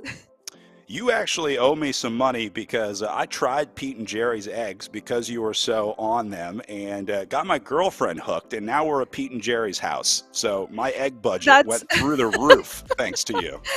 I know it's kind of like the blessing and the curse, because they really, like, once you try them, you really cannot go back to just eating like the cheap eggs at the store. You just get used to this life of luxury. Yep. What a time to be alive, having that many choices of eggs at our local grocery store, but that's one of the joys, one of the few joys of existing here in 2022. I couldn't agree more. At least we have a good egg selection. Sebastian Beck at the front of the 11 to 16 men's category here. As you see Beck, looks like out in the garage, trying to stay cool. Beck built a nice lead over Boyer in second. And staying in the red zone here. Meanwhile, Reclu leading the women's category in 11-16 age group. And then our 17-18 men on the left side of your screen, seeing a little bit of separation. Looks like Gilson taking a little look off the front here. This 11 to 16 category is a super tough category to be in.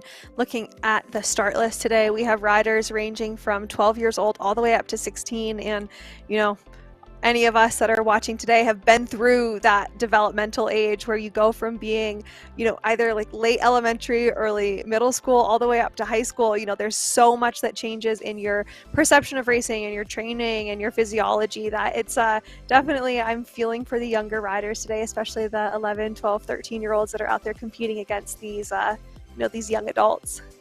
Yeah, junior age categories are so hard because, like you said, the development is so different. This rider has like a lighting system going. Beck, the lights just went off and then back on. He's like in the club up here riding. That's sure to keep the energy high. This is Jacob Gilson in his pain cave. Seen a few riders that will like sync their lights up to the music that they're listening to. It's like a full-on light show while you're riding, keep you motivated. Kind of like a spin class, I guess, if you've ever been to one of those like trendy spin classes. And I'm sure you have them in Boulder. I was going to say in New York or LA, but I'm sure they've made it out to Colorado by now. You know, I've never done one. In Boulder, at least. In Boulder. Corin Hendricks from the Quantum Racing Development Team, grabbing a gel here, staying fueled up. Nice to see he's got the nutrition figured out. Looks like a couple different sources of fuel. Maybe chew. See a lot of those energy chews really popular with virtual racing too. Maybe the shorter format, they're not as, you know, it's not about long sustained energy. You get sort of a shorter burst out of some of those caffeine and sugar heavy nutrition products. Yeah, and sometimes just that texture of being able to chew is so much better than if you compare it to, you know, like the gel. Sometimes they're just so hard to stomach that having that little more viscous product can kind of make the difference.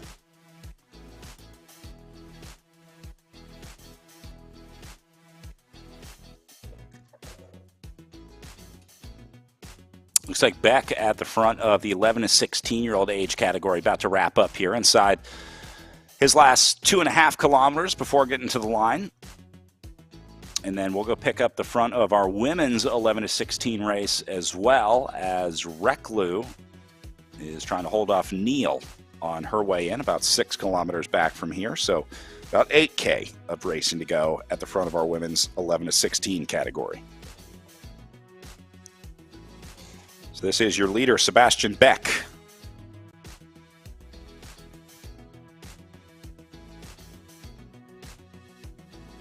I think I had this haircut when I was 16 years old as well. I think that's exactly what my head looked like.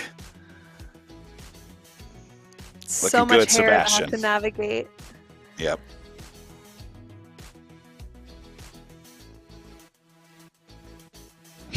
Braxton Boyer with the Elevate kit, looking good. I think he was trying to itch his nose without taking his hands off the bars because he is deep into this effort right now.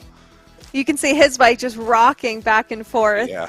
And whether that's intentional or just not secured by sandbags, it's hard to say, but definitely you can see that he is giving everything he has right now.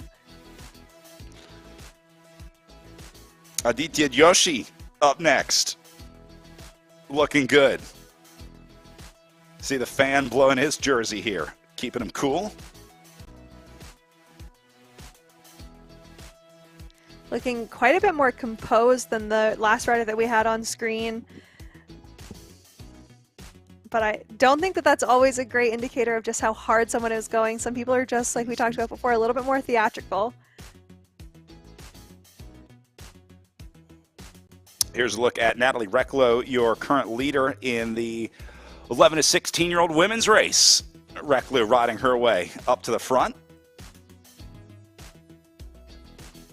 Got the family portrait, the house plants. This is a good setup. I like this. Natalie's one of the only riders we've seen so far that still has their rear wheel onto the trainer, which can be kind of challenging. It can definitely make for a slightly harder effort out there. So major kudos to her for kind of pushing through, that little bit of added resistance.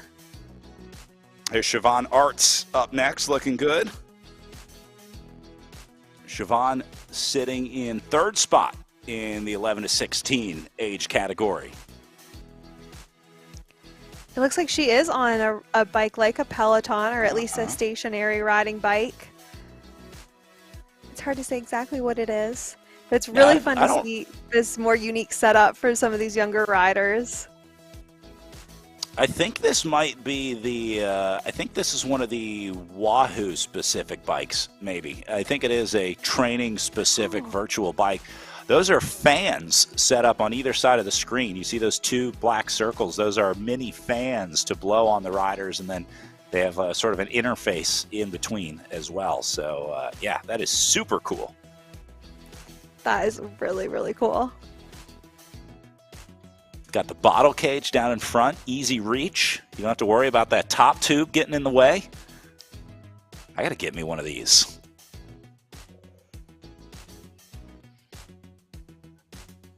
Meanwhile, Beck rolling through the line, wrapping up his national championship.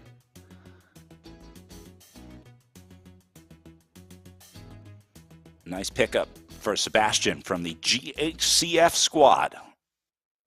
Your junior men's 11 to 16 winner.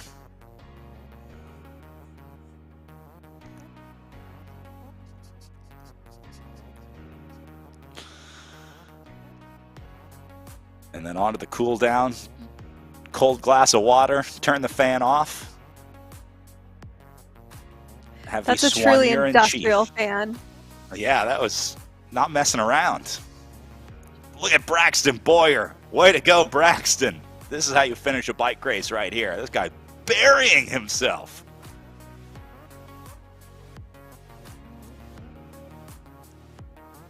Great job, Braxton. And man, Braxton was done. He's like, I'm out of here. When you're done in virtual racing. We're gonna need proof. We're gonna need a wellness check on Braxton. Make sure he's still able to stand up. There we go. Yep, there he is. Yep. I think Braxton might have just lightened his load a little bit after an effort like that. Oh, Braxton, I know that feeling, my friend.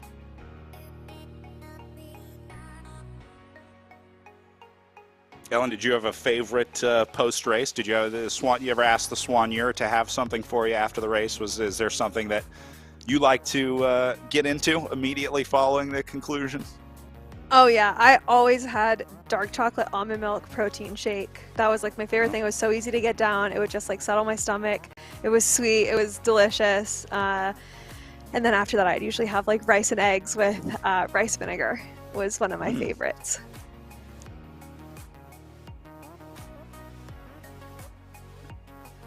Adita back on course.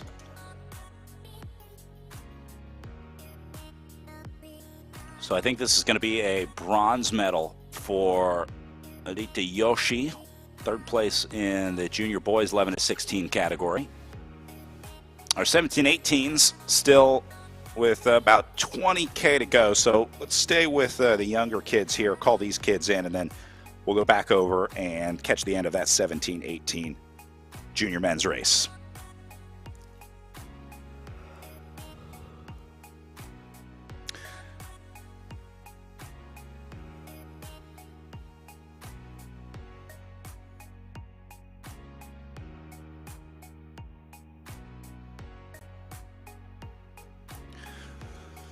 Indoor racing, great opportunity for these riders to build the training blocks, the sort of building blocks to becoming a pro cyclist, where you learn just the basic things about, like we talked about, modulating power or what your ideal cadence is, things like that. There's a lot that you can learn by just putting in the time on the trainer, because so much of it is just learned from, you know, doing 1,000 pedal strokes or just getting that time in the saddle. And so these kids getting some hours on the bikes. Absolutely, yeah. And like we were talking about earlier with the accessibility of racing, you know, a lot of these kids have, you know, they're not able to get to a race every weekend, you know, for any number of reasons. They're still able to get on the bike and they're able to get on the start line, you know, whether it's virtually or not. And, you know, also I think the freedom of just being able to ride whenever they want and not having to wait to, you know, have an adult chaperone out on the road, and the parents can have that peace of mind that their kids are you know, exercising, but they don't have to worry about kind of, you know, whether or not they're on the bike path or not. I just think that there are so many advantages, and I think that this next generation of riders is really going to show sort of like that kind of maximizing that opportunity. Cycling, not the cheapest sport to participate in, but you can save some money on travel and stuff like that. RGT also free to ride on, so you don't need a subscription to this platform. If the riders want to come take a look at some courses, they can ride on RGT for free. Makes it a little easier for more riders to get on the bike, whether it's virtual or in real life. Reclo at 4K out of the saddle, getting ready to finish up here. Looking over her shoulder, she might be getting a little bit of input from maybe her parents or her coach, perhaps both. I think so. Or maybe just an annoying little brother. You never know. That's very, very possible.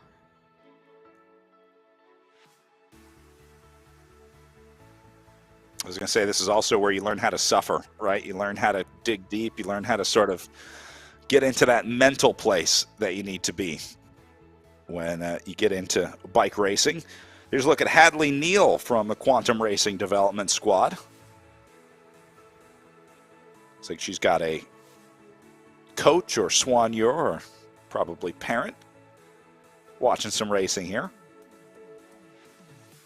I don't know if it would be good or bad to have your parents standing next to you while you're racing.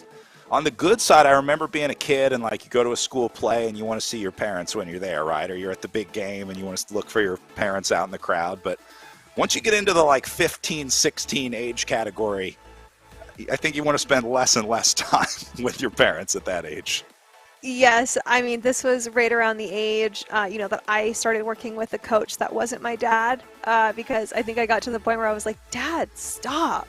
Like, I don't want you, you know, to be coaching me when I'm on the trainer, when I'm doing a workout. And so, you know, I think there is a point where you're like, oh my gosh, like, let me be. But I mean, obviously everyone has a different dynamic with their parents, but I think it's pretty common to not always want to be working with your parents as your coach. Yeah.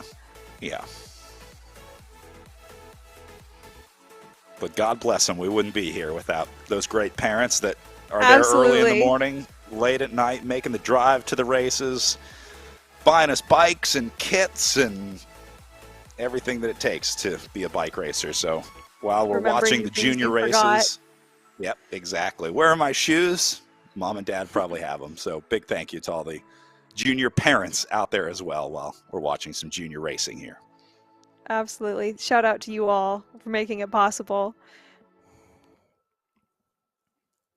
These kids probably think the Wi-Fi just magically appears, pays for itself, right? There's no Comcast bill when you're 16. So thanks for keeping the internet on in the house, Mom and Dad.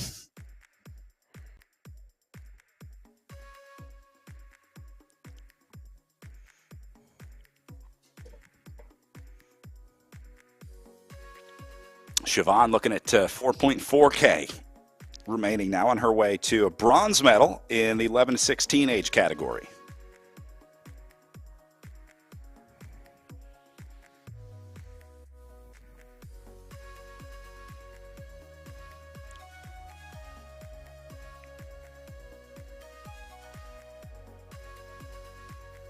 And it looks like the parents coming out in force here for the last few kilometers of racing, as looks like Yoshi's dad showing up to cheer him on in the last 800 meters of racing. Another incredibly steady power profile that we're seeing here from Yoshi, as he's just standing up and kind of putting a little extra power on the pedals. You know, super steady, composed rider. Very impressive to see. Hang in there, Aditya. You are 600 meters away from the line, my friend.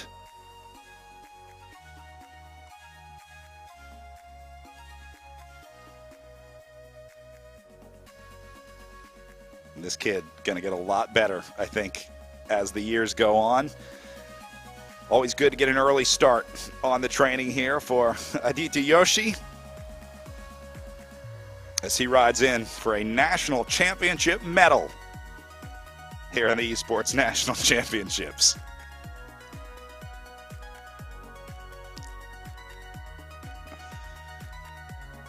I think he'll be glad to be done with this one. Last 250 meters. I wish I was there with my cowbell cheering him on. I wish we had the PA system, you know, like when we get to do in-person commentary and you can kind of cheer riders on. I miss being able to sort of talk to the riders when I do PA commentary. I think most of the riders at this point have muted us. I don't think they want to hear our commentary while they're racing. That's how you finish right there. Incredible ride. Aditya, way to go, man. There we go. The celebratory bell, and oh, I know that feeling all too well.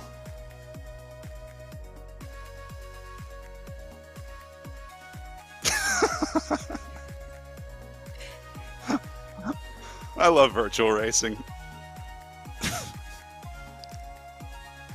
And we have a sign of life. We are seeing that he's moving around on the ground at least, but he's okay.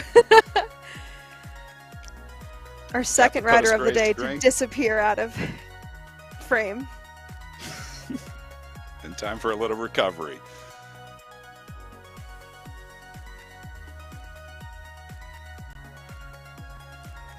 Back over to Reklau at the front. Inside her final 900 meters. Looks like she's about to finish up here for what should be a gold medal in the 11-16 junior women's category. Gonna hold off Neil and Arts behind her.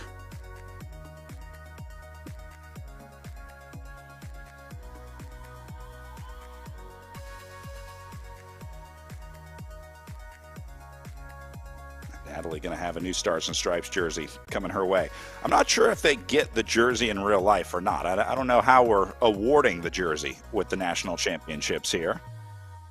I know they will have access to the virtual jersey here on RGT. The national champions will be able to equip their player with a Stars and Stripes jersey if they are a national champion. But I think they should get the in real life jersey. I think it's only fair. You know, you got to wear a jersey while you're at least riding on the trainer anyway. So I agree. I'm pro jersey for the virtual national champions. Oh, Brad, let's look at one other detail here. Let's look at junior racers' heart rates, little hummingbird hearts. We have 205 beats per minute right now from our soon-to-be women's national champion. Great observation. I wasn't even looking. Beats per minute. Yeah, this would set off my Apple Watch. If I did 208 beats per minute, my physician would be getting a text, I think, from Apple Health.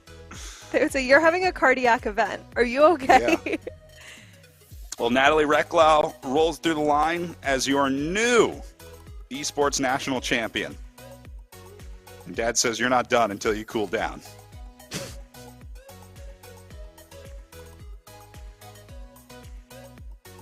That is part of it, Ellen. If you have another race after this, or you're targeting another competition coming up, you really can't just get off. I mean, you do have to cool down a little bit. Like, you have to immediately go into that process of eating, replenishing, whether it's protein or whatever you need to eat afterwards. The next race starts as soon as this race ends. Yeah, absolutely. And I think it's also learning good habits. You know, when you're 14 or 15, you can get away with just about anything, but it's kind of learning that habit when you're young, because when you start to get, you know, to be my age, all of a sudden you do have to cool down and warm up a lot more thoroughly. So it's better to learn it young.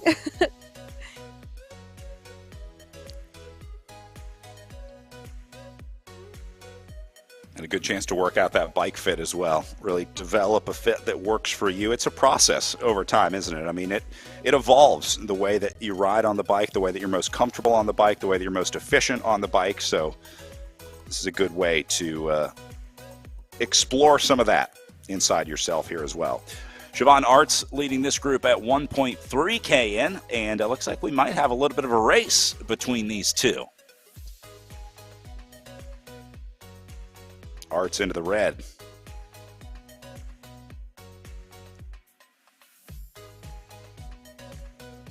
It seems like Arts has been doing more work than Neil so far, so I think Neil is in a better position here. You always want to be in that second spot coming into a scenario like this. You want to be the one drafting, not the one sitting on the front, because right now Arts is just waiting for Neil to come around her. It's like just a matter of time. It's not if, but when Neil goes on the attack here.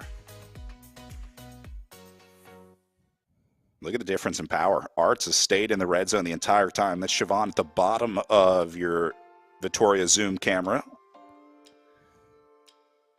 And then Neil on the top camera. Waiting, 650 meters to go.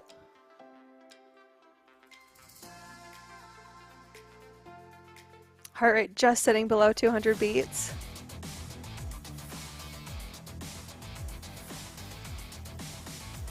A leisurely 200 beats for these juniors. And here goes Arts. Look at her. Down into sprint mode. Here we go. As Neil makes the move. Long way out. 350 meters from the line. Neil might have gone a little early.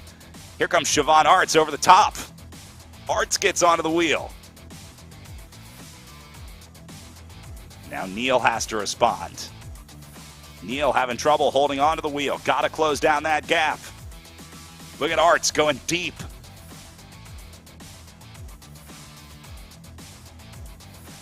Neil coming back. It'll be a late surge from Neil. Arts and Neil going to go to the line. And I think Neil got it. We'll have to go to the camera, but unofficially. Wow, what an incredible finish. And they are going to give it to Neil over Arts on the line. Brilliant sprinting from Neil, but man, all the credit in the world to Siobhan Arts. What a ride out there today. She kept Neil on her wheel for like 600 meters inside the last kilometer. That was a huge effort from Arts, but in the end, Neil comes around, Arts chases back on, and then it's the last 20 meters where Neil gets ahead and wins the sprint against Siobhan Arts. That'll be good for second place in the Esports National Championships. That was such an incredible finish. Really showed a lot of maturity from both of those riders. Coming down to the line like that, I mean, it was just probably less than a meter that separated both of them. Yeah, sprinting on the RGT platform has been really interesting to watch because we do see a lot of really, really close ones on the line, just like we saw there with Neil and Arts. Nora Williams will be next in. This will be good for fourth place in the 11 to 16 age category. Nora with just over 2K left before she wraps up her day with a top 10 ride here.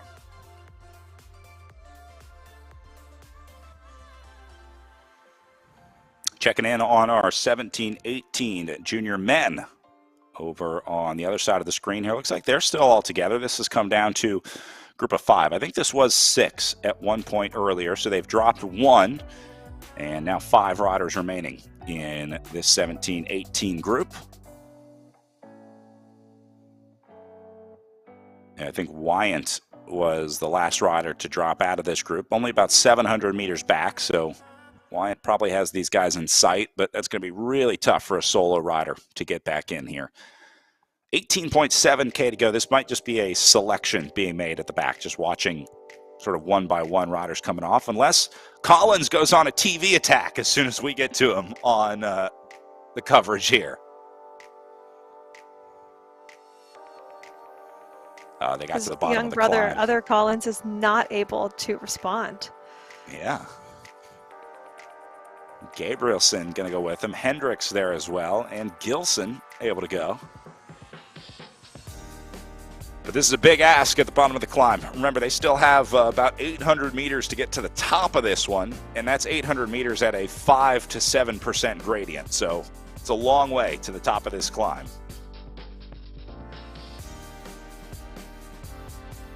It looks like he has succeeded in dispatching the other Collins out of this group. We'll see how it resets when they get up and over the top of the climb. A lot of times you'll see a group come back together. These guys are suffering, though.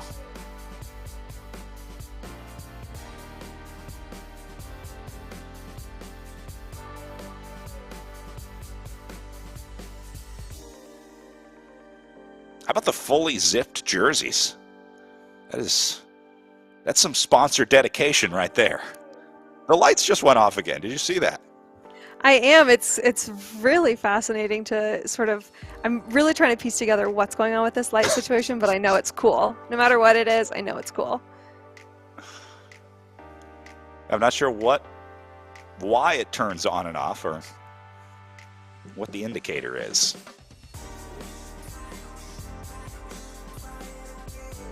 I have a lot of respect for the young rider in his bedroom. Yep. Even made the bed. I don't think in my 18 years of living at home I ever made the bed in my bedroom. But if you were going to be on TV, would you have thought about making your bed?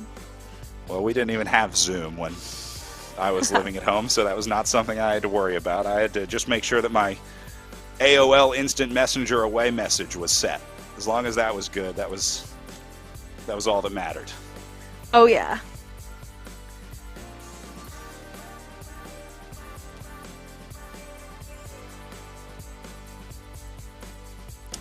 So Collins about halfway up this climb and opened up 150 meters from the bottom of the climb to 5th place up next here. So it's a big effort from Collins.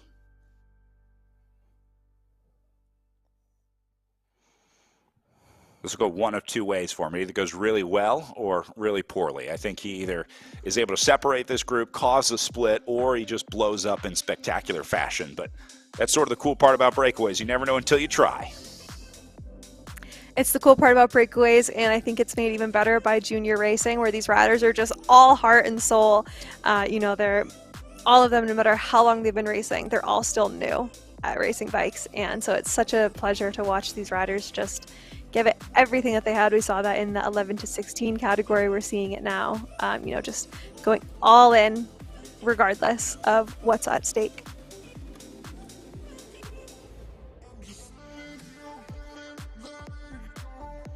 And nice to see some really strong junior fields here in the Esports National Championships.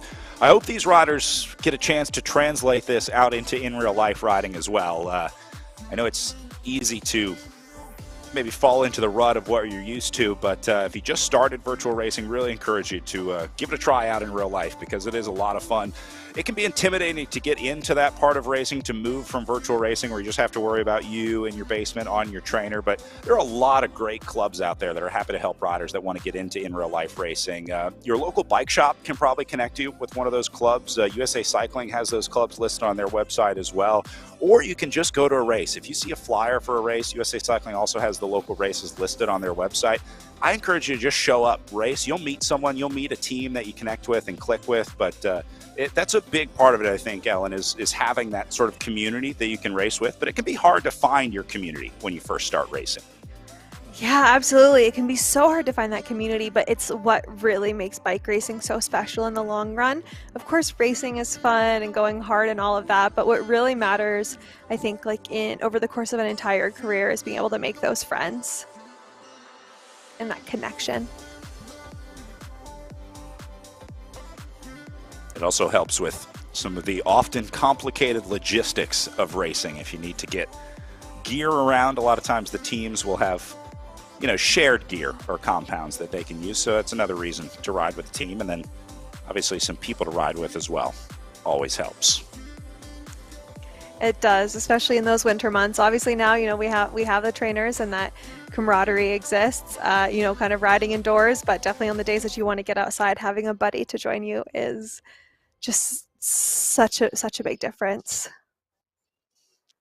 It's always more fun with friends.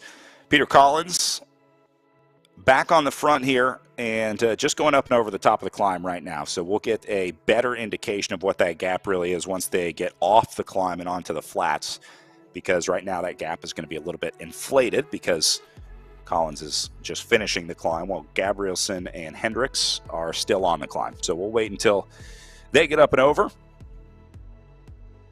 Junior clubs are one of my favorite parts about the junior national championships, just seeing the sheer number of riders coming from all over the country. That was always one of the best parts of nationals too. You get to race against new people, right? Riders that you haven't raced against all year, because you usually race with your region or whatever area you're in, but there's always fun seeing like the East Coast kids get to race against the Colorado kids. It only happens a few times a year, but when those New Englanders and the Colorado kids line up, it's like about as good as racing gets.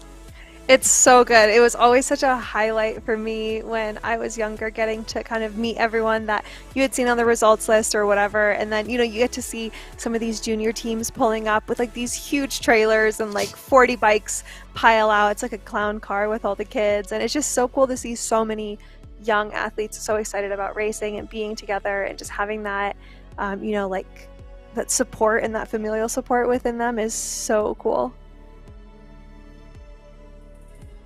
Junior riders also have the ability to race in what's called the Interscholastic Cycling Association.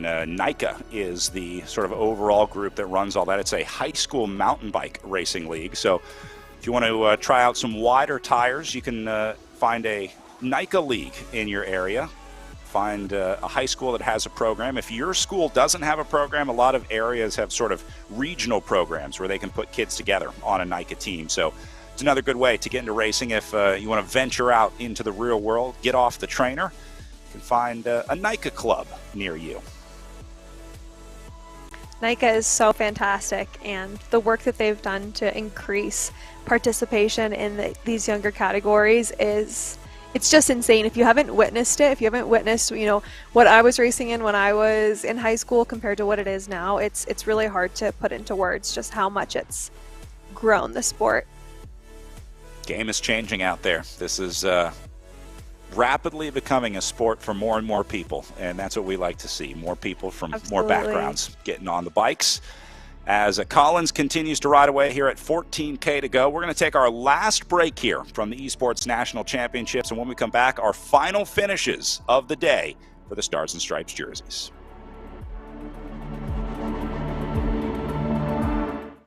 For the last 100 years, we've been here, while our champions have triumphed.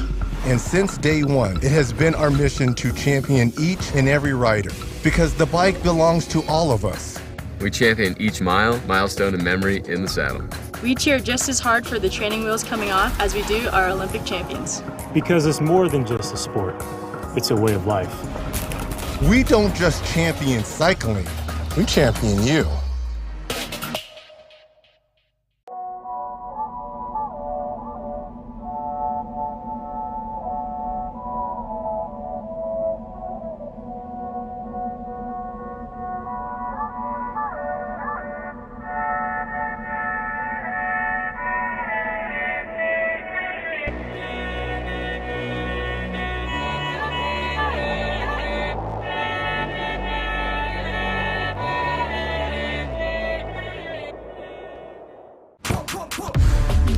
See that thing John Morant has? That's a hypervolt.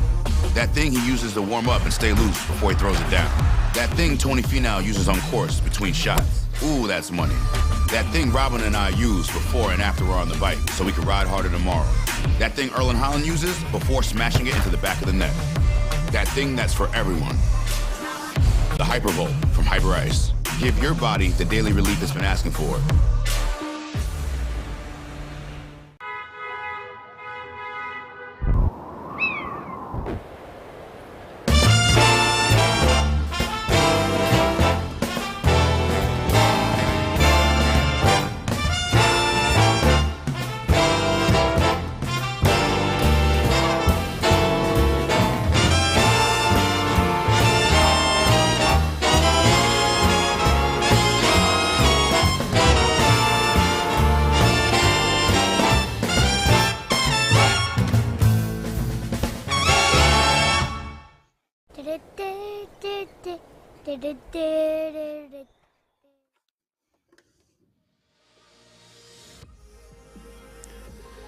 Welcome back. Juniors on course right now at the Esports National Championships in our final block of racing of the day. Just wrapped up our elite women's race where we saw Jackie Godby put on a dominant performance to win the day by just over 8 minutes ahead of Erin Ayala, the Stamina Racing Collective rider. Megan Easler in for third, and then Alexi Snover in for fourth, rounding out our first 4 riders through. I see Jackie Godby doing 4.1 watts per kilo here, Ellen. That tells me that, well, she obviously spent a lot of time out there alone, but Godby knows exactly what she's capable of doing, and I think that plays really well for her chances at the Esports World Championships coming up. Absolutely, it does. And I mean, 4.1 watts per kilo is really incredible. Meanwhile, more splits at the front. Gabrielson has joined Collins on the front. Collins was away solo earlier, and now Paul Gabrielson for the Ski Valley squad has joined him at the front of this 17-18 men's category. Again, our 17-18 junior women's riders were racing in the elite women's field, so no 17-18 junior women's race running in tandem. They were racing in the elite races, but we do have the 11 to 16-year-old group that we saw finishing up a little bit earlier racing combined men's and women's. So this is the last group left on course with Gabrielson and Collins off the front here. Hendricks and Gilson trying to chase these guys down.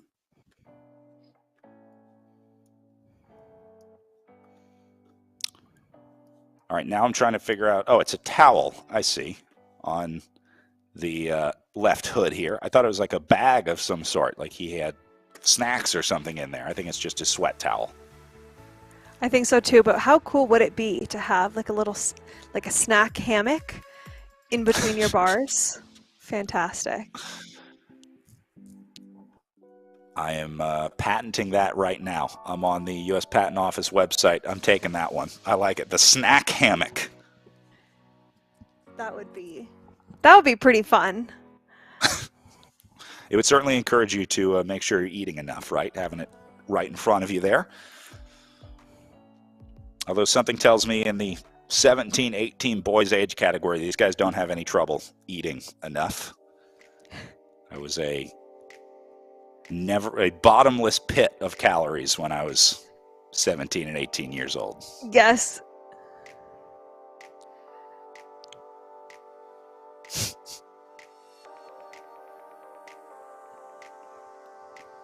These two locked in really well. Gabrielson and Collins definitely have this figured out as they go inside 10K to go here.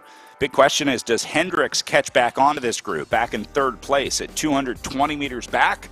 He's got enough time to get there at 10K to go, but a lot of it is going to be up to Collins and Gabrielson, depending on how they ride. That will affect Hendricks behind them in third. Best case for Hendricks right now is that these guys start playing games and they start looking at each other saying, why don't you pull? No, you pull. You're in charge. You do the work. And then that would allow Hendricks to get up and join this group.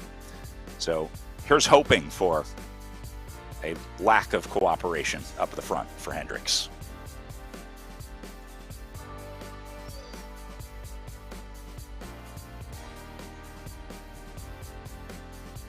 Yeah, like we saw in some of the earlier races where, some of these attacks did were dissolved. I think we saw this in the elite men's. That chase group was dissolved because the group worked so well together to chase up. The chase group worked so well together. And so we're kind of seeing the opposite situation here now. For Hendricks, if Gabrielson and Collins do work well together, that will mean that it's not going to be possible for him to close that gap. But it does look like it's coming down. So it might be that Gabrielson and Collins are a little more concerned with each other than what's going on behind them, and I think that they'll be surprised to see, that there could be a third member joining the party in just a moment. Hendricks needs to stay on the gas to try to get there. He is in the yellow power zone here, which is probably exactly where you need to be. This is going to be a long effort. You don't want to go red here because, well, you can't hold it that long to get across the gap, so just stay orange and slowly tick those meters away. He's down to 160, trying to bring it under 150 now. You can just barely see on his gameplay screen, he can now see those riders in front of him, that black dot just up the road in the distance. But Ellen, I know you've been here. Once you can see that rider up the road, it becomes that much easier to try to chase him down. Absolutely. We say this a lot about a lot of things, but definitely in bike racing, they say out of sight, out of mind. And it's so true. If you can't see someone, you're not really believing that it's possible to catch them. But once someone comes back into your line of sight, suddenly it feels very, very possible to just make that extra little effort and close the gap. Hendricks brings it under 150. Into the red zone here. Now he's trying to close the gap. Slowly but surely, under 140. I think he's going to make it. I think this kid gets there.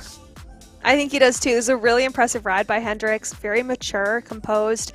He looks like he's giving it a very metered but tough effort, hard-fought effort to catch back up. But he's not going all in so soon that if he does catch them, that he'll blow up. This is definitely a very mature chase that we're seeing here.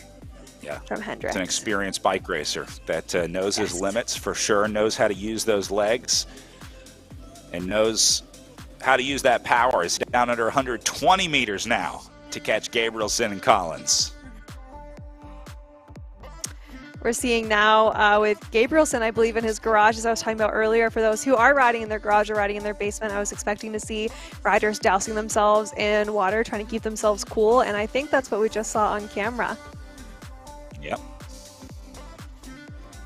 Got to be a little careful with some sensitive electronics around when you're doing virtual racing. Those trainers are not cheap. I don't recommend squirting a bottle of water into your smart trainer. That might not end so well. And if you have, obviously, a computer to run the game or your Zoom camera, you got to protect those. But, yeah, having that air blowing over a little bit of cold water on your skin, I think would feel pretty good right about now.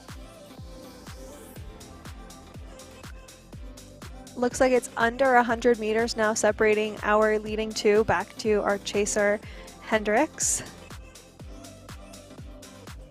I know we're not supposed to play favorites, but I am 100% cheering for Hendricks to get into this group right now. I like a good bike race, I like a good chase, and I like when a rider can make it back in. I wouldn't say that we're playing favorites. I think that we're just, always rooting for the underdog. You're always rooting for the more exciting option in racing. That's so right. I am also rooting for Hendricks as well, because I would really love to see this race come back together and see a 3-up going into the line. Well, yeah, once Hendricks gets there, he's not going to have a lot of time to recover, because even if it happens now, they're just inside 7K. I mean, that's like maybe 2K to recover before Gabrielson and Collins start hitting it again. So he won't have a lot of time to sit in here, but he can say he fought back in and got with the group here. Did succeed in leaving Gilson behind. Gilson is now 800 meters back in 4th place, and here goes Gabrielson just as Hendricks was about to get in. Oh, that is cold-blooded, man. Absolutely brutal. That is not what you want to happen just as you're about to finally make contact. He has been doing it so meticulously, trying to chase back, and I don't think that he could have predicted this. Well, Gabrielson is not here to make friends. He's here to win a national championship, and he's doing the latter much better than the former right now, as Gabrielson heads out on the attack just as Hendricks was about to regain contact. Collins responded, and now Hendricks has to make up that 36-meter gap again. Now Collins going to punish Gabrielson, or maybe they're working together to try to get rid of Hendricks here. Gap going back out for Hendricks. Oh, what a tough card to be dealt for Hendricks. I have to give it to Gabrielson and Collins, though, for having the maturity to know to let that rider, to let Hendricks get close, and then to attack is very mature. It takes a long time to kind of know when to go and when to, let things rest. And so that is definitely a really, really mature and, albeit brutal, very savvy move. Yeah, I hate to say it, but that was the right move. That's how you do it. That's how you get rid of a rider like Hendricks. And it worked. Look, he's down to 120 meters gone right now. They not only crushed him emotionally, but maybe physically here as well. He might have finally cracked. Now Gabrielson going on the attack over the top of Collins.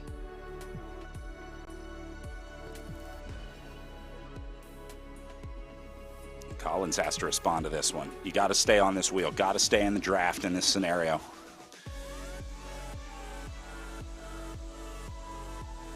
See, now Collins is doing work that he doesn't need to because he just didn't respond to Gabrielson's move quick enough. He didn't jump when Gabrielson went, and now Collins is going to have to make up for that as you see Hendricks suffering after failing to get back in. But again, all the credit in the world for the way that Hendricks has ridden today. Doesn't get much braver than what this guy's done.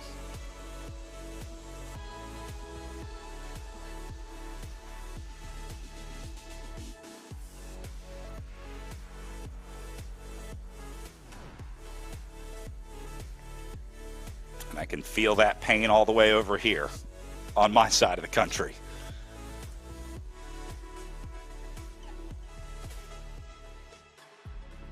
All right, back up to Gabrielson on the front, under 5K. Collins is going to get back onto the wheel. So now Gabrielson will hit the reset button, see if he tries to go again, or if Collins goes over the top. I'm thinking Collins is on defense now. It seems like he was the early aggressor, but now I think Gabrielson has launched the last 4 attacks out of this group. So tells me that Collins is more than happy to let Gabrielson set tempo and set the strategy here as well at 4.3K to go. Yes, with 4K to go in a race, I think if there's a rider that really seems to just want to be on the front, most riders, obviously, barring some very unique strategy, are going to be pretty happy to let you just go on the front and ride as hard as you want to and just take that free ride. Yeah, this is exactly what I'd be doing right now. This is all Collins can do at this point. Rest up as much as you can over the next 4 kilometers because this is going to come down to a 2-up sprint, and you better have the freshest legs that you can. Hendricks not out of this one yet, 126 meters back. I don't think he'll get back into this group just because these two guys are going so hard, but it would be so easy to say, I almost made it. It's 120 meters. I'm not going to make it back in. Whether I lose by 120 meters or 500 meters, it doesn't matter. I'm going to get 3rd place, but Hendricks still fighting in here, so nice to see that. Gabrielson tries to take a little drink, and Collins takes advantage of it. I think what Hendricks needs to be aware of now is with these two, going so hard, kind of with still 3.5 kilometers to go, either one of them is still very likely to bonk. Not as likely, but in real life racing, someone could still have an issue. So you can really never give up. If finishing on the podium isn't what you want, you really want to move up every position that you can. I hope that Hendricks is staying in this in case someone, has maybe not metered their efforts correctly. Anything can happen in bike racing, and it's never over till it's over. So absolutely right. Got to stay on it all the way to the line. Holding steady at 120 meters. He's not gaining time. He's not losing time. He's been there for a couple minutes now. So I think Hendricks is pretty much matching these guys perfectly. You can see Hendricks is doing a higher watt per kilo than these two because they're riding more efficiently as a group of 2. So they only have to do 3.5 watts. Hendricks is doing low 4s or high 3s to stay with those guys at the same tempo, and it's because Collins is able to draft off of Gabrielson. Now he'll take over and do a higher tempo while Gabrielson drafts up next.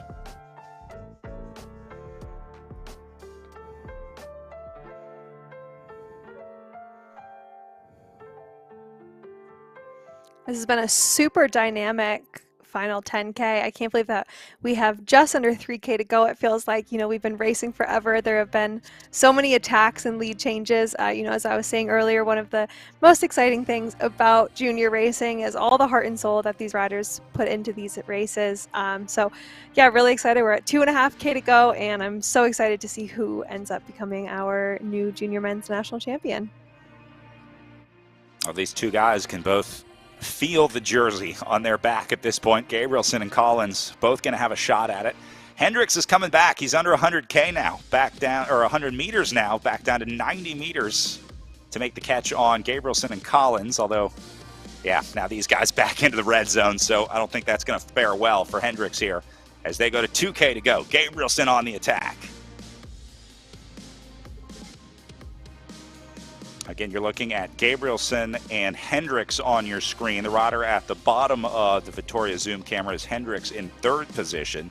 Gabrielson at the top of it, and then we do not have a camera for Collins in second here. So we're looking at first and third on the Vittoria Zoom cams, and first and second on our gameplay cam.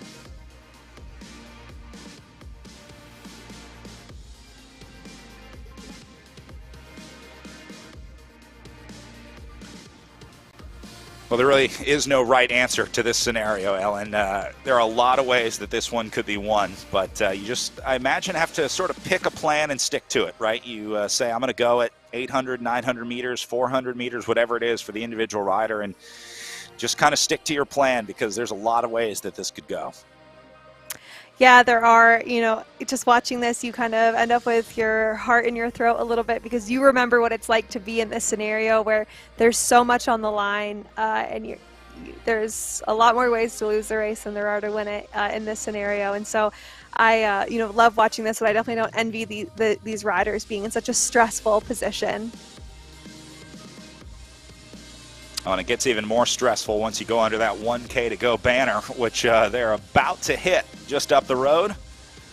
So now it's on. Hendricks still at 100 meters back. Look how the power lifts as they hit the 1K to go marker. Gabrielson knew exactly where he wanted to go, and it was 1,000 meters out. Collins able to respond here.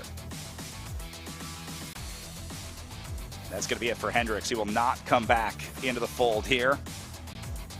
Collins back onto the wheel. Gabrielson trying to stay on it. 600 watts for Gabrielson.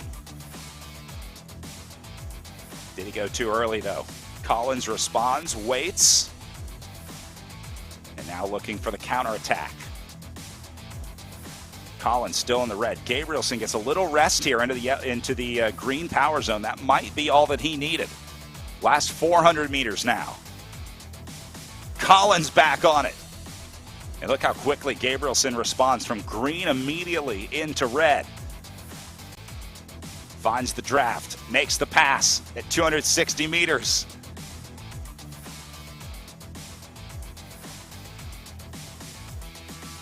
So come down to a photo finish. Collins, Gabrielson.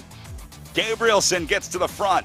Collins trying to surge, but Gabrielson will hold on for the 17-18 Junior Men's National Championship. And how about Hendricks out there today? Brilliant ride for third, a bronze medal. Almost made it into the group. Good on you out there today, but there is your race winner.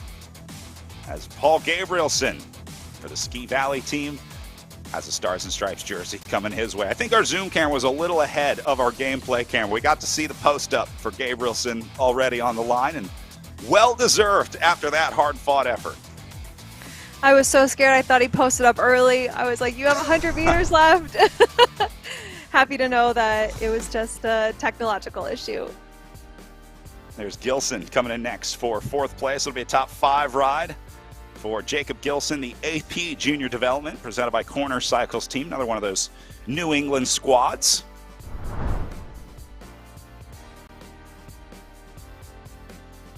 And Gabrielson just had the press corps come in. They were all surrounding him, congratulating him. It's tough being a champion, Ellen. You know what it's like.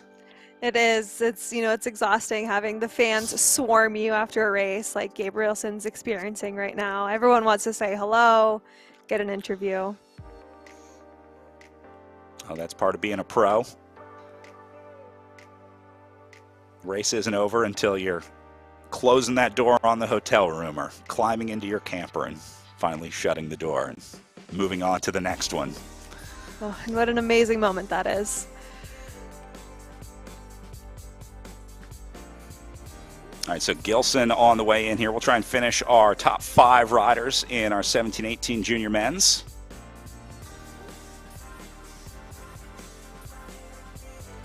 Corner Cycles, if I'm right, is the shop in Cape Cod. Is that right? I think you're right, yeah.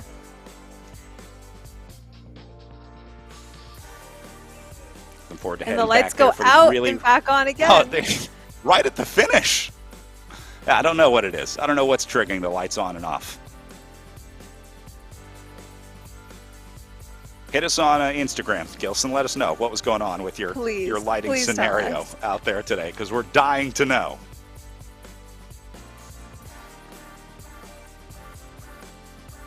And looks like Ted Collins riding for the Dr. Will Barr team. Will be up next to round out our top 5.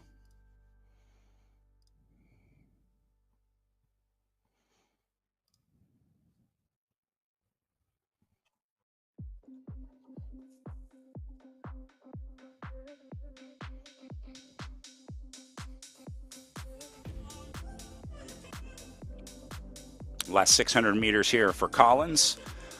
This has been a fun day in the virtual racing world here on RGT. I've got the chance to meet a lot of new riders, learn about a lot of new programs here, and I'm sure these are some names that we're going to be seeing a lot in the coming years. Typically, you see these names a lot when you see success in the early ages of the Junior National Championship, so I'm looking forward to seeing these riders develop into elites in the coming years. I'm looking forward to seeing them, develop into elites and hopefully see some of these riders that are just racing virtually, hopefully make the journey out into real world racing and maybe get to cross paths. Maybe, who knows, Brad will be announcing a race one day and recognize their name.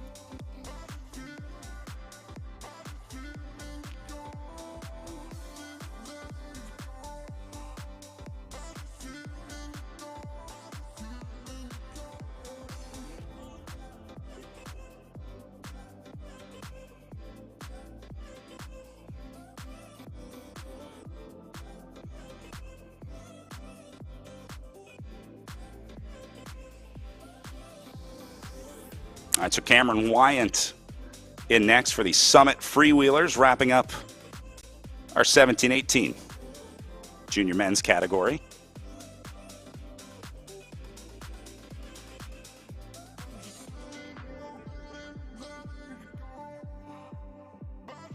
So as Wyant finishes up here in 6th, we'll go back and take a look at our 11-16 category as well, wrapping up the 17-18s on course. All of our 11-16-year-olds are in.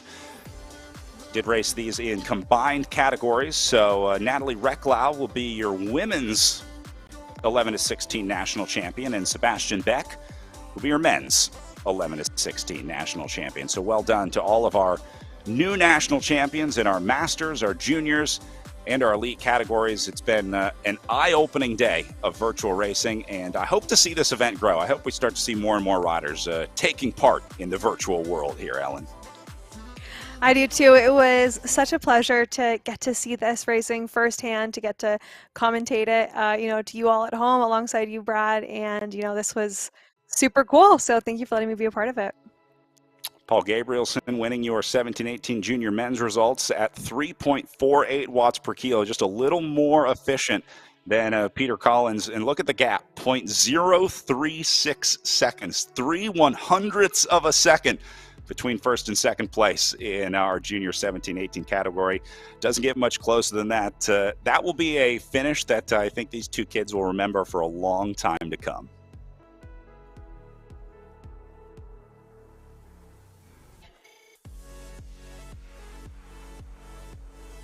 So, Ellen, our first Esports National Championships getting wrapped up here. Any big takeaways from you? What was your biggest message or takeaway from the day out there today? I think it was just so interesting to see how kind of entertaining and dynamic for e-racing can be. I think that having done it myself, it's not always super enjoyable because it can be so painful, but getting to watch it was actually really cool, and seeing the riders behind the scenes in their pain cave was quite a treat. So what about you?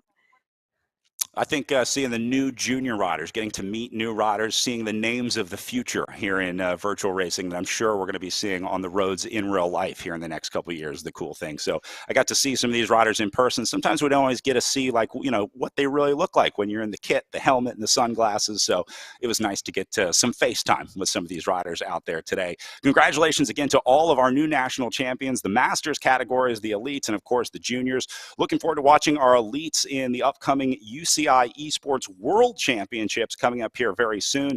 And I got to say, I'm very excited about our chances for the United States. So I think that's going to do it for our coverage today from the Esports National Championships. On behalf of Ellen Noble, my name is Brad Soner, saying thanks for watching.